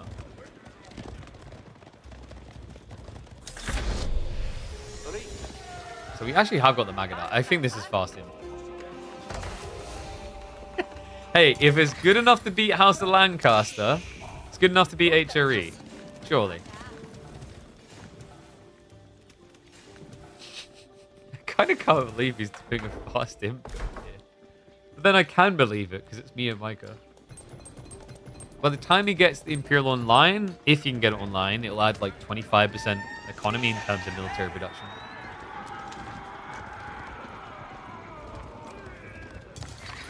You're huge compared to boar, we don't live in anime? Well, maybe that's the problem.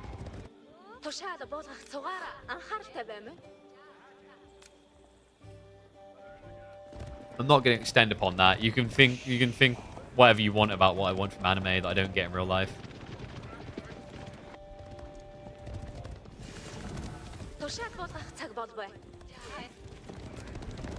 So does Vortex just rush relics and do the same? Mathematically, it's not a bad idea. I mean, you would be giving Mongols probably their best punt at success here. Kind of felt like he was going to go in for a moment there, but... I mean, he must have an inkling of what this is.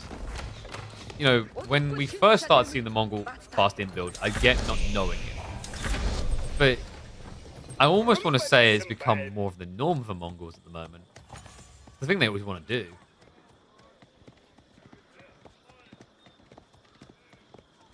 Let's see L's back for the Black Riders. I think you live in a fantasy world. You can still get Black Riders without L's back. So maybe down the line.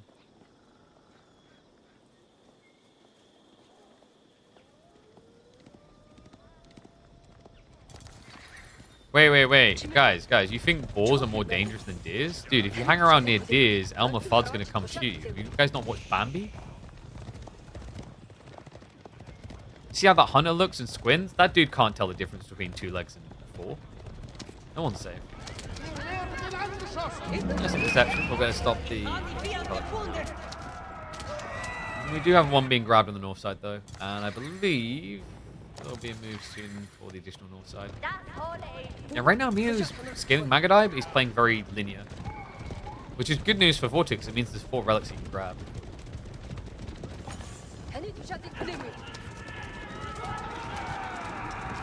Deer are more dangerous because they jump in front of cars. Yeah, but that's why you just need to make sure you've got like an off-roader car, and then you're safe. Guys, like, deer wouldn't be a problem if you all just drove monster trucks. Come on. What's it gonna do? Jump in up that high? Nice try, deer. Maybe like old school 18th century deer, but not modern deer. Those guys are late. Alright, Uvu coming in. Quickly being burnt out. Magadai numbers are starting to get pretty nice. The problem here for me and Micah is like this was meant to be, I think, Imperial Age, and has now turned into Mass Castle Magadai. Something I have a little less faith in. Against Vet Archers with the extra ranged armor, not to mention the March Drill Spearmen. Even have Knights now getting added by Vortex. And all of a sudden, his economy just looks a lot better. Yeah, this is like the problem. Me and Micah has loads of gold, but almost feels like he needs a front line, which would dictate the future.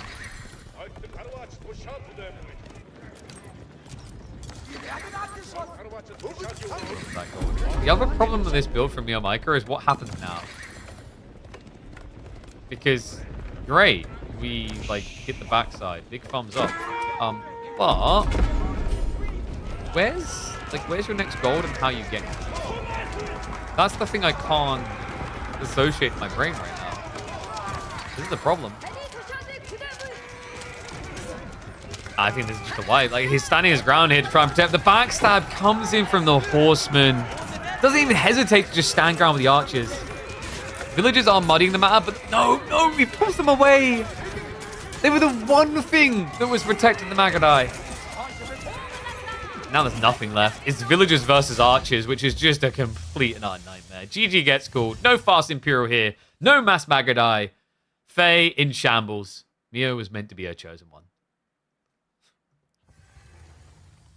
Oh dear.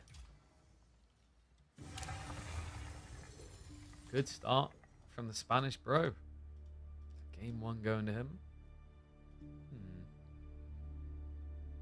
I mean, in fairness, normally what you'd say here is the H3 player used like his best Civ pick and his opponent baited him with a bad pick. But it's Mio Micah who actually values Mongols quite highly.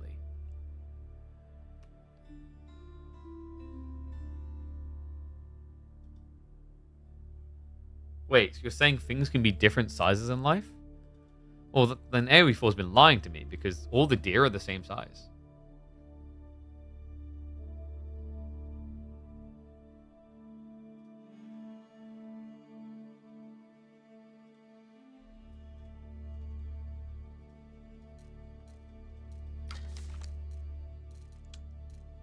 The question now is, what does Mio take next? Because we said Archipelago got picked.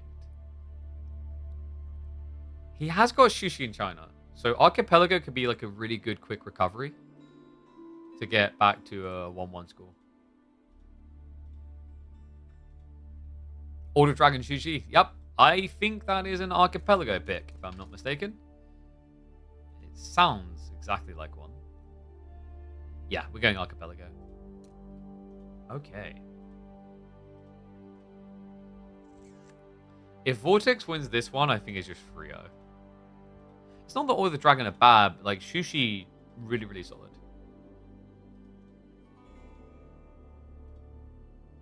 And it's like, if you can't at least claw this game back, like this is probably your best one. I'm trying to think like what matchups he has afterwards. Byzantines, China's a little bit awkward. Biz feels pretty good now, I think. Delhi against Ibids has looked pretty good for Delhi. Delhi against French. I think Delhi like is very, very close skill base, but Delhi has a slight edge still. House of Lancaster against everything. Like, this is where Vortex's draft just looks way too good if he goes 2-0 up, I think. Let's find out if he can do it. Get Predicky's going for game 2 too.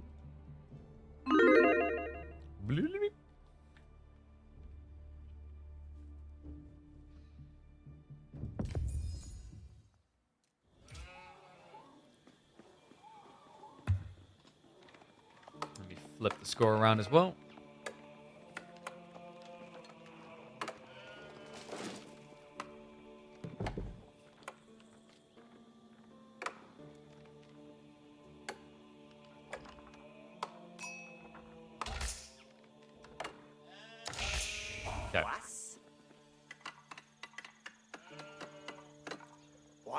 Oh, wow. Archipelago spawned quite balanced. Wait, what? No. What? Oh, I had to jinx it. The starting islands look so nice. One and all, welcome back to the quarterfinals for Midweek Muster. We've got Mio and Micah up against Vortex G2. If Mio cannot win this game, I think we're looking at a clean sweep. Order the Dragon versus Shushi. OTD definitely capable on water, but Shushi just kind of a given king historically on water, apart from the new Sea of Knights Templar. And the spawn does look like it's a little bit favorable towards him. Obviously, he doesn't know it yet with a relic spawn, but if you get a sneaky fast castle, which Shushi can do quite easily after just one skirmish on water, he's going to be rolling the gold. Ah, but he goes for the dock on the back.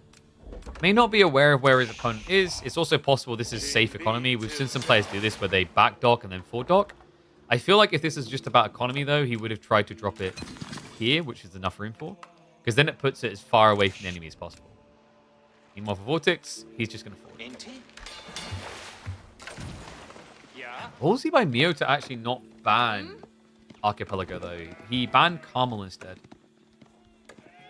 Carmel's a really good map for pro scouting. It may be that Mio doesn't want to get involved in the pro scout game. Probably tired of it. Water, Resident Sleep? I don't know. Water can sometimes be interesting. It's just the thing you have to keep in mind about water is water has an accessibility issue. What I mean by that is if you slip up once in the first few minutes, the game can just immediately feel over.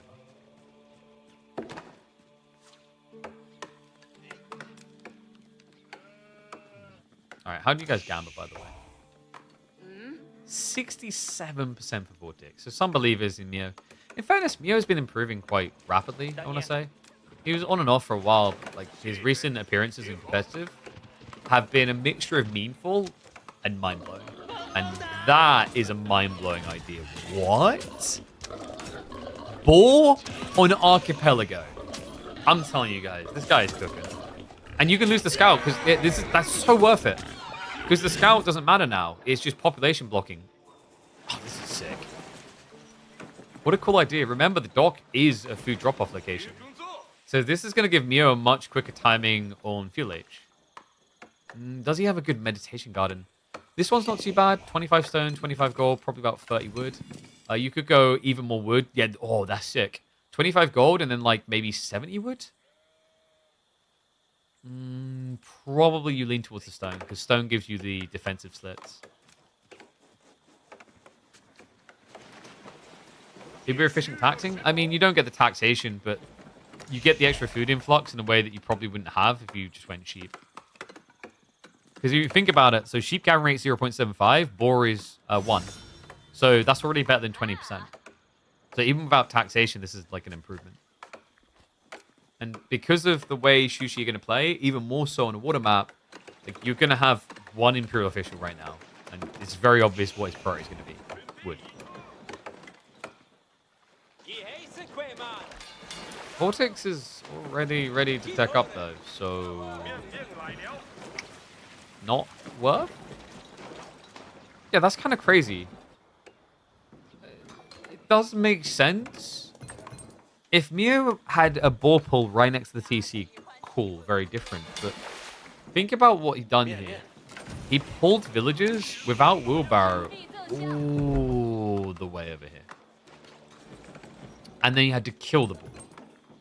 That's like a 40-second investment, probably. So 5 villagers at that point, they're missing out on, I want to say, 120 resources at least. Crazy difference. Down the line, great. You know, it can give you a food surge in the beginning field, I guess. But the importance of the race is field timing. And you've lost that race.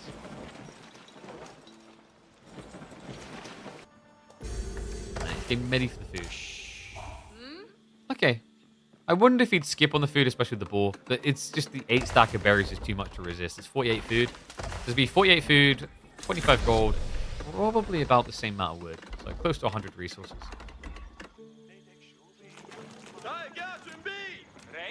Fishing boat count will catch up with Mio, courtesy of the fact he builds them quicker.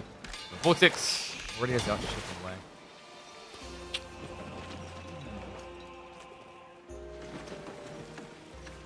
I'm not convinced yet by this opening from Neo.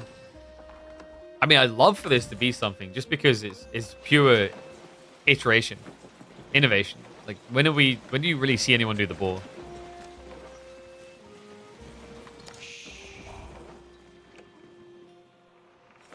Wait, are you guys still arguing about deers and boars? Sheesh, when does anyone care about fish life? I think more you need to watch Finding Nemo. You probably get a deeper appreciation for waterplay. Because then instead of focusing on the monotony of springle ship versus springle ship, you'd be too busy thinking about which one of these fishes is actually trying to find their son. It changes everything.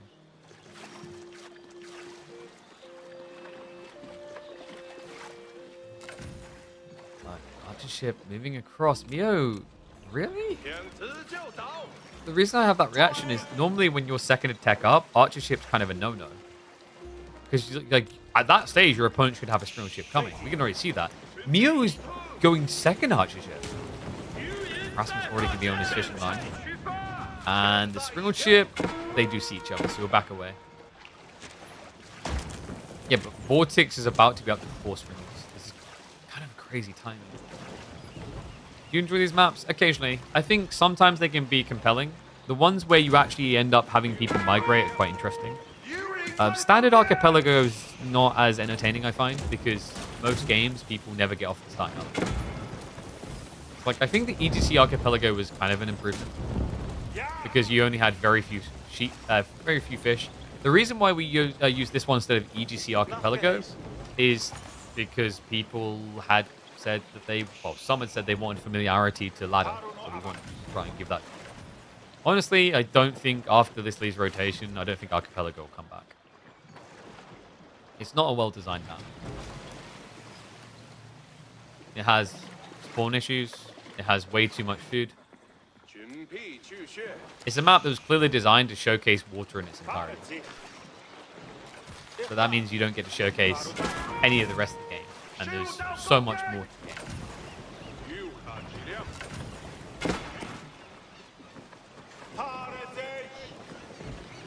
Mio's up to 5 archer ships, by the way. Oh my god, this actual guy. This is a strategy that we theory crafted back at Rebel World Legacy. And it made sense back then with the numbers. But after the tweaks to boats, it's not so good anymore. The idea is that you can just lob enough archer ships to snipe down springles. You outrange them slightly, and then you have saturation fire that can hit multiples. If you rush Blacksmith and get the extra archer shot, that's an extra 5 damage. We don't have a Blacksmith rush.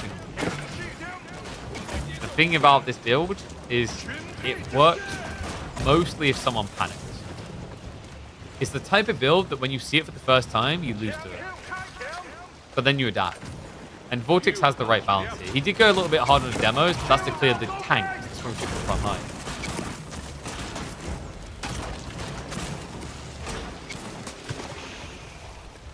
One thing he does have to be a little bit careful of is going to be the eventual damage done by the trade-off of healing versus no healing. Demos are starting to connect in. They're detonating on the dock. That's not terrible. Slowly getting rid of it. If you remove the healing aura, then you can win this fight. Villager will be get pulled by Mio Micah. Yes, he's going for the repair, but demo ship timing on this. That hurts. He has got the wood to immediately replace.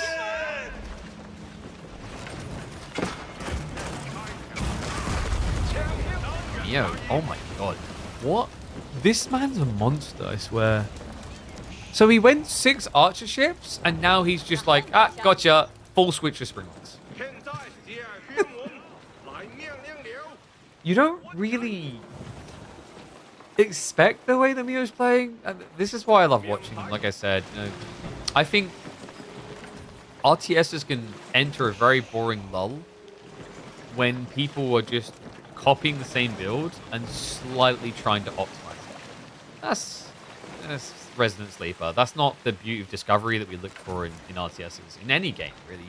You know, think about an ARPG, a new season releases, you want to see completely new builds. You don't just want to see the same build that people have been doing for 4 seasons. That's dull. It's very hard to actually be a competitive game and keep people intrigued, held with that format long term. That's why, like, Heroes of Might and Magic 3, in my opinion, has had recent resurgences because they added new factions and revamped old skills. It's the same logic here. Like, Neo is so entertaining to watch because it just doesn't do the norm. However, that is not the micro I'd expect from a StarCraft player. Stands his ground and gets erased. Oh my god. Neo Micah, no move, no reaction at all. Vortex is going to take a hit in response. They'll have to lead to him resetting. But Neo, I felt like he was about to take the lead here. That's completely reset it. We do have another dock, though. Neo's trying to get a little bit creative with where he spawns. However, Vortex already aware he's going to pull back that way. That does mean there's no harassment on his economy. Demos are coming out, though. Like, this is a sneaky backstab if it pulls off. That's why Vortex reacts fully. The archer ship. Oh, man, the sails away just in time there. It does get slightly clear. Are now coming. Keep in mind, Vortex is holding some demos in reserve. Wait, do you think Neo and Micah done this because the boats look alike? Oh my god, it might have been that. Unfortunately, there's just no microwave this real ship. I guess the boats look too much alike even for him. Target fire, Vortex goes to the injured ones. Yeah, it almost feels like Neo and Micah was trying to use the muddied appearance of junk ships being so similar to his edge, which is cool, but you know, you got to control group those bad boys up and move them away. Vortex is just going to be backing off here. The Archon is starting to get a little bit weak. Positioning starting to get worse for him. You hate China sushi because the ships look like this. Yeah, this is the thing. You don't notice what boats are what until they start attacking, because when they attack, one keeps aiming forward, the other turns to the side. I'll credit to him. Me and Micah, you know, we're 12.5 minutes into the game. It's about to be 13. And I wouldn't say Vortex has won water at all. Like, this is 50-50 right now. No one has a lead. Not a real lead, this, you know, worth measuring right now. There is an argument as the game goes on, me and Micah pulls ahead because of the Archon overflow. Like, you're starting to reach a point where the Archon won't be able to buff you anymore. He's got this tiny tree line here. His gold is about to run out as well. There's no second gold this in range. So he's going to end up losing a 15% eco buff. H3 and English look the same? Huh? Well, not really. They're fairly different.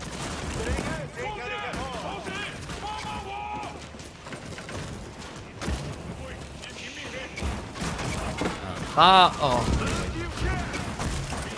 Demos. Nice sneaky boy in. Near Micah. Center. More demos coming through. Vortex. He pretty much walks into them.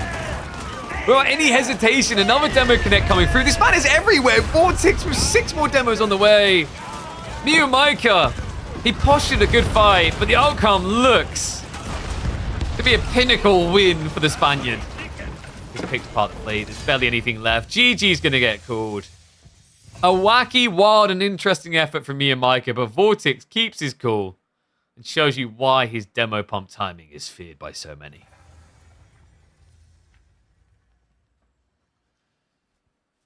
And yes, Order of the Dragon does get the attack speed buff that H3 gets if you drop the relics in docks, but you're not really dropping them in docks, right?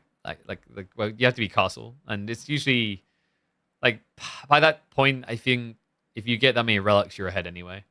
But it's a nice little tweak, a little buff. It makes a difference, but it's rare that the difference is felt, if that makes sense. Okay, so left side win.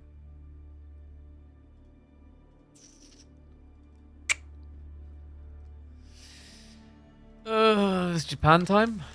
It's probably Japan time. Knowing Vortex, sorry, knowing me and Micah, it's probably Japan time.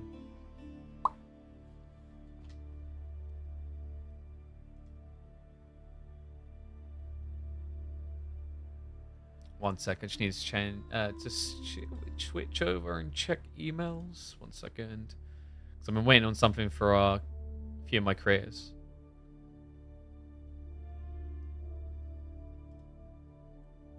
Should have come in, but hasn't yet? Am I blind? What the hell?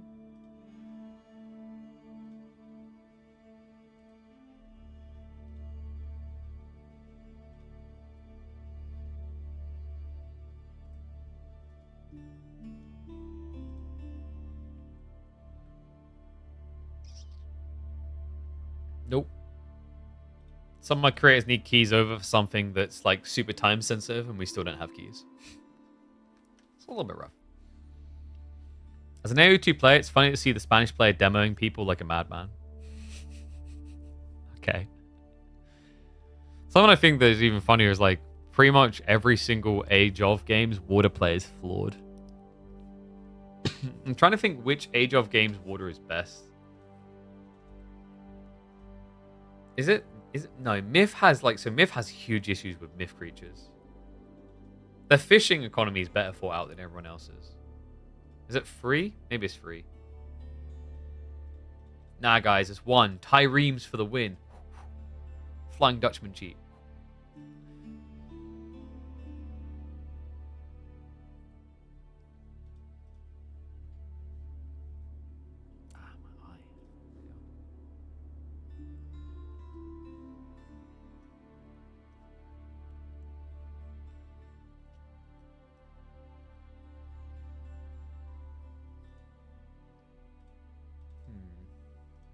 So I think... Okay, yeah, it's Dry Arabia. So we're getting Dry Arabia, Lancaster... Oh, no. Versus French. Okay. We've seen how this can beat Lancaster. But it was somewhat reliant on the spawn, in my opinion. So let me pay out Vortex. Get ready for G3.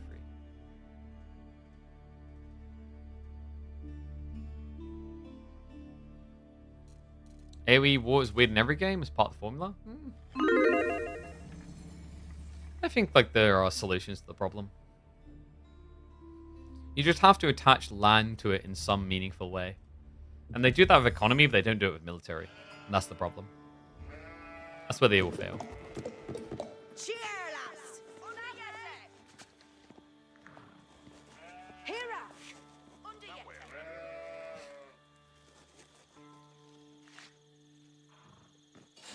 One and all, that is correct. You are looking at that correctly.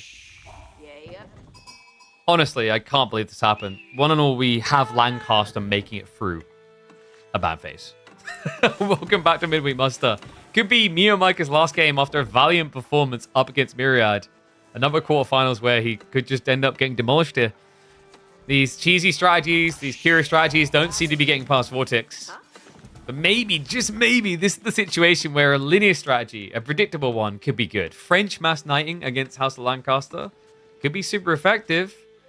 Unfortunately, Vortex got a good enough spawn. Look at this stone and the gold next to each other, which means he can plop a House of Lancaster right down in the middle. Yeah, this is going to be a tough cookie to crack. I wonder, does Mio go for Pro Scouts like most players do? Very early mill. That is, yeah, I was about to say he must be going wheelbarrow straight away. Interesting.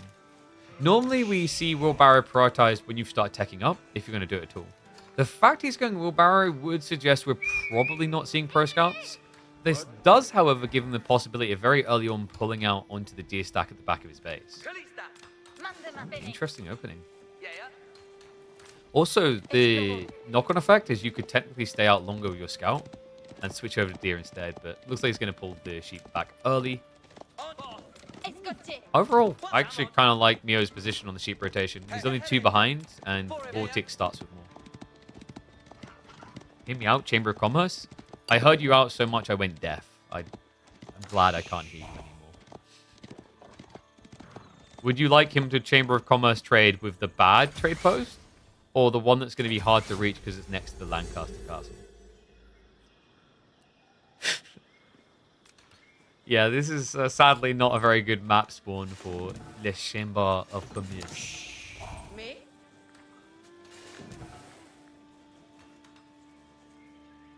Time rooms are crazy. Super cheap and cost wood.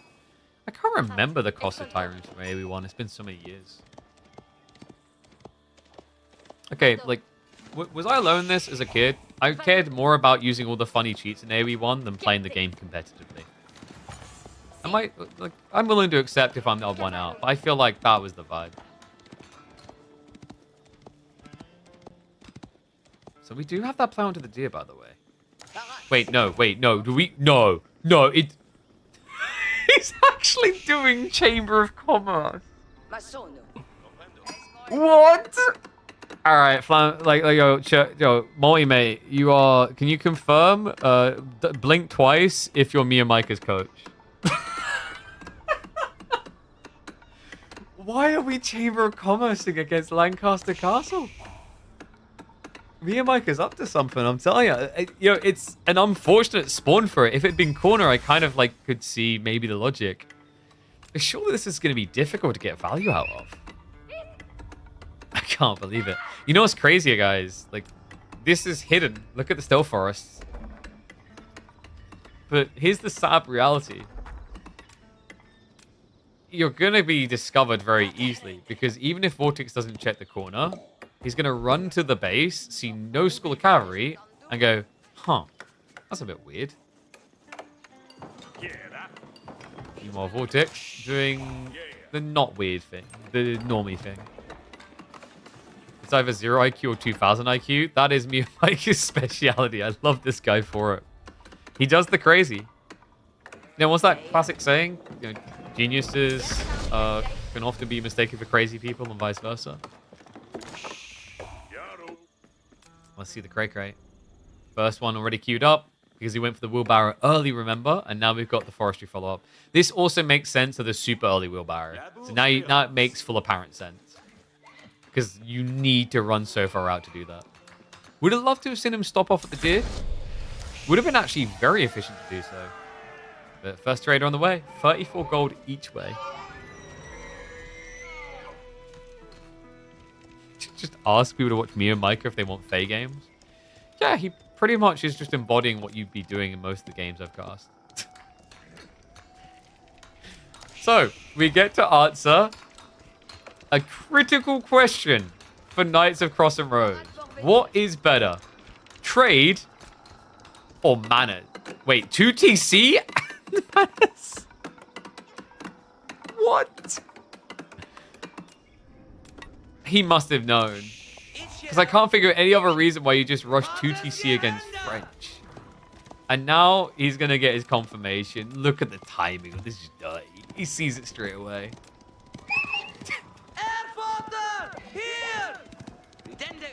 Alright. You and Micah, let's see if the cooking gets you burned. So second TC, is there more value just rushing castle afterwards? What, just completely ignoring manners? No, never. Not in a million years. This is always the crazy thing as well about 2 TC for House of Lancaster. I think you can cripple their manners in a very big way and they'll still be fine. Because 2 TC will still be good for Lancaster. Because of that, sheep. Spawning 4 sheep with a TC is like a crazy rebate. You're getting 800 resources for spending 750. And you can argue, KP, that doesn't math out as a beneficial exchange because of the build speed and the other things I do, mine counts, etc.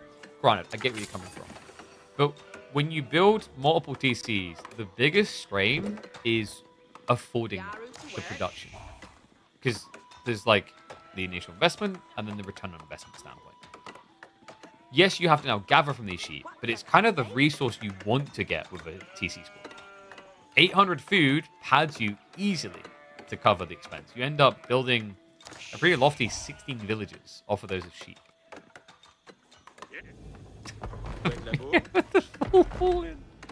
We're 7 minutes into the game and he's fully protecting. Oh my god, dude, this is trench warfare. We got Vortex doing the same thing. Full wall in.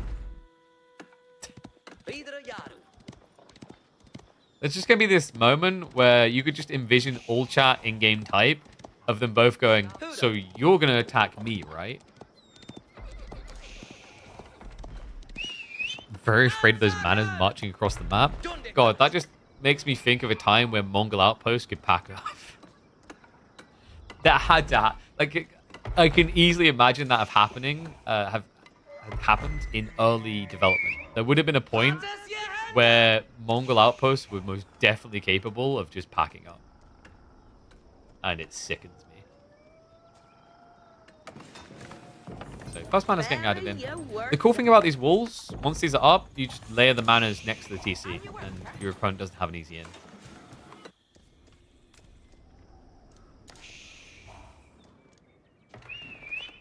So Vortex already prepping layer 2 mana? I think so. Yeah, he's already got it. But Mio, look at this timing. Guildhall at 8. Okay, this is fast in. This has to be fast in. This is a full eco stress test.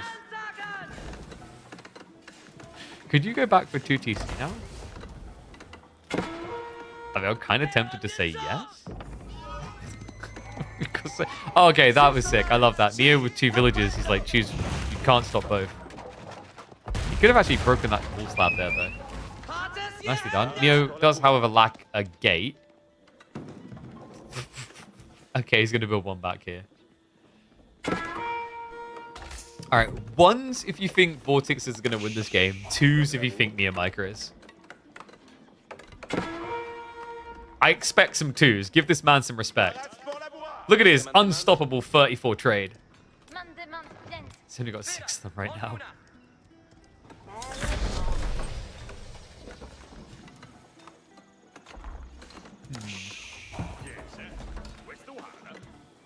One thing that is a bit worrisome here is how quickly Vortex can catch up. Because the mana's just going to start accruing, and then when you go Castle Age, King's College. So, like, there's not really much doubt in my mind that Micah can get Imperial Age quicker. The doubt is that Micah can do something with Imperial quicker. That's the problem. So probably, what, 16, 17 minute tech timing feasible here? Definitely with deer. Oh, but hold... No. This is sick. He's mass horsemaning. Alright, this is why I tune into every Micah game that I can. He is going candles. Wait, what is this build? I'm so confused right now. It's a bait and switch, just surely. So it's going to show horsemen. That's going to stop Vortex from fast castle and going crossbows. And then he goes knights into spearmen? What? This is like 25 different types of weird and I love it.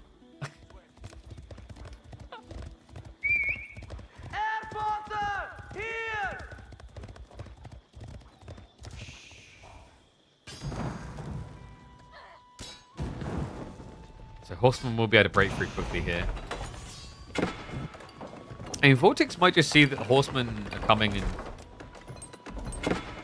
maybe shrug it and just go castle still. Yeah, we've got Muster the Nobles. The Demi-Lancers will definitely lose to the Castle Age Knights. This is just wild.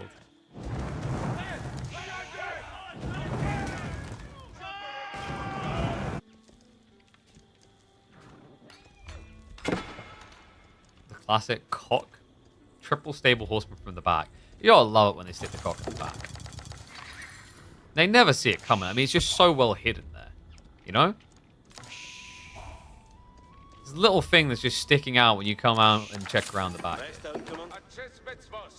9 traders now. Only unfortunate thing is obviously he didn't go for RO Institute, so no guild hall. No guild, sorry, no trade guild. So yeah, merchant guild. My brain. Oh my dick. That's a lot of demi-lancers. We may have a problem. Why is this a thing? He built 2 TC, he built 9 manners, and he's already got 11 discount knights running across the map.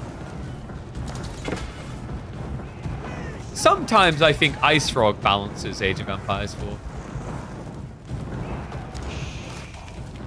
The extremes of Imber. Oh, good lord. Well, second walls are coming in. That's great until you realize that we can't trade. The King's College is on the way. We're just going to auto-upgrade these. Knights will scare them away. Okay, so, like, get a bit of breathing room. These walls from Mio. Mio, Mio, oh my no. So rewall's going to be coming in from Vortex. It should be quick enough to stop the Knights. Just going to pound on him with mass demis. All you need to do is just wait a little bit of time and then recommit in a matter of moments. We already have Spearman with the Ilman tech. Oh.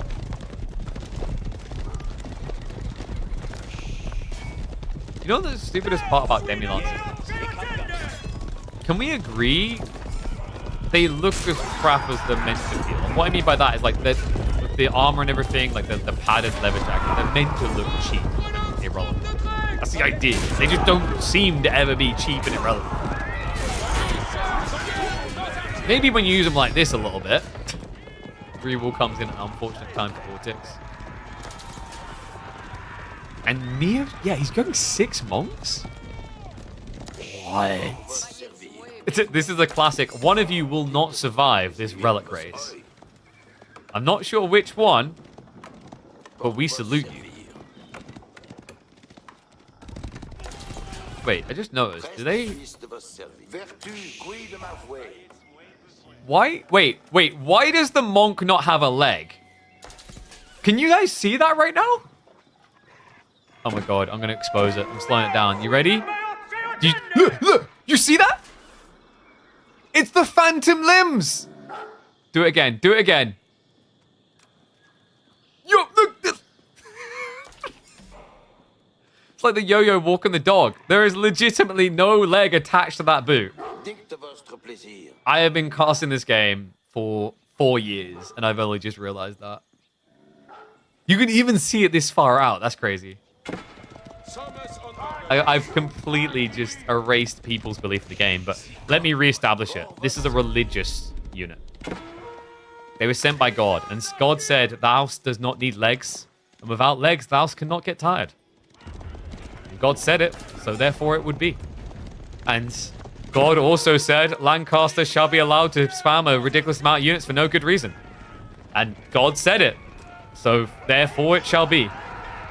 Mio has got the Red Palace. He just pulled the Guild Hall. Monks are going to get found. This is kind of what we expected from Mio. And by kind of, I mean this is exactly more or less what we expected from Mio. He's mass knighting. Oh my god, it's the Dimmu game all over again. Well, Lord, yeah, if only. Vortex has to know what this is. It just feels too obvious. There hasn't been like a non-stop relentless assault into your base. So instead, he's going to bring the assault to me, Micah, who has built a lot of ambitious houses forward. That might prove to be a problem.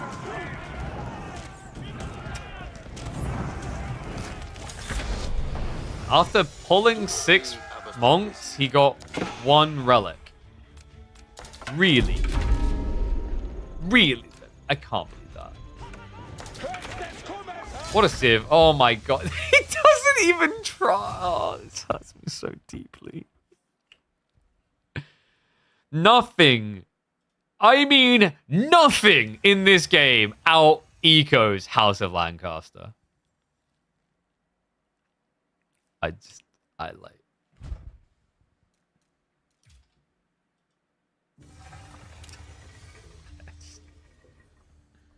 I'm disappointed he didn't at least go for the kill. Like, at least you got to fight, you know?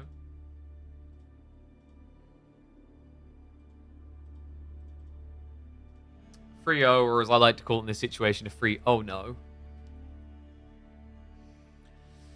So, let me update the brackets here.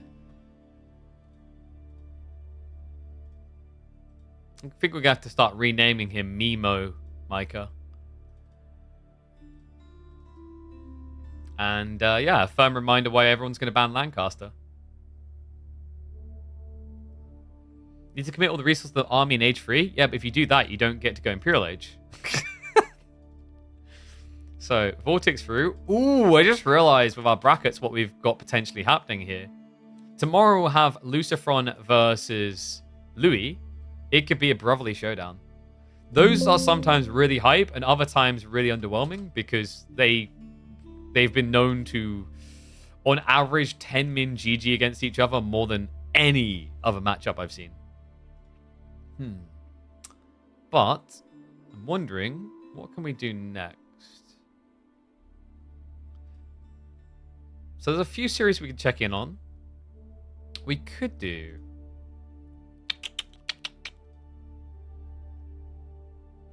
B versus Starflark. There's Kiliadi versus Voldemar.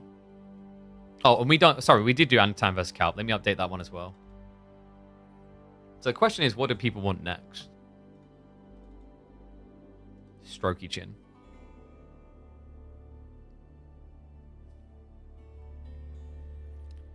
We should be able to cover all games between today and tomorrow. So that's fine. And I believe Dimu has not played Scatterbrained at all, so that'll probably be happening tomorrow. B. We can even do Kiliadi, Voldemar, or B Starflark. Possible we start tomorrow with B Voldemar. B Starflark, rather. Sorry, Kiliadi, Voldemar, B Starflark. I haven't looked at the results because I don't like doing that. I think...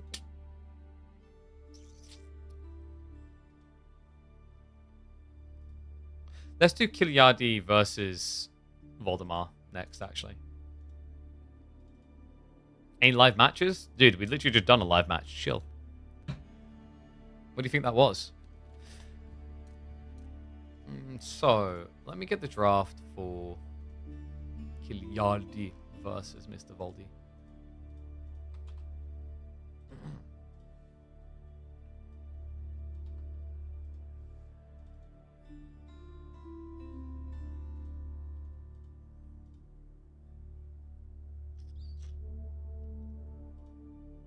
And then, so, map draft.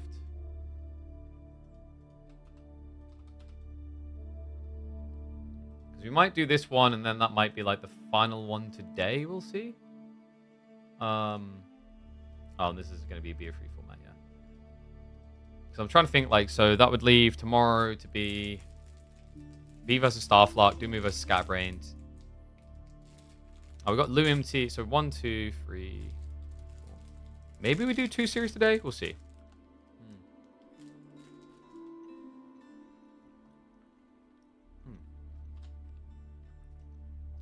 Let's get the boys' names in. Kiliadi, another player I just love watching. Dude's so funny.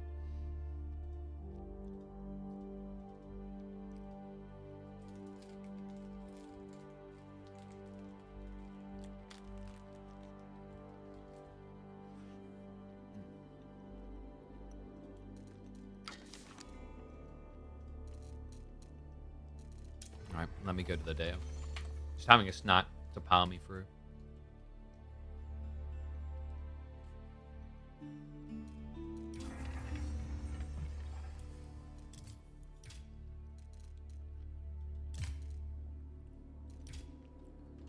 Am I right? Vortex played English very often.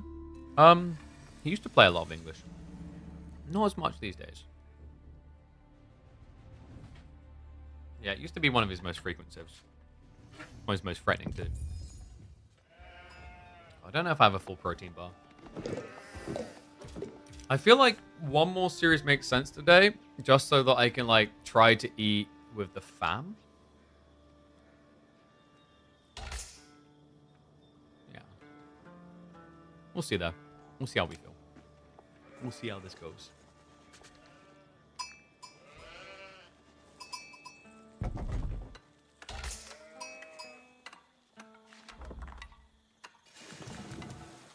Hold on a sec. Go pay that out as well. Otherwise I'll forget later. Here worked.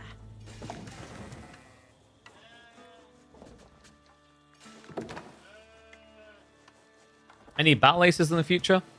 I wouldn't mind it. I know they have some paid campaigns. It would have been nice to have been included in that. But I'm keeping an eye on it. I think it's a fun game. I definitely enjoy it. But we'll see like if it has casting viability long term, or if the casting's gonna be too linear. That's the tricky part. They also need to make sure they don't pay to win. Their last beta failed with that. Alright. You know what do you guys think? Quickly, as we get into this. Do you like one and all as the introduction? Or hear me out. Hey guys, KP here. What an original idea. Everyone and their mum does that. But one and all, welcome back to the channel for a pristine series. It's Kiliadi up against Voldemar, and you are seeing that correctly. House of Lancaster made it through on a tournament series here in Midweek Muster. But Voldemar is on his signature set. We are going to answer the most important question. What is better, Mana Lords or TC Lords? Because this is a battle of two extremes of ecos. And I've got a feeling that's what this is going to turn into. Maybe 3-4 town centers going up against Mana Spam. We are a minute into the game and a half we hopped in because of the initial scout rotation. And the fact is, like, going a little bit later in the game to arrive on this isn't the worst of ideas, because I think we are just going to have a greedathon. Yep, Lancaster Castle, Eco Wing. So what I'm going to do is I'm going to hit the 2x speed just for the early game here, so we can catch up. The reality is we're probably looking at 3 TC at least.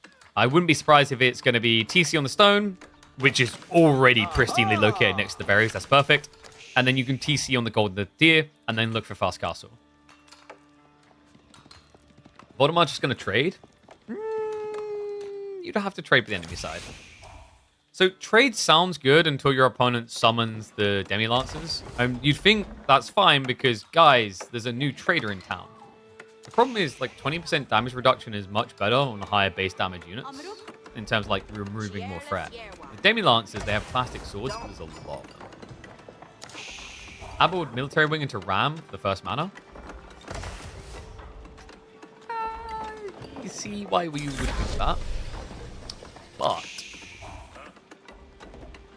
the all-in against House of Lancaster has kind of felt a bit hit or miss. Usually it looks best when you're playing a Civ that has a premium cavalry unit with archers. The problem with Abba is they don't have a premium cavalry. Unless you want to build camel archers, which is just a bad idea against Madness. There you go, second TC. Oh! So this is just 2 TC. Wait, but that doesn't really make Eco Wing worth it. Unless he's rushing far. Yeah, because like mathematically, 2 TC doesn't really save you that much. 3 TC is where it starts to feel like it's worth the total investment.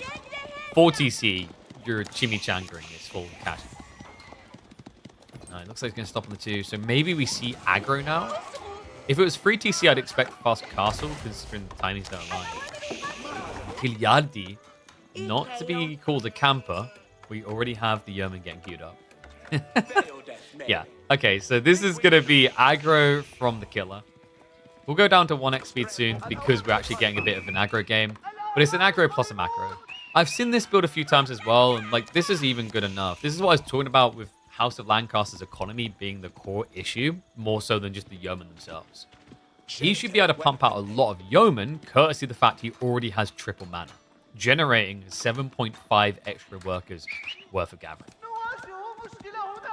So he's going to ride in time to stop the sort of blacksmith tech plays as well. So yeah, like I said, honestly I think you could decrease that tile range down to 5.5. If you really want, you can make this a 1 tile range unit. Like a 5 tile range unit, rather, by giving -1.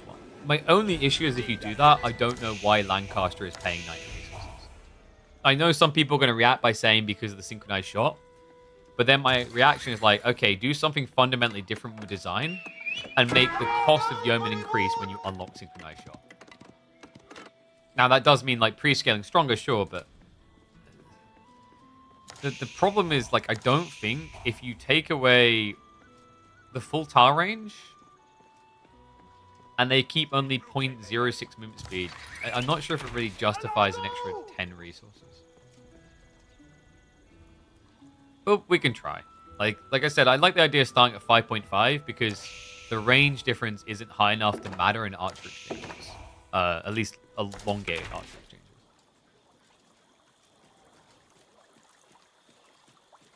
You have no objectivity towards Yeoman. I didn't realize that Yeoman is my secret brother, but you've caught me, man. Like, you know, my objectivity is out the window because my long-lost brother is actually the voice actor for the Yeoman here. Like, look, listen, ready? Yeah, you hear that? Like the undertone of the voice? Ready? Flamboga for Sheaten. See, like, we sound exactly alike. Same mother and everything. No objectivity. Also, did you see those 5 accounts that I grinded into the top 100 on AoE4 World using only House of Lancaster? I've got no objective. Brother, please. Here's the issue. Everyone screams nerf. Thing gets killed to the point that it isn't usable. Me, I want it to be balanced to the point that it's usable but not broken. Which is the better type of person?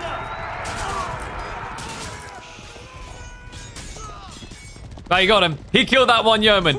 Oh, wait. Where did these come from? I swear to God. This is like the bigger problem right now than the Yeoman timing. Because the Demi-Lancers, at such an early point, bully everything. But I like what Voldemar's doing. He's skipping into Castle Age. This will give him the camels to counter out the Demi-Lancers super effectively. And also the potency of heavily armored units. Oh my God. See, how are these not OP? He killed horsemen with these things? Yeomen are really good right now, but in my opinion, sync shot a delay of 0.5 to 1 second. I think the problem with like a delay that doesn't have a clear, clarified up-down side to it is it completely contradicts the way that like ranged fighting works. Does that make sense? But you know, like I said, like a cooler way of doing it is you just make it a charge shot, and this will at first scramble people's brains and mechanic. But you click a location, and then if you click away early, they release, but their damage is low. So what you could do, like animation-wise, it could make sense, is like right now, the problem with sync shot is you click it, and it pew-pews all the shots out before you even start moving again, from what I can see. But if instead it was like it pew-pewed at a certain rate, so that you only do the 3rd and 4th shot if you like, you know, shoot long enough, then you've essentially created a charge-up mechanic associated with synchronization. And then I think it's okay.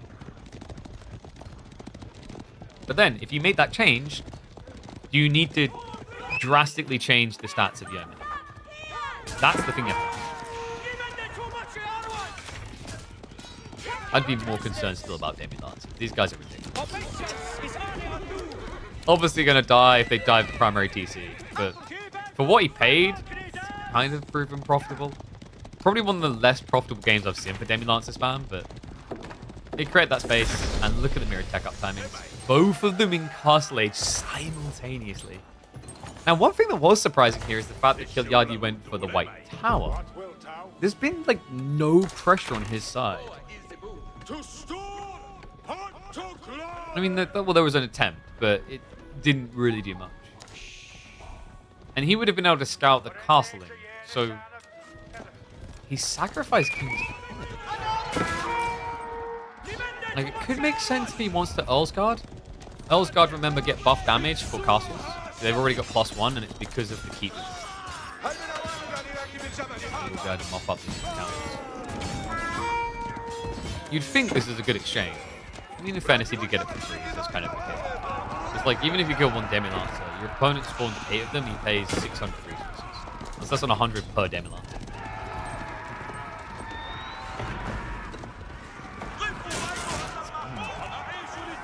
Kind of an awkward thing to have to build into Spears here when you know you're up against House of Lancaster. Same as English logic, like the premium marches here. I do wonder if he wants to potentially do Osgard. It is kind of sick on a delay. So I think there's 2 points in the game where Osgard are really, really good. Castle Age Rush and post imp with elite army tactics. Because of the damage scale points, daggers, and everything else. Because like in Imperial Age, you should have 2 or 3 castles potentially. The value point in White Tower Rush is you get 3 Osgard straight away, which is an insane 360 rebate in the unit you want to rush. And when you are rushing Castle Age, your opponent doesn't have many military units. So these dagger throws are really impactful. 18 damage is a lot when the army size is small. But Osgard also just have an issue at scale. I don't think the unit is wieldable with the daggers when you block. Because you'll overkill like 1 or 2 units. Because using the dagger is difficult. Using the sword much easier. Nice little raid here. Kiliadi. This is a big hit. Every little counts right now because we can meme all we want about mana spam. And yes, Kiliadi has got 6 of them. But Voldemar almost has a 30 villager lead. And he just added in a third TC. This is crazy.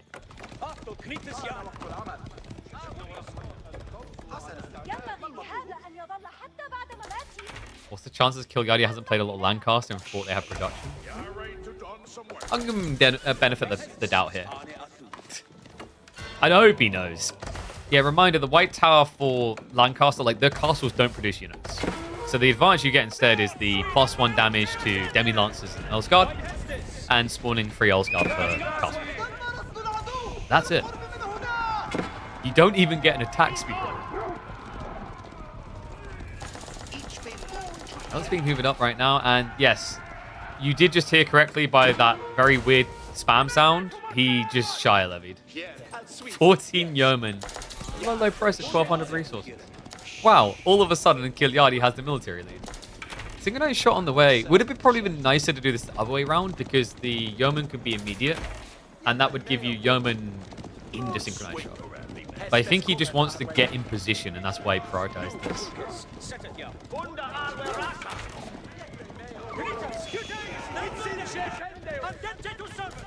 You know, guys, if you want to build Osgard and you're rushing castles, if you think about it, you're basically paying 600 resources for a keep. Wow, 540.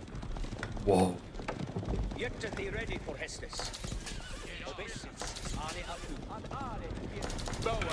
How come Shah levies and Hobbit spam? Because you've all been misled. These are actually the Hobbits. I mean, it makes sense. You see the way this guy's holding his bow? Like, how light and small must you be to be shot out of the bow? Clearly Hobbits. Knight's coming in now as well. Does Kiliadi want to try to raid him to death? Voldemar is coming in strong here. There's not many easy entrance points. And also, he has got the outpost to give an early warning.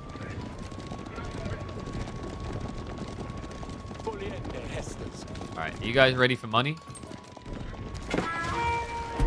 A money shot to make Voldemar cry for his mummy?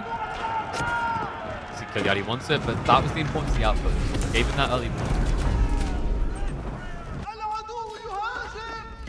Kiliadi just trying to secure the stone in the flank now. Money shot, money shot, money shot. Where's the Sinky? Where's the Sing shot? There we go. So delayed. Oh my god. Was he trying to fake him out, or did Kiliadi fall asleep at the keyboard? It's hard to know sometimes. This man's a mystery. Imagine if that was an intentional fake out where Voldemar was like, oh yeah, he's going to shoot. I'm going to move. You just wait the whole time. Nothing happens. 20 seconds out for another one. I do think that this cooldown should be increased to at least a minute. I will say that for sure. Sync shot 45-second cooldown is crazy. Wait, actually, guys, no, it's totally balanced. Look, the army's already dead. It doesn't matter. Oh, it is. I'm just going to shoot it here. Ready? Steady. Ooh!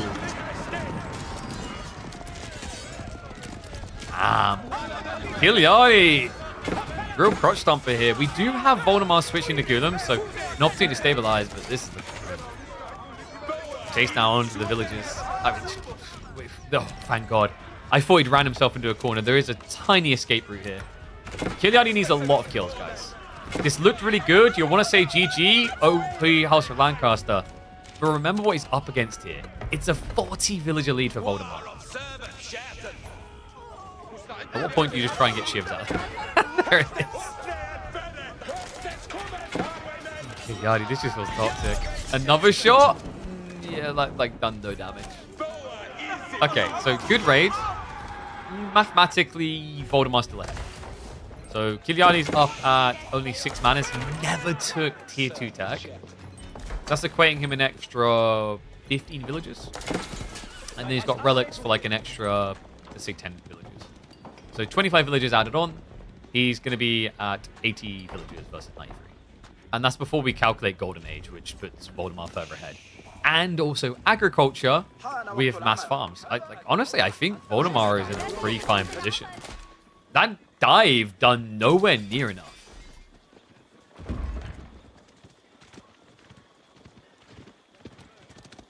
Other than the boar spawn, you love Relic River. The only issue I take with boar spawns is the RNG of it. Like, why has one player got a boar out here and another one has it here?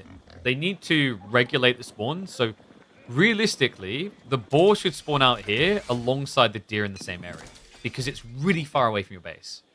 And then the other deers, I think, should always spawn ahead on the south side. So, what you're doing there is you're heavily balancing the south and north side of the maps with economy. And the central advantage is quicker access. And you could actually, I think you'd genuinely add an extra berry batch that spawns on each side here. You could even consider maybe just adding 2 shoreline fish here. Outside that, yeah, I agree. I love it. That's a great map. I think Relic River is probably the best map added to competitive 1v1s. It's definitely the best optimizer. Which is saying a lot about we've still got some ways to come considering the criticism. But yeah, there's loads of cool map additions, like Carmel, the introduction to smaller gold veins, I think is going to be a big deal. Okay, so Kiliadi, he is going to now try to just play tempo on the map. He's pressuring, but he's obviously trying to force Voldemar to come out ahead of time. I don't think it's going to work. Voldy, well, we've got composite bows on there. Alright, all this talk of sync shot, but let's actually give appropriate respect to composite bows. Gatling gun mode, pretty strong. Boot camp also very key here. Most units shouldn't really melt too easily to this. What? Sync shot! Wow, look at that damage. And he got him. Got him good. Whoopsie, slow that down. Golems, they absorbed most of the shots. Knights are now going to be able to defend. At this point, I think Kiliadi's probably wishing he had the Collar of S's to wipe the Golems quicker. Mangoes are going to march up. Castrians.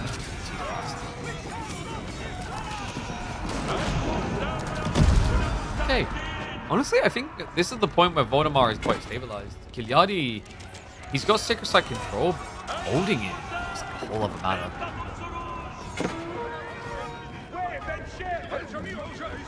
Wait, is Voldemar not actually doing archers after all this? Wait, you've got composite bows, sir. That's not cheap. That was smart by Kiliadi. A little bit overkill, but the whole concept is he can kite the golems indefinitely. The thing that could kill him is the range units behind him.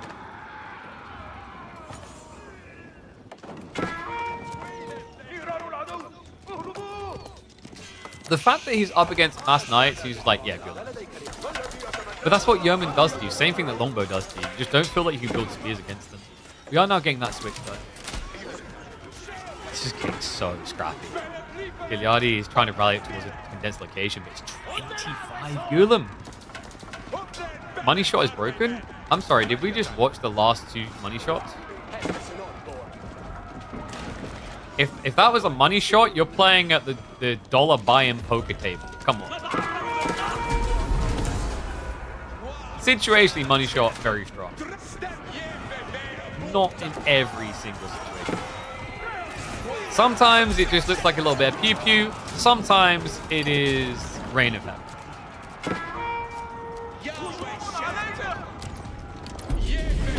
God, he's looking to make it rain a different way. Yeah. big spender is going to actually reinvest. He realizes actually Voldemar's not going to let him get away with this that easily. Do we actually have more manners? Yes. Okay, so he went for Vortex now. So Kiliadi preferably wants to try and trend towards Imperial Age now. Because then you get Scuttage, which adds in an extra 360 passive resources.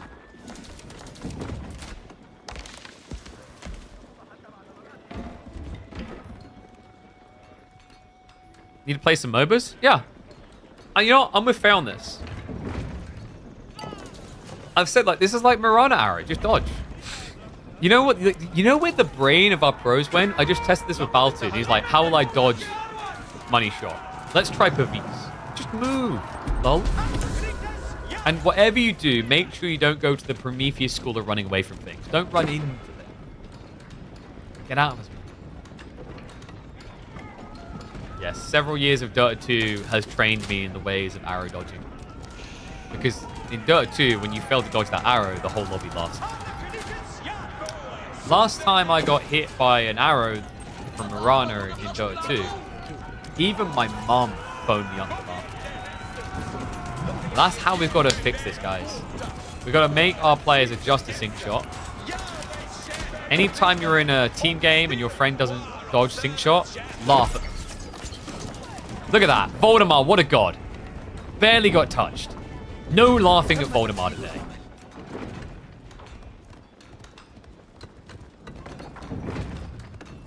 And my little opponent fantasy time. We have got Horseman on the way. Voldemar is stockpiling pretty much enough production in reserve to go Imperial.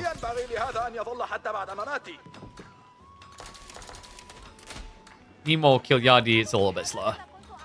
I think he's just got out eco'd. What impresses me is the way Voldemar done this essentially on 2TC. The third was quite delayed. And Abbasid has been considered one of the weakest civs in the last several months. Up against the dominant House of Lancaster, they look like anything but a blue.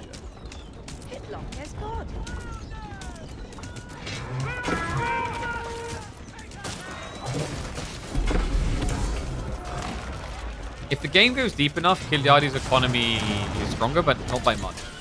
Because Abbasids have a lot of unique techs and eco that benefits them. Actually, I think Abbasids in the civ will still be ahead, even when they're forced to, like, you know, be more villages. Like, if you're equal villages, actually, rather. These manners generate 1,200 resources per minute extra, but you've got the agriculture tech for an extra 15%, then you've got the improved processing for an extra 8%. Then you've got Golden Age for an extra 20% when capped out. I think Abbasids are kind of okay.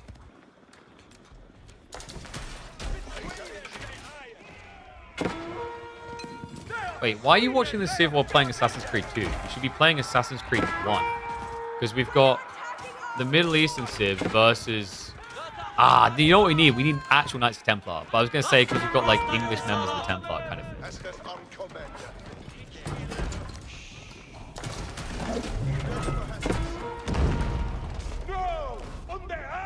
So I'm wondering why Golden Age production speed works on TC. Huh? Alright, you do have a little bit of a range of that. Kiliadi knows he needs to go Imperial. I think he can sense it's coming. Because why else wouldn't Voldemar just be meat lobbing when you go out? Crossbows. I'm just going to body block this out. The boot camp extra health lasting long enough to do so, in fact. Yeah, Kiliadi's trying to take a raid approach to this, but I don't think it's about killing Voldemar's economy. It's about stopping Voldemar from making moves. Those moves are coming in fast. And they're going to have a group of them. I just saw camel handling tech. A camel rider switch goes pretty hard at this stage. Some Trevor attempts. Barky is going to be. Okay, so secure on the north side. He's fully invested. This is do or die by the sacred sites, but... Wait, what... No. There's literally nothing protecting the south side sacred site.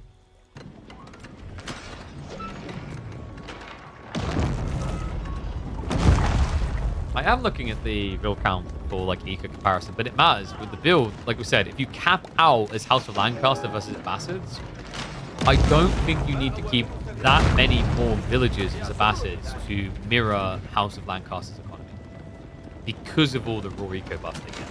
Because remember, when you remove the manners, the only eco buff that House of Lancaster has is they gather from sheep quick. Which, if you somehow still have sheep 27 minutes into a game, I'm impressed. Maybe if you're playing team games with monsters. Sink shot. I think he's staggering it. Yeah, nicely done. Unfortunately, just not enough.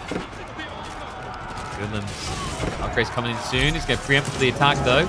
Big money shot in the center. Mangoes are on the way. Even Corvin showing up now.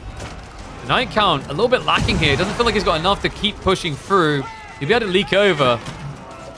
Siege should be capable of camping. Oh, whoa. Okay, Final Night actually gets the kill. Now, Kiliadi is upgraded in terms of age, not upgraded in terms of units. They're all still castle variety. And the Golem tech just kicked in. I think he's been missing in this. Is why the firepower's been good enough to take him down. I think Voldemar maybe rushed his timing slightly. I don't think he needed to dive in so quickly here, but he's pressured by the Sacred Site win condition.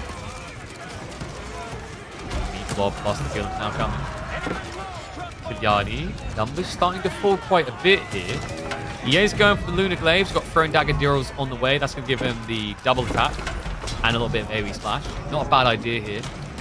Always finicky, like we said, because of the way you initially connect to the battle. There we go, Elite Yeoman in. Shot to the back. Nice hit. Customer count is falling. Meantime, Castle close to falling. Southside is still not been realized. Voldemar, I think this is going to be the giveaway. Yeah, like these outposts should just about see there's nothing here. Instead, he's going to keep breaking in the center. Villagers trying to repair now. Costly losses. The Corvin just keeps on sieging. The Golems having a hell of a good time because the villagers cannot stop repairing this. 60 villager lead still for Voldy. He seems to be running out of steam. What is going on here?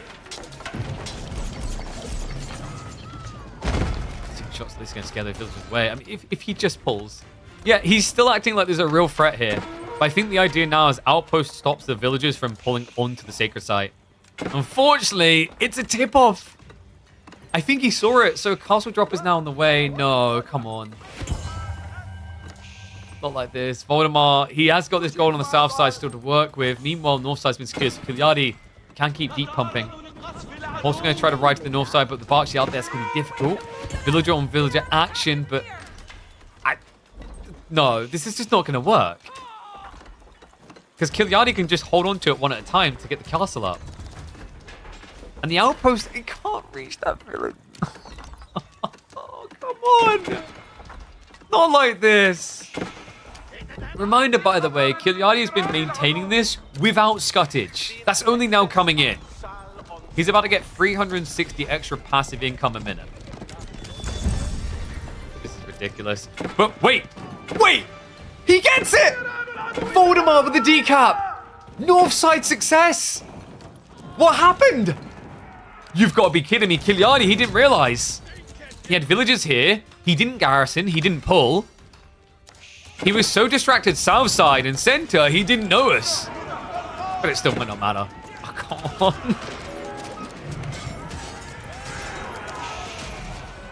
A Pyrrhic loss for Voldemar, it feels like. Meat Blob just feels a little bit too big. These choke points now can become your own tomb. Weave the sink shots. You know what the truest of sink shots would be? Killing a boat.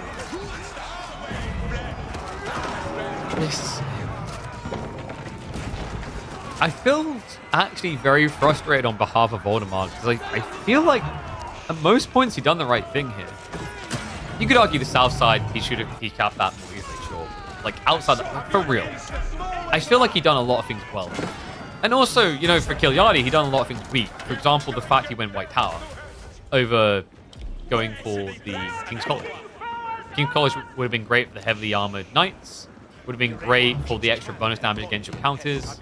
Only thing you would have given up is +1 damage on your spell. And yet, still, it's not enough. We have got tier 3 unlocked for a bit now, so production rate should be good enough, but I just think Voldemar doesn't have gold.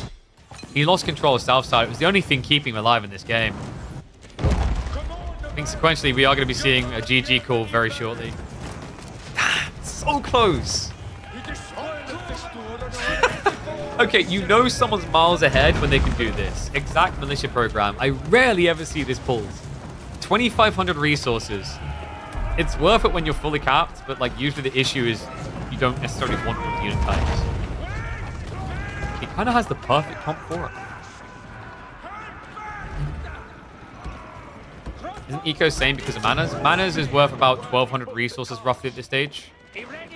And 1,200 resources is worth 30-ish villages. It's like, no. Technically, no.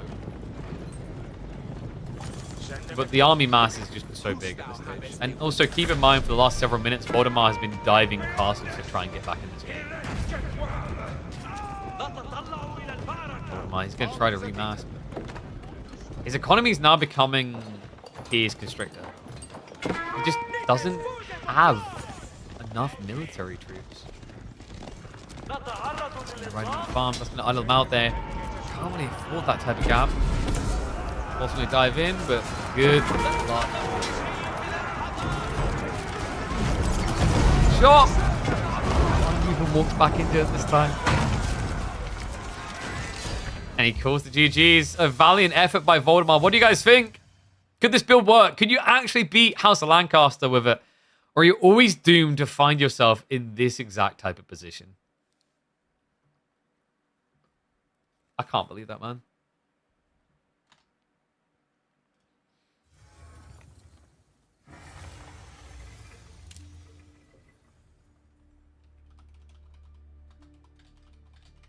Bassett may just be the Lancaster counter. I don't know. Like, I don't think that's like misleading as well. It felt like it was going the right way to be the counter. Okay, so game 2 is going to be Delhi versus Knights Templar. So let's mark it all up. Delhi for Voldemar.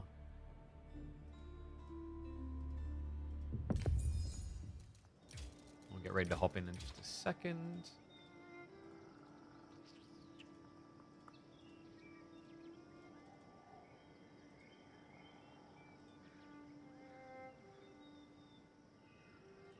Okay. I think we're good to go. Just trade harder. Oh. I don't know about trade. I genuinely think the Demi-Lancers count you too hard. Wait, did it not select maps? Oh, sorry. Yeah, so it didn't select the maps. Let me fix that as we get into game.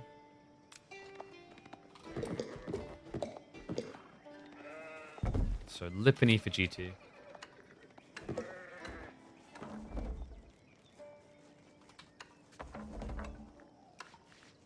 Okay.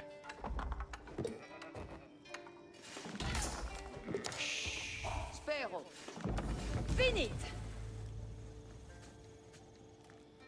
Imagine you travel all the way to the Middle East to quash the locals, to slay them and reclaim Jerusalem. Then for some reason, out of nowhere, more Muslims arrive and they've got elephants. I would surrender and go back to Europe at that stage. One and all, welcome back to the series between Kiliadi and Voldemar. Voldemar, he looks so close to solving the House of Lancaster build in a unique way with the TC boom. Instead, he's going to have to take his frustration out on KT with good old Delhi. Lipany's going to be the map. Very good one historically for Delhi. And also, this is, I think, one of my most excited for matchups with Knights of Cross and Rose. And the reason is the Sacred Site focus. Theoretically, both of these civs should be vying for Sacred Site control in Feudal Age. That is a unique and rare proposition, considering most of the time, the only person who profits from that endeavor are the Delhi. Yeah, this is going to be a fun one. Curious to see which way Kiliadi goes to try and solve for it. Because there's two different lines of thought here, I think. Actually, three. There's three pretty sick lines of thought here. Line 1 is Kingdom of France. You get French knights, worse knights, but something that can contest Ghazi. Not crazy about that because Ghazi get bonus against you. Thought 2 then, and the next two are the most desirable. Hospitalier. If you play Hospitalier, you can heal just like Delhi and essentially try to out-tank them.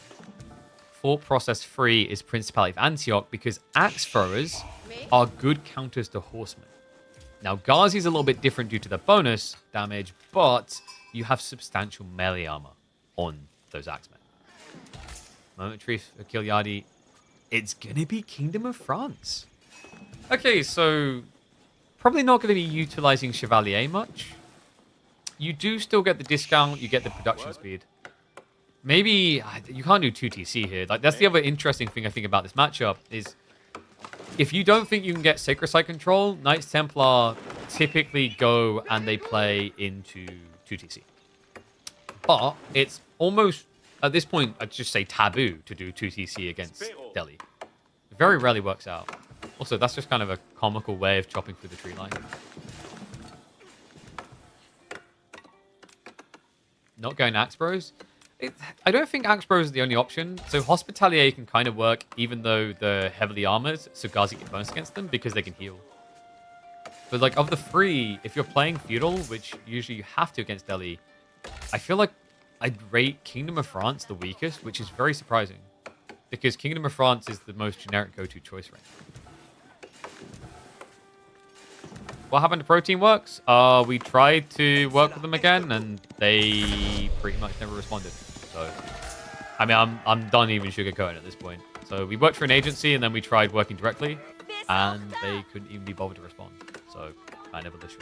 So yeah, I am now looking for a new mirror replacement type sponsor to work with, because I do like having the liquid mills.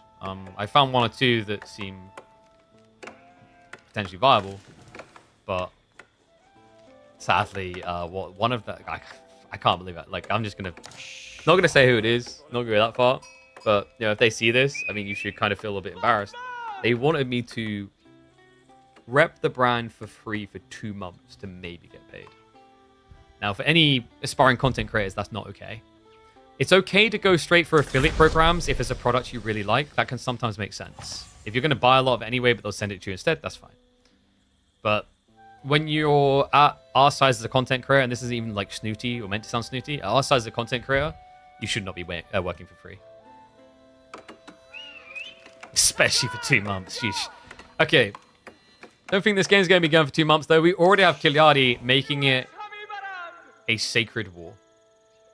First of the pilgrims out. He even rushes into Sanctuary here. Wondered if he was going to go for this build. Now it makes sense why he wants to go French. Just kind of the best way to use all this gold.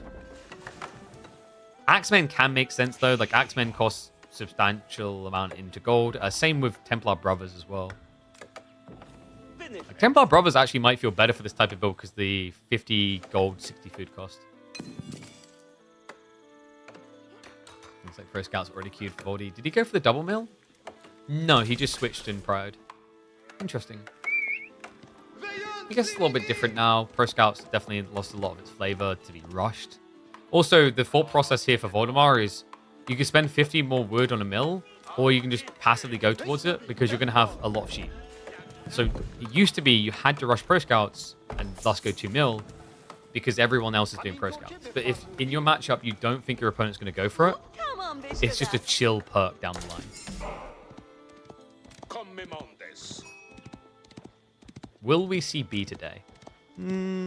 Possibly, possibly not. It might be that we save the B series for tomorrow. I'm weighing it up. What we might end up doing is going and eating and then coming back and casting B versus Starfire. And then tomorrow we'll have Louis MT Lucifron, Dimmu / Scatterbrain at some point. Probably the other quarterfinals.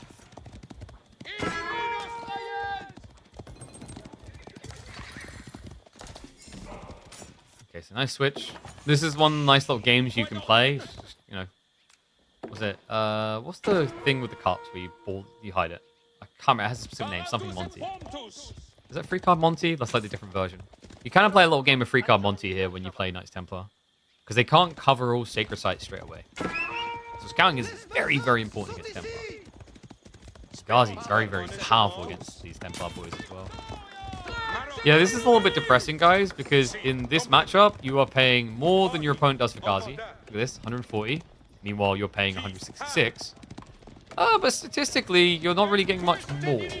You are getting 25 more health, and you do get 2 melee armor, but your opponent gets +2 damage. So you're only getting 2 extra damage on the sword. This is why it's very, very important to get the charge in. The problem is, it's very, very difficult to charge in against horsemen that are faster.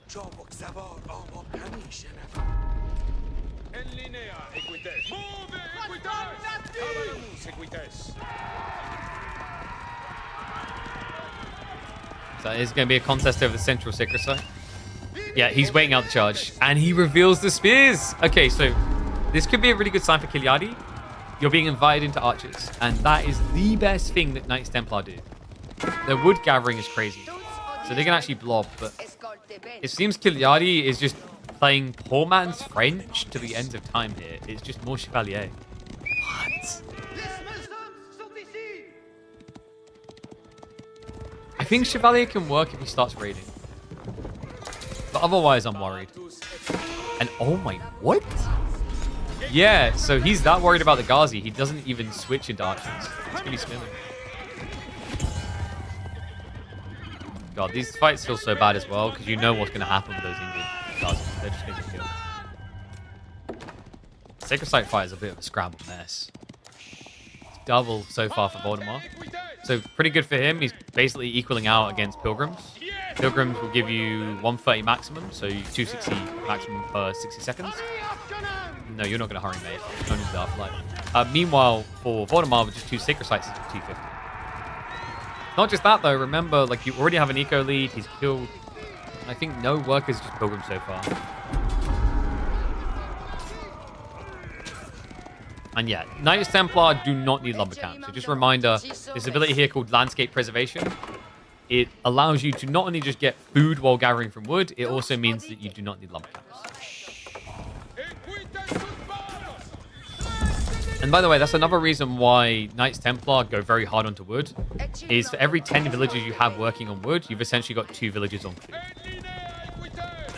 So that offsets a lot of the weaknesses of sacrificing villager production by technical.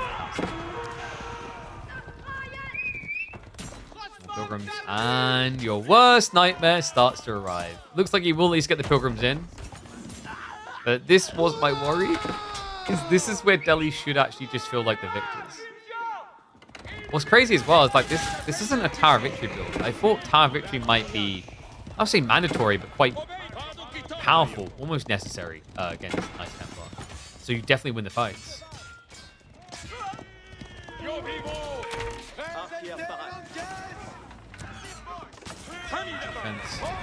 Just about able to scare the Ghazi away. But the issue I'm seeing is Kiliadi, like Chevalier Concret, is all about scale.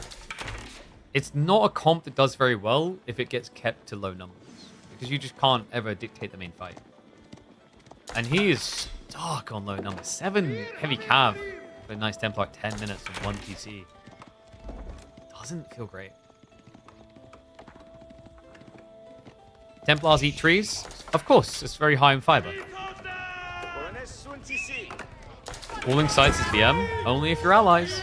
Oh no, I've just given trolls in team games new ideas. I'm sorry.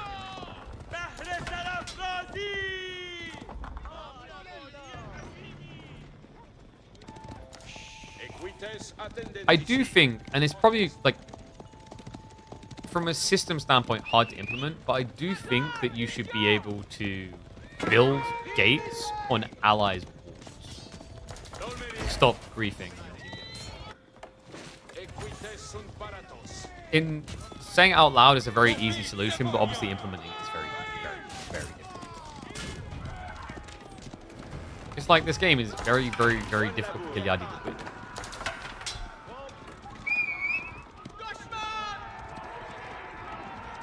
I'm not sure how he actually solves this right now.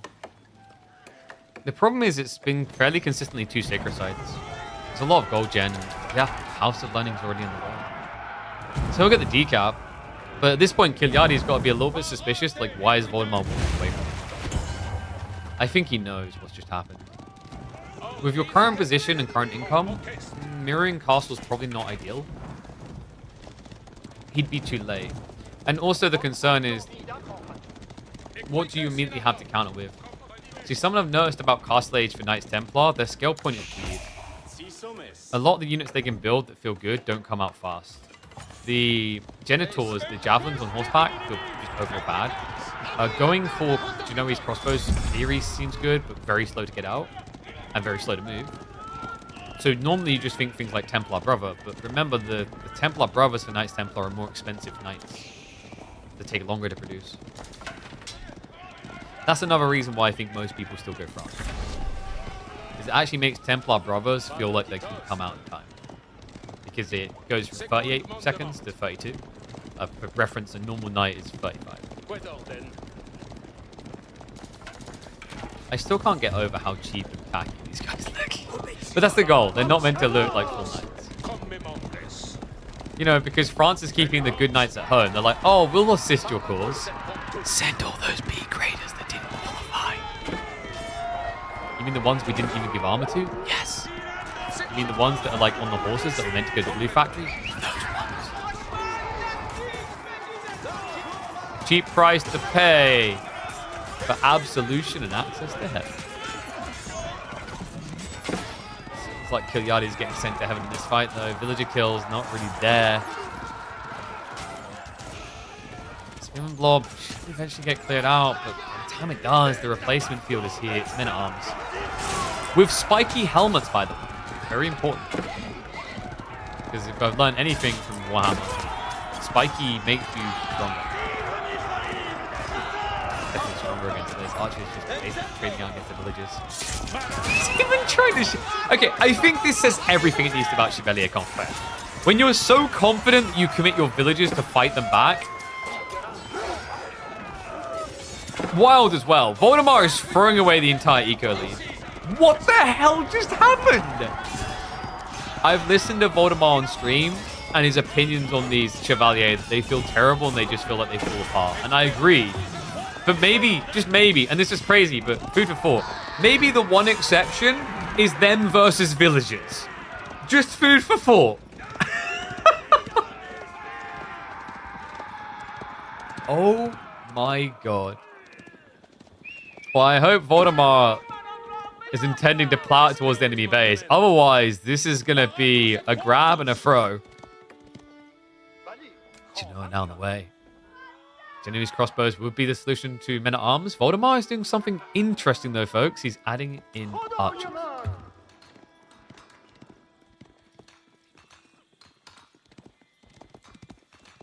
Does Voldemar have textiles? No. Like, I cannot believe he took... And it's even crazier because he could have got textiles in 14 seconds. The first time he pulled shivs out, he could have queued textiles and it would have been good. That is wild. That is heresy. Meanwhile, Sacred Sites for Voldy. I mean, it offsets the eco loss mostly if you can get the relics home. I'll say mostly, it definitely will.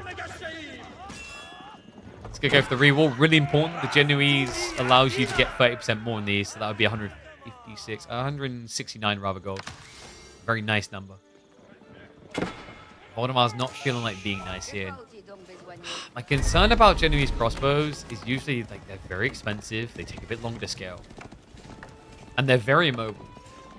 It feels like if you do not have a good front line, they're bad. It's weird. I think genuinely Genoese crossbows have been surprising me more and more, especially in Castle Age. I don't think they're great in Imperial, but in Castle they're really solid. But it's a gradual scale comp. And normally when I've seen Genoese crossbowmen look good, it's 2 TC. This is 1, and it's at its infancy, which is just not going to cut it.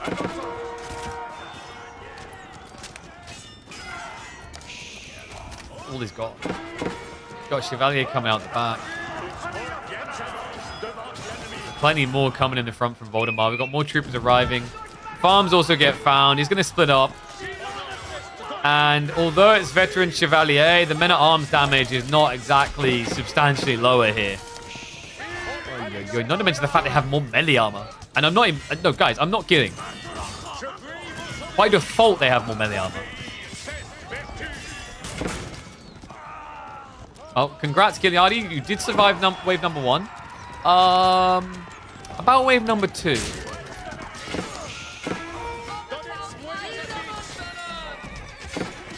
They still got the gold gathering, so you could keep building more of these. but we're on the precipice of those farms getting shut down permanently. And not just that, I just keep glancing up at the War Elephant, and that thing scares me. Because Genoese crossbowmen don't do anything against the elephant. Not really. They only get buffs against melee infantry. Don't worry, guys. Kiliadi, he's the type of player that will begrudgingly hold on. We've got probably 5 more minutes in this game. But between you and me, I think he's dead. And he knows it. Do these crossbows still do well against Ellie's? You'd be better off building normal crossbows. Mathematically, for cost, you'd be better off with normal crossbows. And you'd also be able to kite better. Because war elephants are quicker than Genoese crossbows.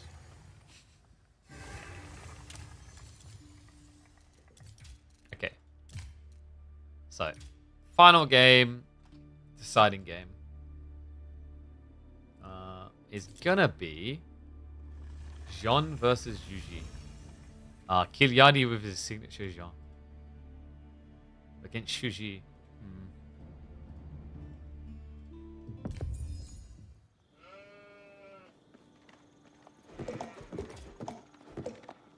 Escolto.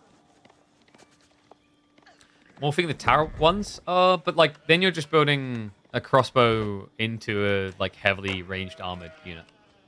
I don't necessarily like that either. It's not as bad as the aforementioned matchup, but still.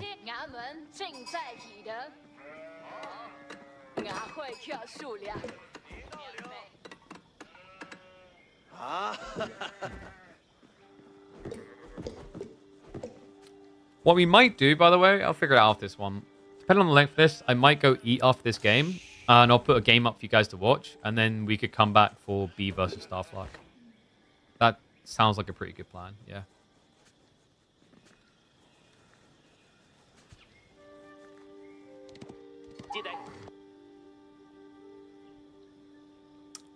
It comes down to this. A deciding game between old civs. Oh, Sultan's Ascend. Where's the new ones? They've already been burnt out in this best of 3. We've got Kiliadi on Jean. A signature pick for him.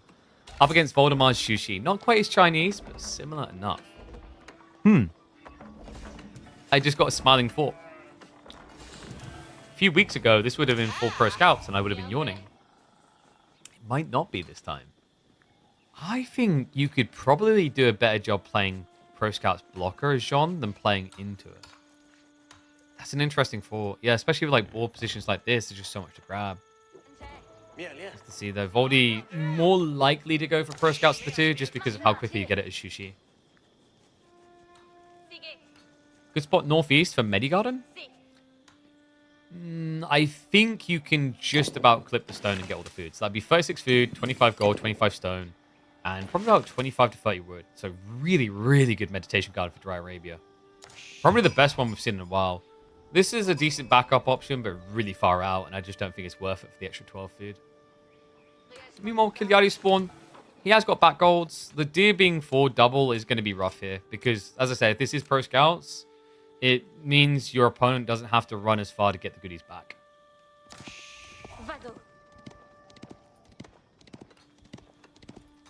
I just realized Kiliadi went from playing poor man's French to real French now. Yeah, because we just had the Chevalier Confrère. He can now build real knights. And there we go. Voldemar, he does get it all. Boom. Actually, yeah, like I said it was going to be close. Doesn't even need to be. Look at that. Sometimes I forget just how big the range still is on this thing.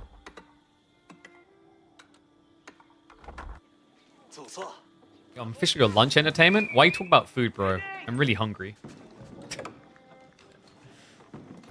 It's like around food time. We've been live 5.5 hours. I'm like, I kind of want to eat.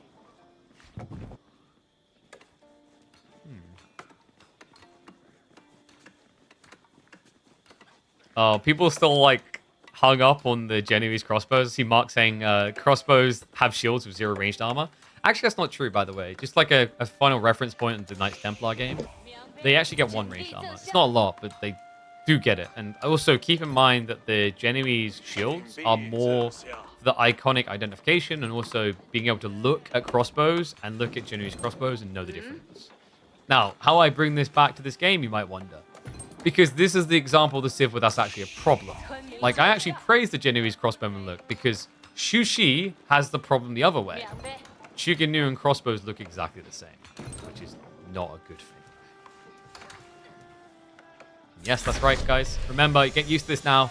Capture Age got updated, so we can actually see Jeanne d'Arc's icon now, so we can tell how close she is to XP gains. We also have got the bounty system showing. We've got Golden Ages showing. The one I've yet to see, but I'm excited for, though, are the Ottomans.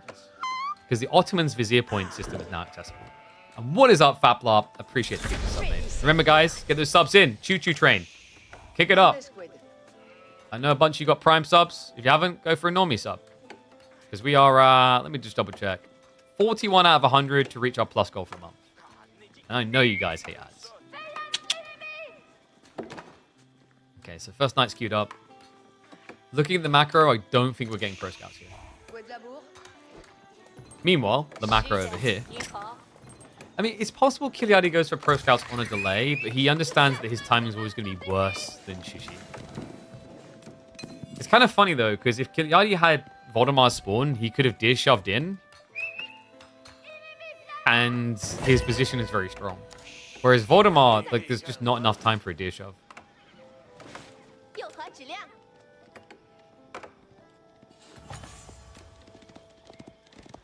Melee Jean it is. Ooh. Melee Jean can turn into a porcupine if your opponent goes cheek, but it's never really the forced thought process. I am, on average, a bigger fan of Melee Jean for aggressive Jean builds. The thought is that you're building knights, so your opponent has to build spearmen. And if he's going to build spearmen, you might think like having an archer is better. But actually having a woman at arms to tank 5 spearmen is a lot more impactful at the start anyway. The problem with Melee Jean is usually the way it scales. It's a very aggressively aligned build, and if you don't aggress, she just misses her peak entirely. Like, it's fair to say in general, Archer Jean is a lot more forgiving. Unless you're playing against javelins.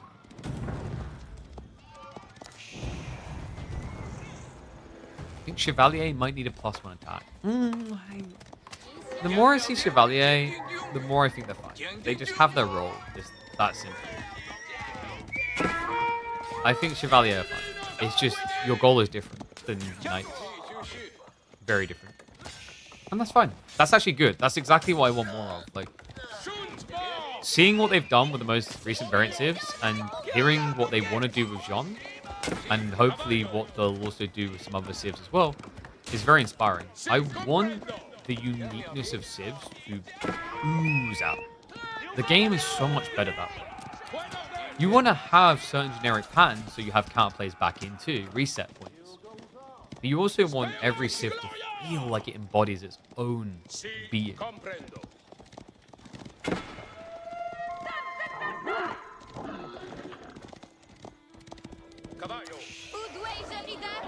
Jean under the Pumbas, probably not going to be pulling over them, but the north side one is quite desirable for Kiliadi.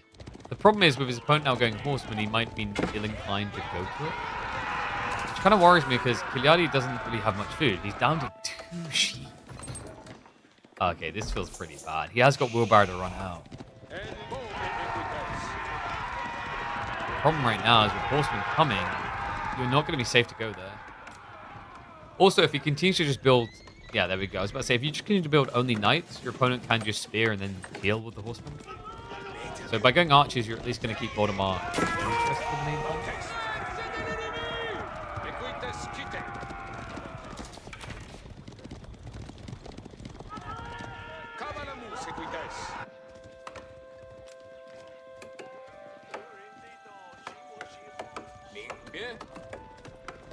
By the way, final haul was 36 food, 31 wood, 25. Wow. So, what was that? My brain's flashed out. 117 resources is crazy. Jean's struggling a little here. Divine Restoration already got used. Another cleave's going to come out. It's just such a big melee blob. So he's trying to turn around to just scare the horseman away. Because technically, she should be able to survive the spearman chase. It's the horsemen that are going to kill her. Now starting to arrive. Yes!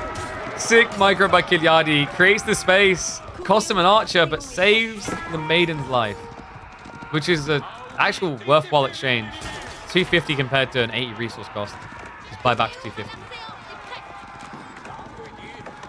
Okay, so that's going to be enough to now scare Voldy back, but look at the space he's created. Castle is starting to be stacked up full.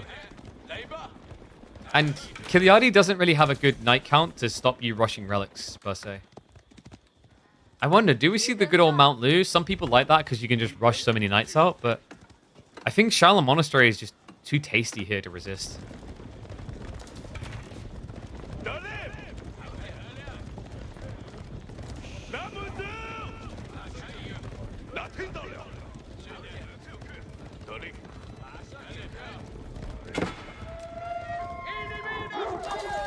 Shaolin Monastery. No. Okay, he switches over. Mount Lu it is.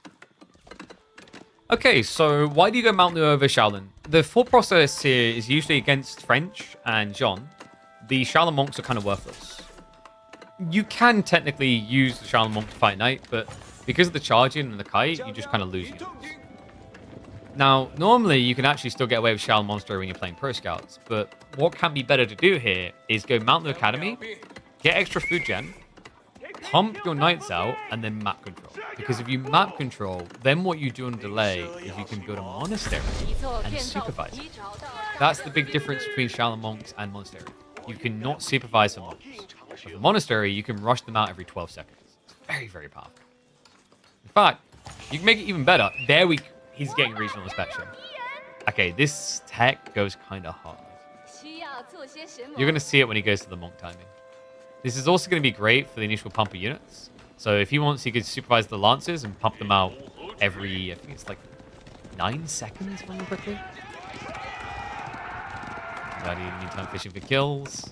Voldemar thinking exactly the same way here.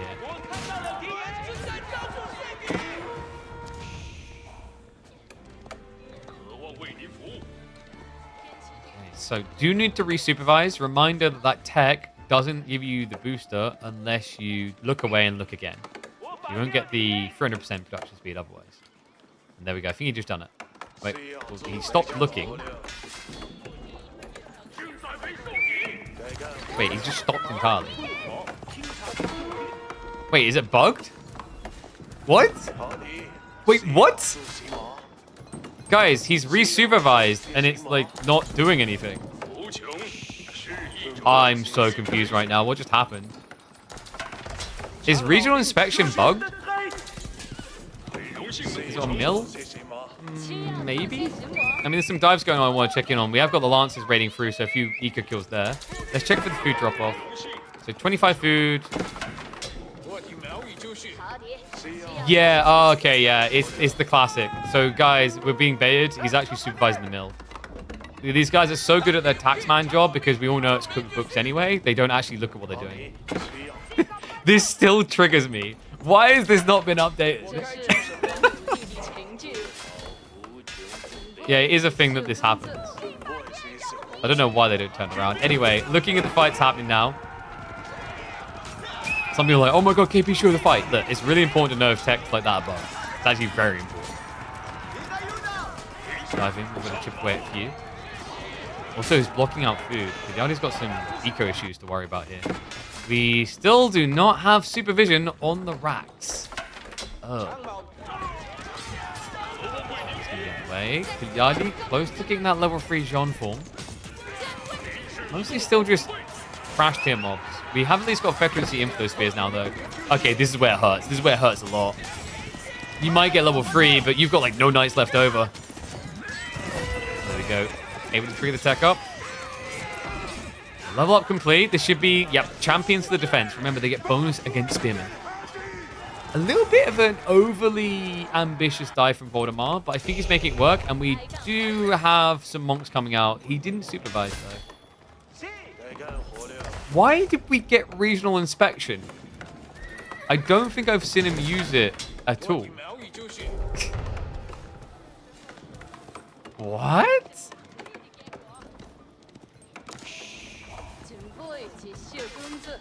He's still not supervising the racks. I think he might at this point. No, there's no way. Like, Voldemar would know. that he hasn't supervised that he's on food. And there we go. Okay, now we get it. Look at this. Lancers every 9 seconds. Crazy strong ability. Makes sense as well. He sees that Kiliadi is now playing under the flanks instead of condensed. So you just want to try to out-knight your opponent if possible. He's getting back to Jiangnan. Yeah, at this point, he's dried himself up. Getting these deer is just so difficult with how slow scouts move now. Yeah, a very big difference. Like, you know, Sushi a few weeks ago would have still just been going on pro scouts until 22 minutes because they would have had extra deer. It's made a big difference. I don't know how you got all the way over here, by the way. Like, that is a deer from that stack. This one has decided to roll free. This is a remake of Bambi. More with the Finding Nemo script.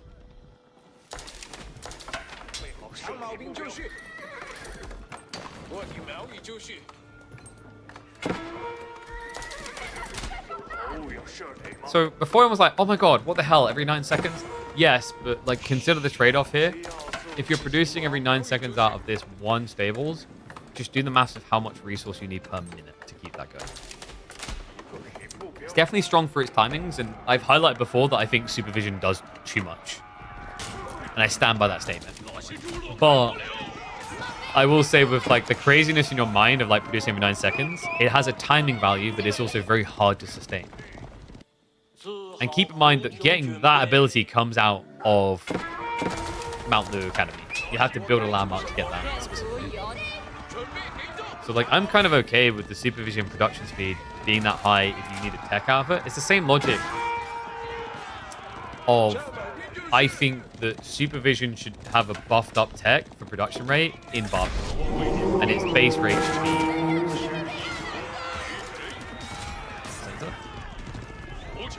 straight away. Behind us though, we have got Binary County. I don't know, I feel like Voldemar's just pulling ahead. He's got third relic on way home. That's going to set up really nicely for pagodas. John's getting some XP, great, but you know you need an army to protect that.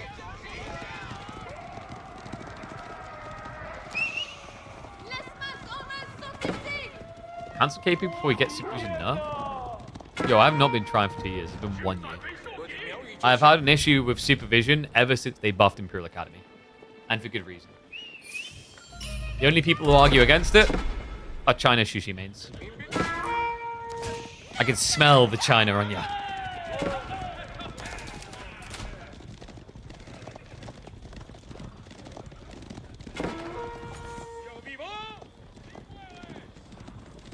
A Palace Guard switch.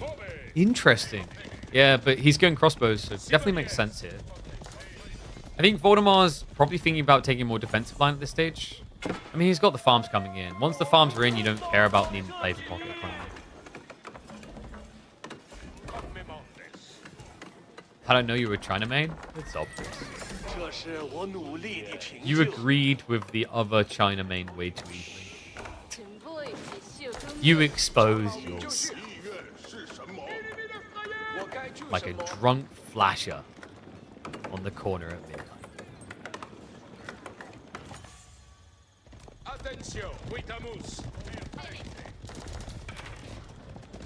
So what is Kiliadi's way out of this? Don't really want to scale champions. There's crossbows. Macro game. Because like, the thing I really want to emphasize to people is, remember, Kiliadi is still not age free.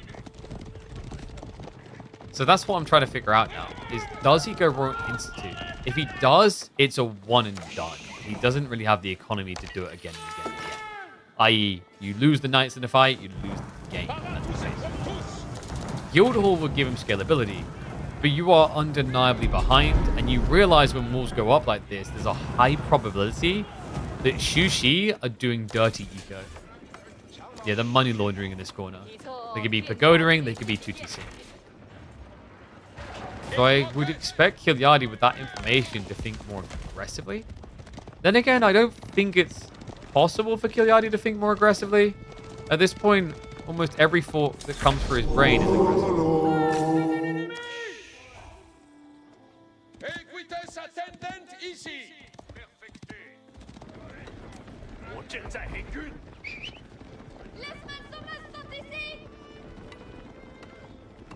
best farms in the game.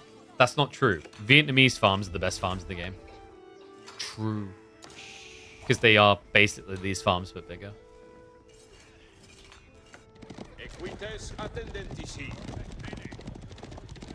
Oh, hello. Is he going to go knights? Dolly horses goes pretty hard here. In a prolonged fight, it should statistically allow you to beat knights. And wow, Kiliadi takes the greed. It's going to be Guildhall. So he doesn't want to go for that all in. That benefits Voldemar in a really big way, though. We've got the 4th relic coming home. The 5th is so central. Like, with you forfeiting map control, I can't help but feel it's going to go into Voldemar's pocket. And this could easily just be pagodas alongside the 2TC. I think Voldemar can be greedy as all hell here. Yeah, don't also forget the speedy taxman. That just means that actually he's going to have a lot of extra gold gen. I don't know, I think Mount Lu Academy for a while got slept on. But people are appreciating it again. We mentioned the regional inspection for the double supervision production speed. But the movement speed tech on its own is kind of worth it. These guys move at 1.69 movement speed. The reason that's important is as you approach the late game, how often have you looked at China or Shishi player and seen them with collectively between the 3 granaries, 3,000 gold? It allows you to just balance your economy, especially when you remember that there's a tech to get 2 more Imperial officials. I also find this detail hilarious. Yeah, he's getting it. So, I don't know if many people notice this when they glance at it. It's not just that you get 2 extra Imperial officials. It gives you 1 as well. That's a 50% refund. The resource is an exchange of like food to gold and the refund, but you're getting 50% resource back for this tech.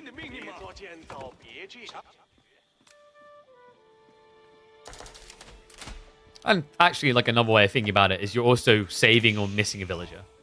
It's really, really good. I think there's only 1 tech in the Mount Lu Academy that sucks, and you can see by the fact it's the one that he hasn't got. Military Affairs Bureau is kind of bad. I think Military Affairs Bureau might be good on maps like King of the Hill only. Because it basically gives you a 35% damage reduction on supervision.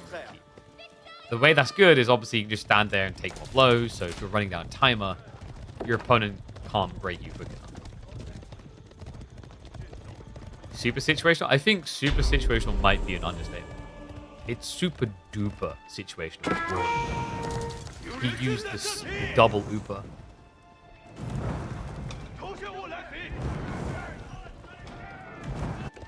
Summers on ordnance.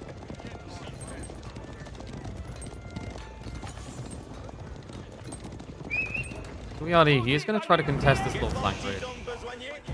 Which should be fine. He's prepping for a duel, though. Guildhall got pulled pretty early. Whoa. I mean, if you beat Shushi to the punchline here, what do you get? A whole lot of nothing, it kind of feels like. You can rush towards your, like, biotechs, such as, you know, Royal Bloodlines and the Incendiary Arrows, but Voldemar is going to be maybe 20 seconds behind you with Supervision. And remember, that Supervision's crazy. It's going to allow him to just unlock these upgrades in 15 seconds. I don't understand why Voldy is so passive, because there's no downside to it. He won the Relic race completely. He set up his farm transition almost completely. What is his rush here? It's much better to just play the macro game now. You could all in your opponent and risk throwing the game because Jean gets fed. Or you just build to a point where your economy allows you to keep pushing more than your opponent can. There's been no pressure point. Like at this stage, we have Kiliadi going for Sacred Sites, but it's so late. And you can see how late it is. Temple of the Sun is now going to be coming in. Oh, movement speed is going to be a big problem, and so is the gunpowder. And Voldemar just got a lot of info there. So he saw the archers, but most importantly, saw more of the trie. This is the value of these tiny little raids, is that your opponent has to show an army, so you get info on what he's built. It's pretty smart. And wait, what? Wait. The tech that I just called useless he's getting. Is he doing the super duper ooper situational? Not really. He's only got 2 people in stone. So my thought here is, like, I think Voldemar is setting up for his classic, folks. If you've never watched a Voldemar game before, this man likes to emphatically defeat his opponent with China with keep drops more than any other player I've seen. And I think that's what he's going for. Big blobs marching forward now. Elite tech upgrades are just going to unlock a hell of a lot quicker than Kiliadi would have ever been capable of here. Remember, he has got the Divine Haste. These guys are so fast, you can't even run away from them. Try.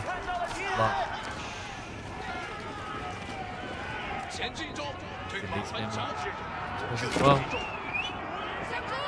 Yadi not pulling the villagers away. That's more losses he can't really afford here. Red Palace is on the way.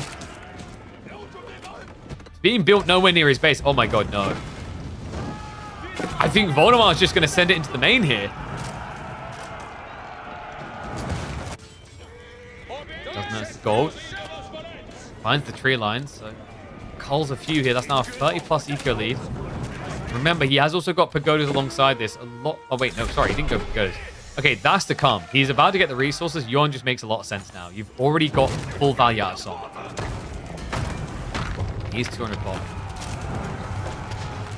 Is he just going to bypass the Ming? It's looking like he's just going to rush Ming. He has also got university tech still to get. Kiliadi. I'm a bit worried now. You're stuck at level 3 Jean, melee, and your opponent has mass crossbows. If she goes anywhere near this fight, they'll sneeze on her and she's dead.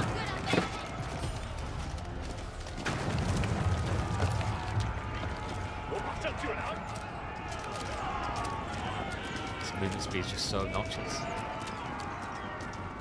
And he's gonna just ram spam. Okay. Well, we have the stone for a keep drop. Okay, villagers, they're just going to take the gold. He's not going to risk it.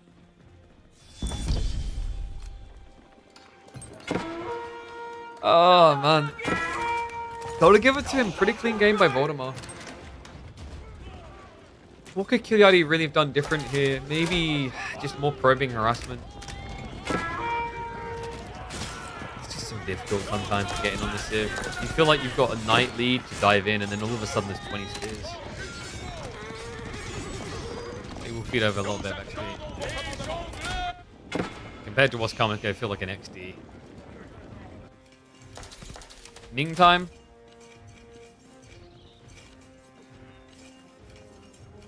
I think it's Ming time. These villagers are off on their way for something. And Ming's a pretty big deal. The DPS increase is going to be crazy on the spike. He still doesn't have a university, which is a bit wild.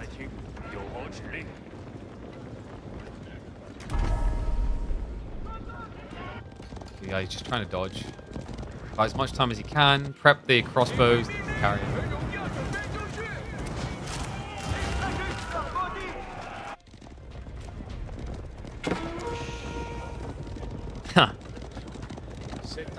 There's something frustratingly ironic about the player with mass palace guard being the one that walls. I say it's mass. It's in its early stages. Kiliadi, that's a no-go area. That's a no-fly zone. How did the spears get back here? Was that a burn through? I think they just ran all the way around.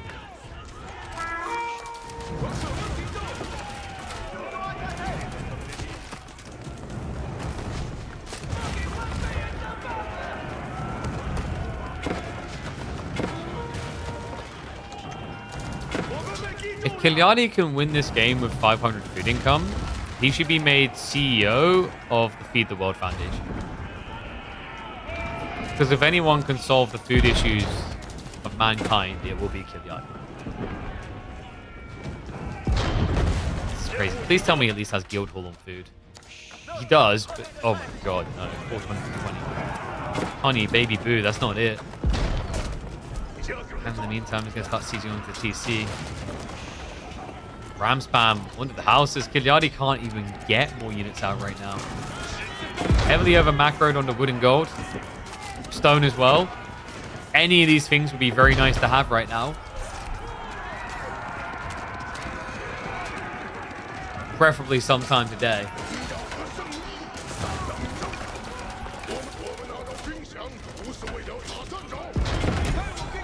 I think he should be the CEO of a bank. He's holding enough gold in reserve that if there's immediate huge withdrawal, he won't bankrupt the entire bank. That's smart banking instead of scammer banking.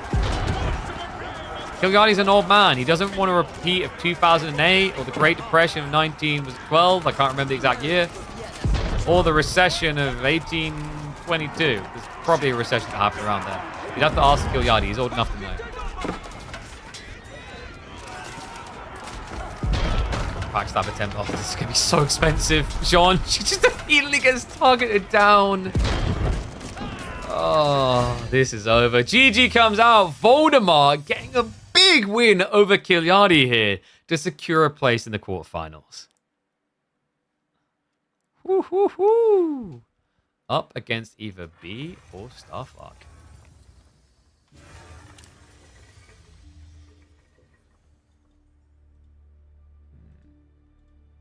Oh, whoopsie, wrong one.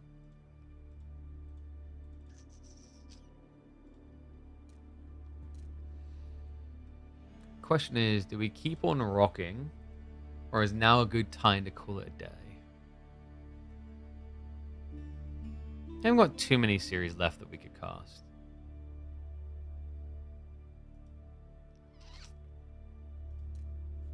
Because like my thought is, I'm gonna go eat now, but like I could come back and do the B versus Starflock series, or we maybe squeeze that in tomorrow. I can't guarantee if it's tomorrow, but like we've done a lot today. Yeah, 6 hours is decent. So like maybe we missed the B Starflock series. Maybe. Cause I don't know. Like I don't know if people feel it's worth like go away and then come back for what could be like half an hour or an hour. Yo, what's up, Vaplop? Appreciate the gifted sub, mate. Thank you, thank you. Yeah, remember to get those subs in, folks. Helps us down. Because I don't think we've got any other series but that one, if I'm not mistaken. Yeah, so Dumu Scatbrained hasn't played yet. Louis MT Luciferon is going to be tomorrow at 1 p.m. UK time. So Dumu Scatbrained, Anatan versus the winner of that is tomorrow. Kiliadi, Voldemar, we know now it's Voldemar up against the winner of B Starflock. Like B Starflock would be the last one. I think I'm going to call it, guys. I'm not a greedy boy. So the B Starflock one will go unseen, but we'll have B tomorrow. Or Starflock. Actually, I haven't looked at the results. I mean, on paper, it's probably B. No offense to Starflock, but I'm gonna if I find out that was Starflock, I'm gonna have to go back and look at those. But like, I've been going 6 hours. It's a Monday, so I know I've got things to catch up on in the background, and I want to spend a little bit of time with my fam before Freya goes to bed. Because I don't know if you guys realize, but usually we stream from like 1 p.m. to 7 at least, and that means that Freya's in bed, so I barely see her. So yeah, guys, I'm gonna call it there. YouTube, we'll be back tomorrow. I believe the goal will be probably to be live definitely by 1 p.m. UK time. That's going to be the Luciferon versus Louis MT series. That's when that begins. But if there's another series happening, we might come online a little bit early to catch that. But thank you for watching, and I'll see you all soon.